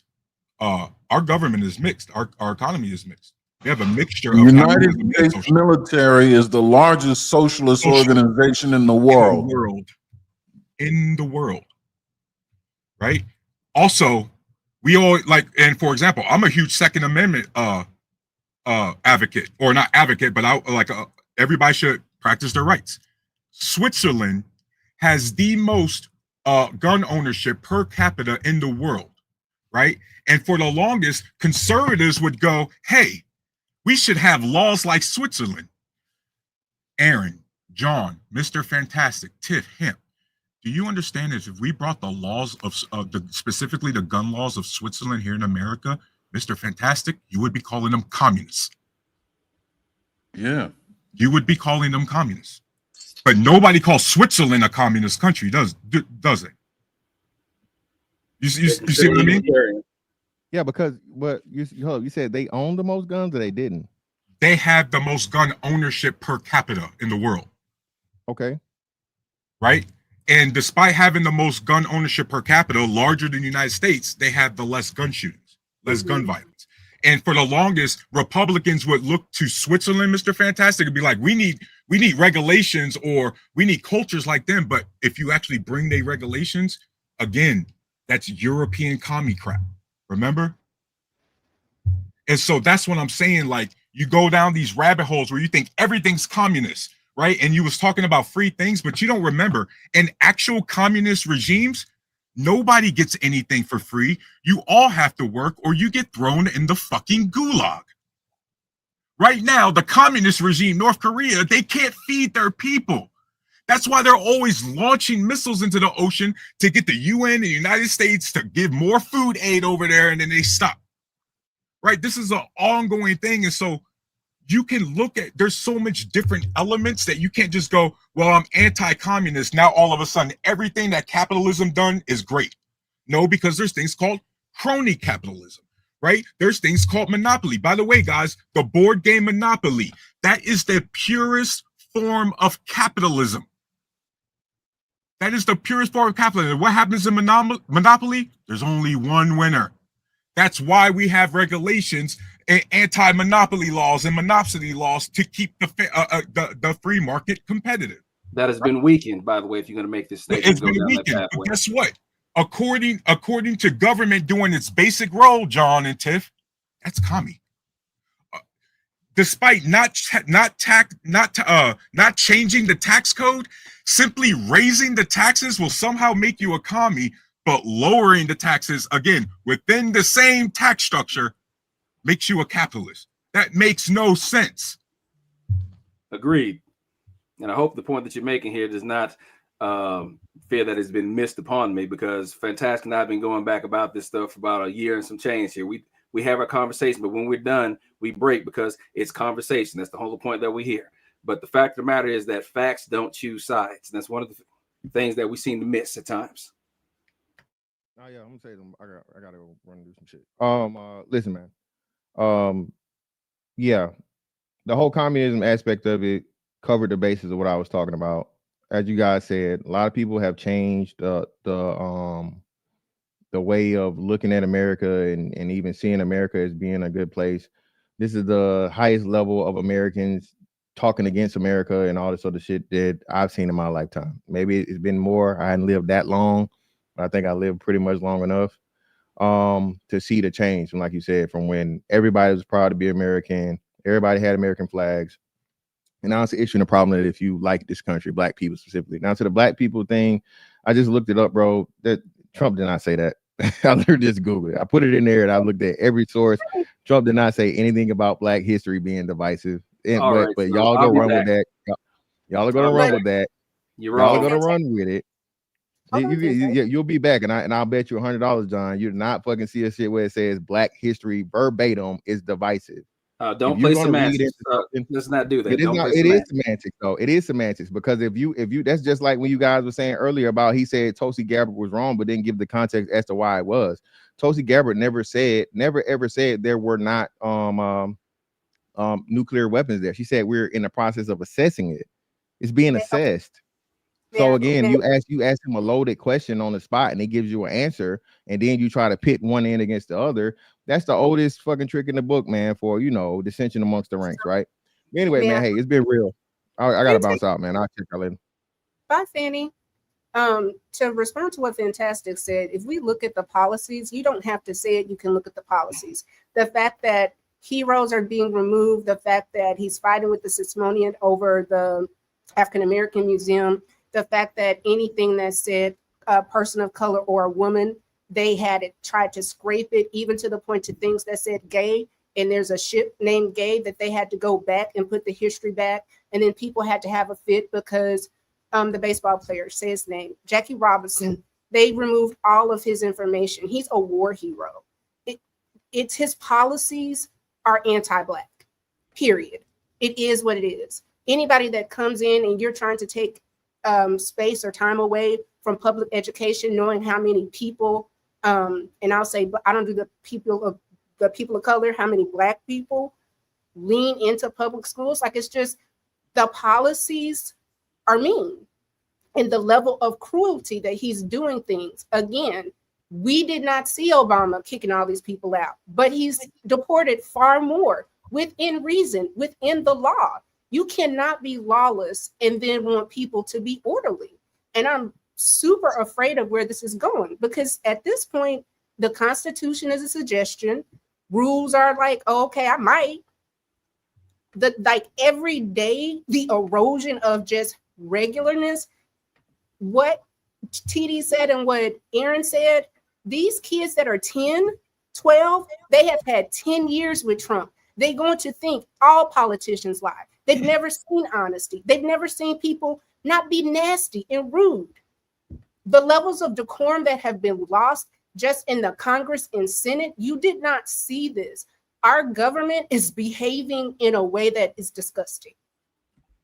And it does not honor the people that have served, died, and still very much love this country. And I don't give a damn about somebody that's a goddamn an immigrant, specifically being an FBA. Go home, come the right way. You will not, when you talking about education, HAMP immigrants thought we were immigrants. They for real thought, I'm going to vote for him because he's against the immigrants so the Blacks can get kicked out. If you go and just do it, it's wild. Please teach your baby history, please. I'm old enough that I had Encyclopedia Britannicus. Like, God, Lee Bob. Well, we accept nowadays what Tiff is. My bad, Hamp. Is there anything you wanted to add? So before I add on to Tiff, man, you're on mute, Hamp. We've been rocking for another hour. That's usually the extension. So y'all can give y'all 2 cents, and then we can table this for, let's say, Wednesday evening. I'll make sure I get in touch with. I'm always in touch with Aaron, Mr. Fantastic, Tiff, Taruth. Cause I like when Taruth really like be into this shit. You know what I'm saying? He be forgetting where he at, yelling in the house and shit, all types of shit. Yeah, it's not a good thing, guys. Y'all better reel me in, man. Like, no, there's nothing to reel in, man. If you be coherent and cohesive, it's passion. You know. Go ahead, John. So I guess again, what I was saying here is that what Tiff is talking about is exactly true, because as I stated before, we're now at a time in America where our kids overall, they have never seen the America that some of us have seen. Since I was born in 1970, I came in right after the Jim Crow era. I was born 5 years after the Jim Crow era, where you were still accustomed to people walking around just saying nigger just because of the fact that they could, based upon where you were. Also knowing people who have had family members who've died because of lynching, because of, let's say, the Klan burning crosses on their front lawns, things of this nature that our children who were born after 1995 or so have no cognizance of. Therefore, to them, oh man, that's just goofy. We can call someone nigga. It's a term of endearment. Now, we all good with that? No, we're not, because it was a disparaging term when it first came out. But because we have so many kids who are separated by 30 years of the civil rights movement, affirmative action, Operation Push, the Rainbow Coalition, before it was co-opted, but nonetheless still, because of that separation, they don't see the harm in what they're saying because they did not grow up with that. They did not see that type of lifestyle. And that's the main thing I landed on right now. We are going back to an America that we had worked hard to make sure that the children that we have birthed, well, mine is not, but for those who have kids, for the children you have birthed, they are going to see an America that 50 years of work was put forward to abolish, so it did not exist. So they'd have to see that. I'll land it here.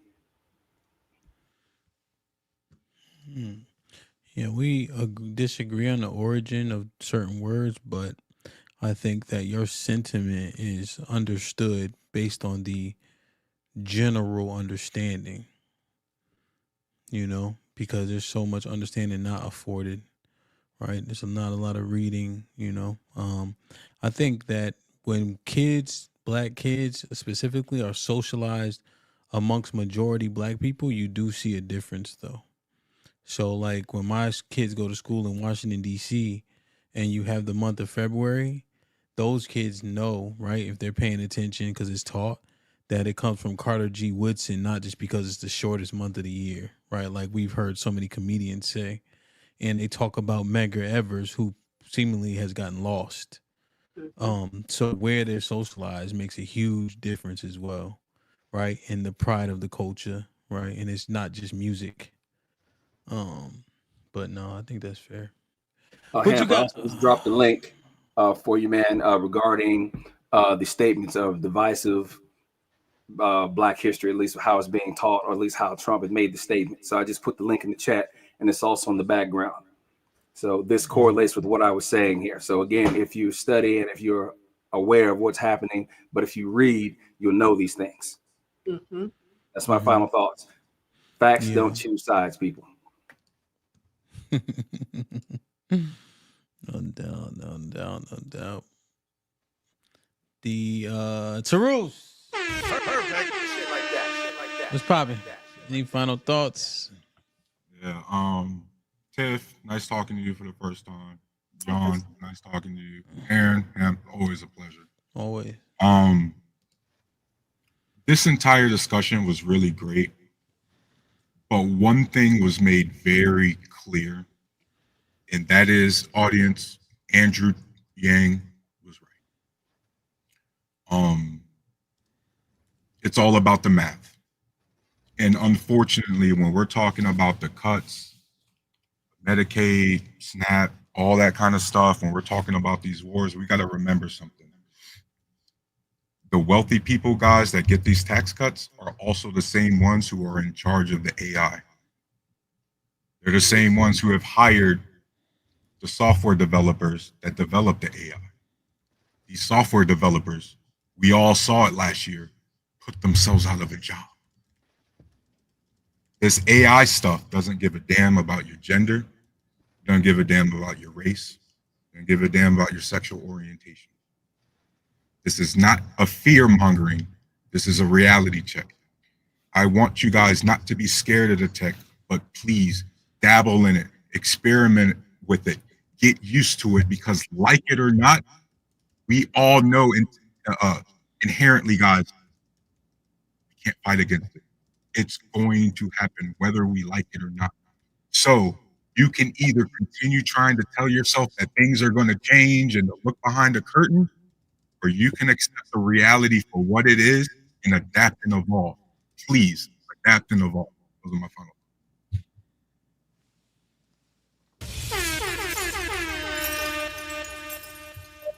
Tiff, what's popping? Shit like that. Perfect. Like that. I should say, find out. I will say this: if politics isn't your thing, then just check out HAMP or get with Mr. Aaron. There's so many people here. John Henry. There's somebody that you should feel comfortable enough, because sometimes we go so deep, if this is your thing, that I think sometimes we don't talk at a novice level. Politics is it's interesting because it can be potentially opinion based. So I would say be like John Henry. I think everybody on here said educate yourself. I'm gonna say it's like liberate yourself and figure out maybe where your shortcomings are. And then if you don't know it, get with your kids. The way that we got our liberation was through politics, and the way that they are going to enslave certain people, but not my black ass, is via politics. So we have to be aware of local, national, and then geopolitical. If we don't know those three, then we are out of the loop, because we are now in a global economy. So we need to know globally what's going on. We need to know nationally what's going on, your state, and then most important and impactful, local.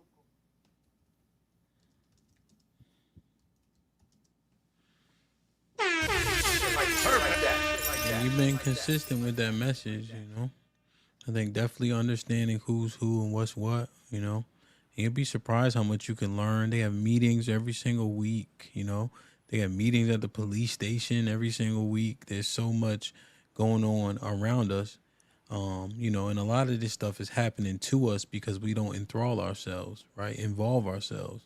Even 1 or 2 meetings a month make a world of difference, And it just be stuff getting passed that we don't even pay any attention to that hurts us.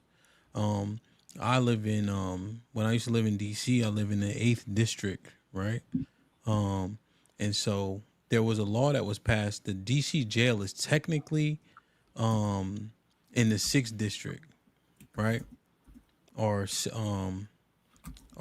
and so they passed a law that literally made the dividing line the 7th district.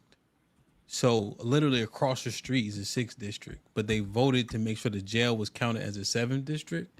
And what does that do to land value and things of that nature? But the North 7th and 8th districts are like 95% black. 6th district, you get a little bit more of a different demographic. And those people attended the meetings, and now they took that jail out of their district, and values of houses shot up. Little shit really make a big difference. Sorry, that was kind of long-winded, but just something I was thinking about. So, Aaron, Perfect. Very, very good show. Where a lot of pertinent information was discussed. I appreciate everybody's perspective, points of view. I hope the audience was able to learn. I fell back kind of in the beginning, just wanted to see where the conversation would go, and it went all over the place, but in a good way. Just to kind of wrap up the final points that were said here. Look, man, the information is given to you. It's going to be filled with misinformation in it. It's the way it works. You got to sift through it and connect the dots to find your answers. Each piece of information isn't going to be useful to you as an individual piece. You have to connect the dots. And the best way to connect the dots is follow the money trail. That'll lead you exactly to where you need to be. But other than that, as usual, if you don't go when you want to go, when you do go, you'll find you're gone. Later.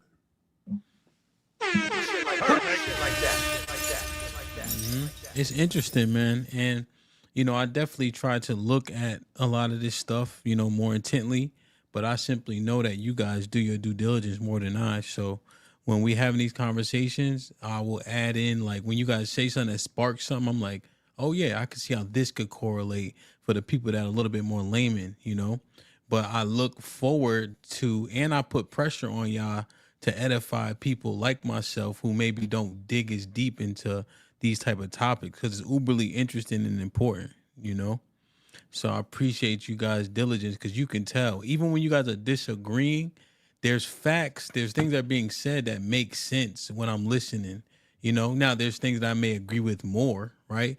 Just based on my natural disposition. But nonetheless, you could tell that the diligence is there. So, I appreciate it. Even like Sean pushing back, he pushing back at stuff that he's able to. It's not just like, oh, shut up, nigga. The fuck you talking about? It's like, oh, that has some substance to it, but here's my retort, which makes a big difference in a conversation. So, damn, man. Salute to Sean. Sean got to get on the damn panel. Jump in the Discord if you want to continue the conversation. John, Tarus, Aaron, obviously Tiff. I'm gonna see what y'all doing Wednesday just to expand it. And then there was several people who are also highly edified in this topic that are able to join in the evenings as well. Entrepreneurs and retirees, we got a little time. Hit me up, man. I'm down. So it should be good, man. Make sure y'all go like, share, and subscribe to John Henry. I don't know if you can put it. You can't actually put a link, right? Is it a link? Yeah, it is. Okay. Yeah. So I do 3 shows a week, man, at least, where I discuss the politics aspect, but also the relational aspect. You cuss. And probably start doing the consulting here in the next month or so, plus some live in-person shows. Yeah, you cuss. I didn't know you cuss. When you start cussing? I cuss. Oh, I thought you said you discuss and cuss and all some other shit. What'd you say? Oh, there will be a slip in of a cuss here and there, but I discuss for the most part. Which one do you use the most? Would you say? Damn. Damn. No, that's what's up, man. Make sure I go holler at John Henry, man, over there grinding, doing the right thing. Yeah, Leslie, I seen you was late, Let's salute everybody who joined the conversation, who liked the conversation. Please hit the like button on your way out. Join the Discord. It'll definitely be going on in there after this for sure. And Fat Boy, did you get the link to the Discord? If not, hit me on Instagram. I'll make sure I link you directly with Aaron when he has time. Hopefully he'll be able to edify you on that. Also, if you're interested in the business thing, we just raised almost $1,000 for Homeboy Blaze to start up his, he already has his Class A now to start doing it for himself. Those guys can often do well, but you gotta get the paperwork and everything else. So we almost hit the goal. I'm gonna make sure that I'm gonna put the rest in so that we hit the goal, and then now on to the next entrepreneur who has a great business that they can articulate the love see and she think is good. Then we'll fund it, or at least a little startup fund. So let's keep Seed grinding, money. man. Say again, Tiff. Your timing is off while I'm marketing. Seed money. Thanks, Tiff. Also, DC is it, man. If you can make yourself to DC, 7/31 to August 3rd, it's gonna be epic. We got the live podcast, brunch karaoke, the Blackout 3 R&B edition. We're going to the Black History Museum, the whole 9 yards. So, man, make your way down there to DC. Risky Weekend DC.eventbrite.com. There's a couple discount codes floating around. If you message me, if you're still listening to this, I'll send you one. You heard? So let's get it. Let me see if we got any more super chats and we get up out of here. Aaron with the $2 says, you ain't voting me and HAMP in 2028. You a sellout. He done pulled the Biden on us. Music Man with the $2 says, happy birthday, John Henry. Damn, John. Happy birthday, bro. Appreciate it. Salute, John. 55 and still alive. 55 and still alive. I like it, man. Man, Drell with the $5 says, I would love to join the conversation, but I'm far too busy right now. Good job, my brothers at arms on the panel.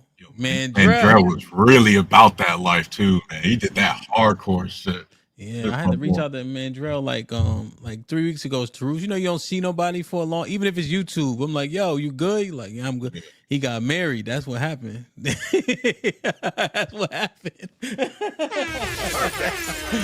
Bravo Tech with a 20 ball said, just yesterday, Iranian parliament voted to close the Strait of Hormuz. Is that how you say it? Now awaiting Islamic Republic Supreme National Security Council to approve. Wow. It's looking like oil prices will soon be on the rise. Wow. Put him in the fucking bedroom. Get him out of here. Come on. Residuals, man. I'm telling you, the residuals, bro.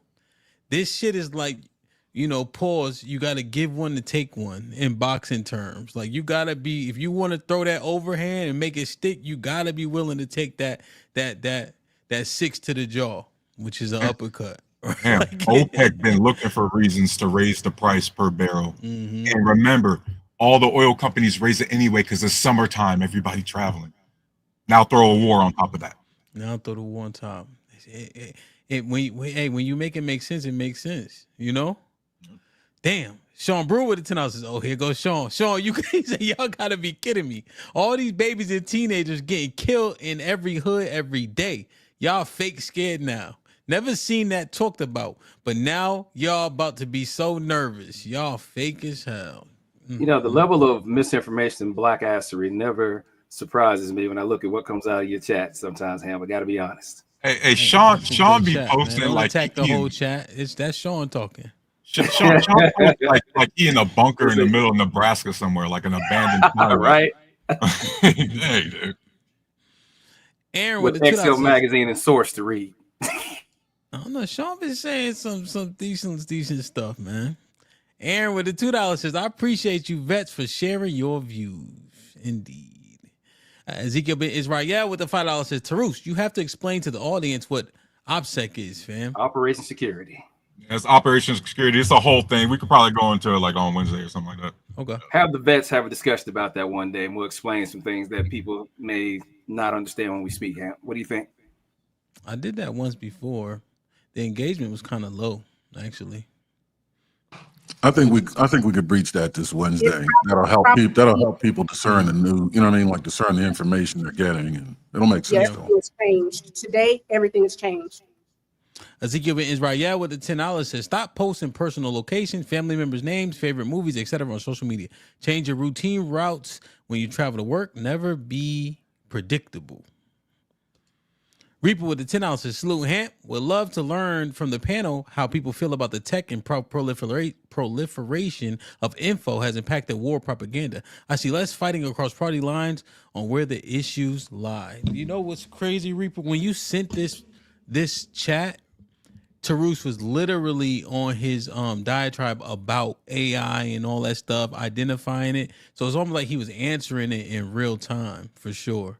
You know, about what to look for, what threats look like, you know, getting involved in AI and all that good stuff. He's literally saying at the same time you sent that chat. I remember. Sean Brewer with the $5 watch a black person in America be for Iranian. Y'all with the fear tactics is sickening. Y'all did that bullshit in Trump's first term with Russia, and that was bullshit. John with the $10 says information is, quote, actively throttled and filtered on the internet, which is nothing but a collection of computers. And even more so, being that AI has entered the chat. Yeah, man, for sure. So No I'll one be gives in that any touch. thought, man. Say again, John? That no one gives that any thought. Back in 2009, 2010, a weapon system soon encompassed your computer, because that's what they were using to attack. It was no longer missiles. It was no longer guns, long-range ICBMs, anything like that for the most part. Traditionally, it became about the tech. And China has been in IPv6 for almost 20 years. So therefore, don't look at your computer as just something that you can chat, go on internet, maybe check your email. That is a full-born weapon system that we've seen over the past 15 years. Hey, yeah, for Reaper's chat, Hamp, just to emphasize that very quickly, guys, look at the capabilities of cyber warfare today. Look at the capabilities of some 17-year-olds. All right, we got crap out there now that does way worse damage than a nuke. I need everybody to understand that. Yo, that shit is so real. Yo, I was having my daughter edit for me, you know, and I got a couple different programs, right? So I was editing, right, and I was proud of myself. You know, I had sound effects, all types of shit. It took me about a month, 2 weeks. I'm like, that's the same program, you know what I mean? But they've been enthralled in it, right? All the kids use the iPad seamlessly, you know. So it's just a competitive advantage, right? Damn, you're right. You're right as hell, man. Yo, get in the Discord, get your tickets to DC, man. Great show, man. I learned a lot. It was fun to listen to. I think that it was enough energy without getting too over the top. You know what I'm saying? That definitely helps. And I think that y'all allowed us to be edified based on how y'all were conducting yourselves. So I love y'all. I appreciate y'all. Be safe and do the right thing, man. Like, share, subscribe. Tell a friend to tell a friend. And we out.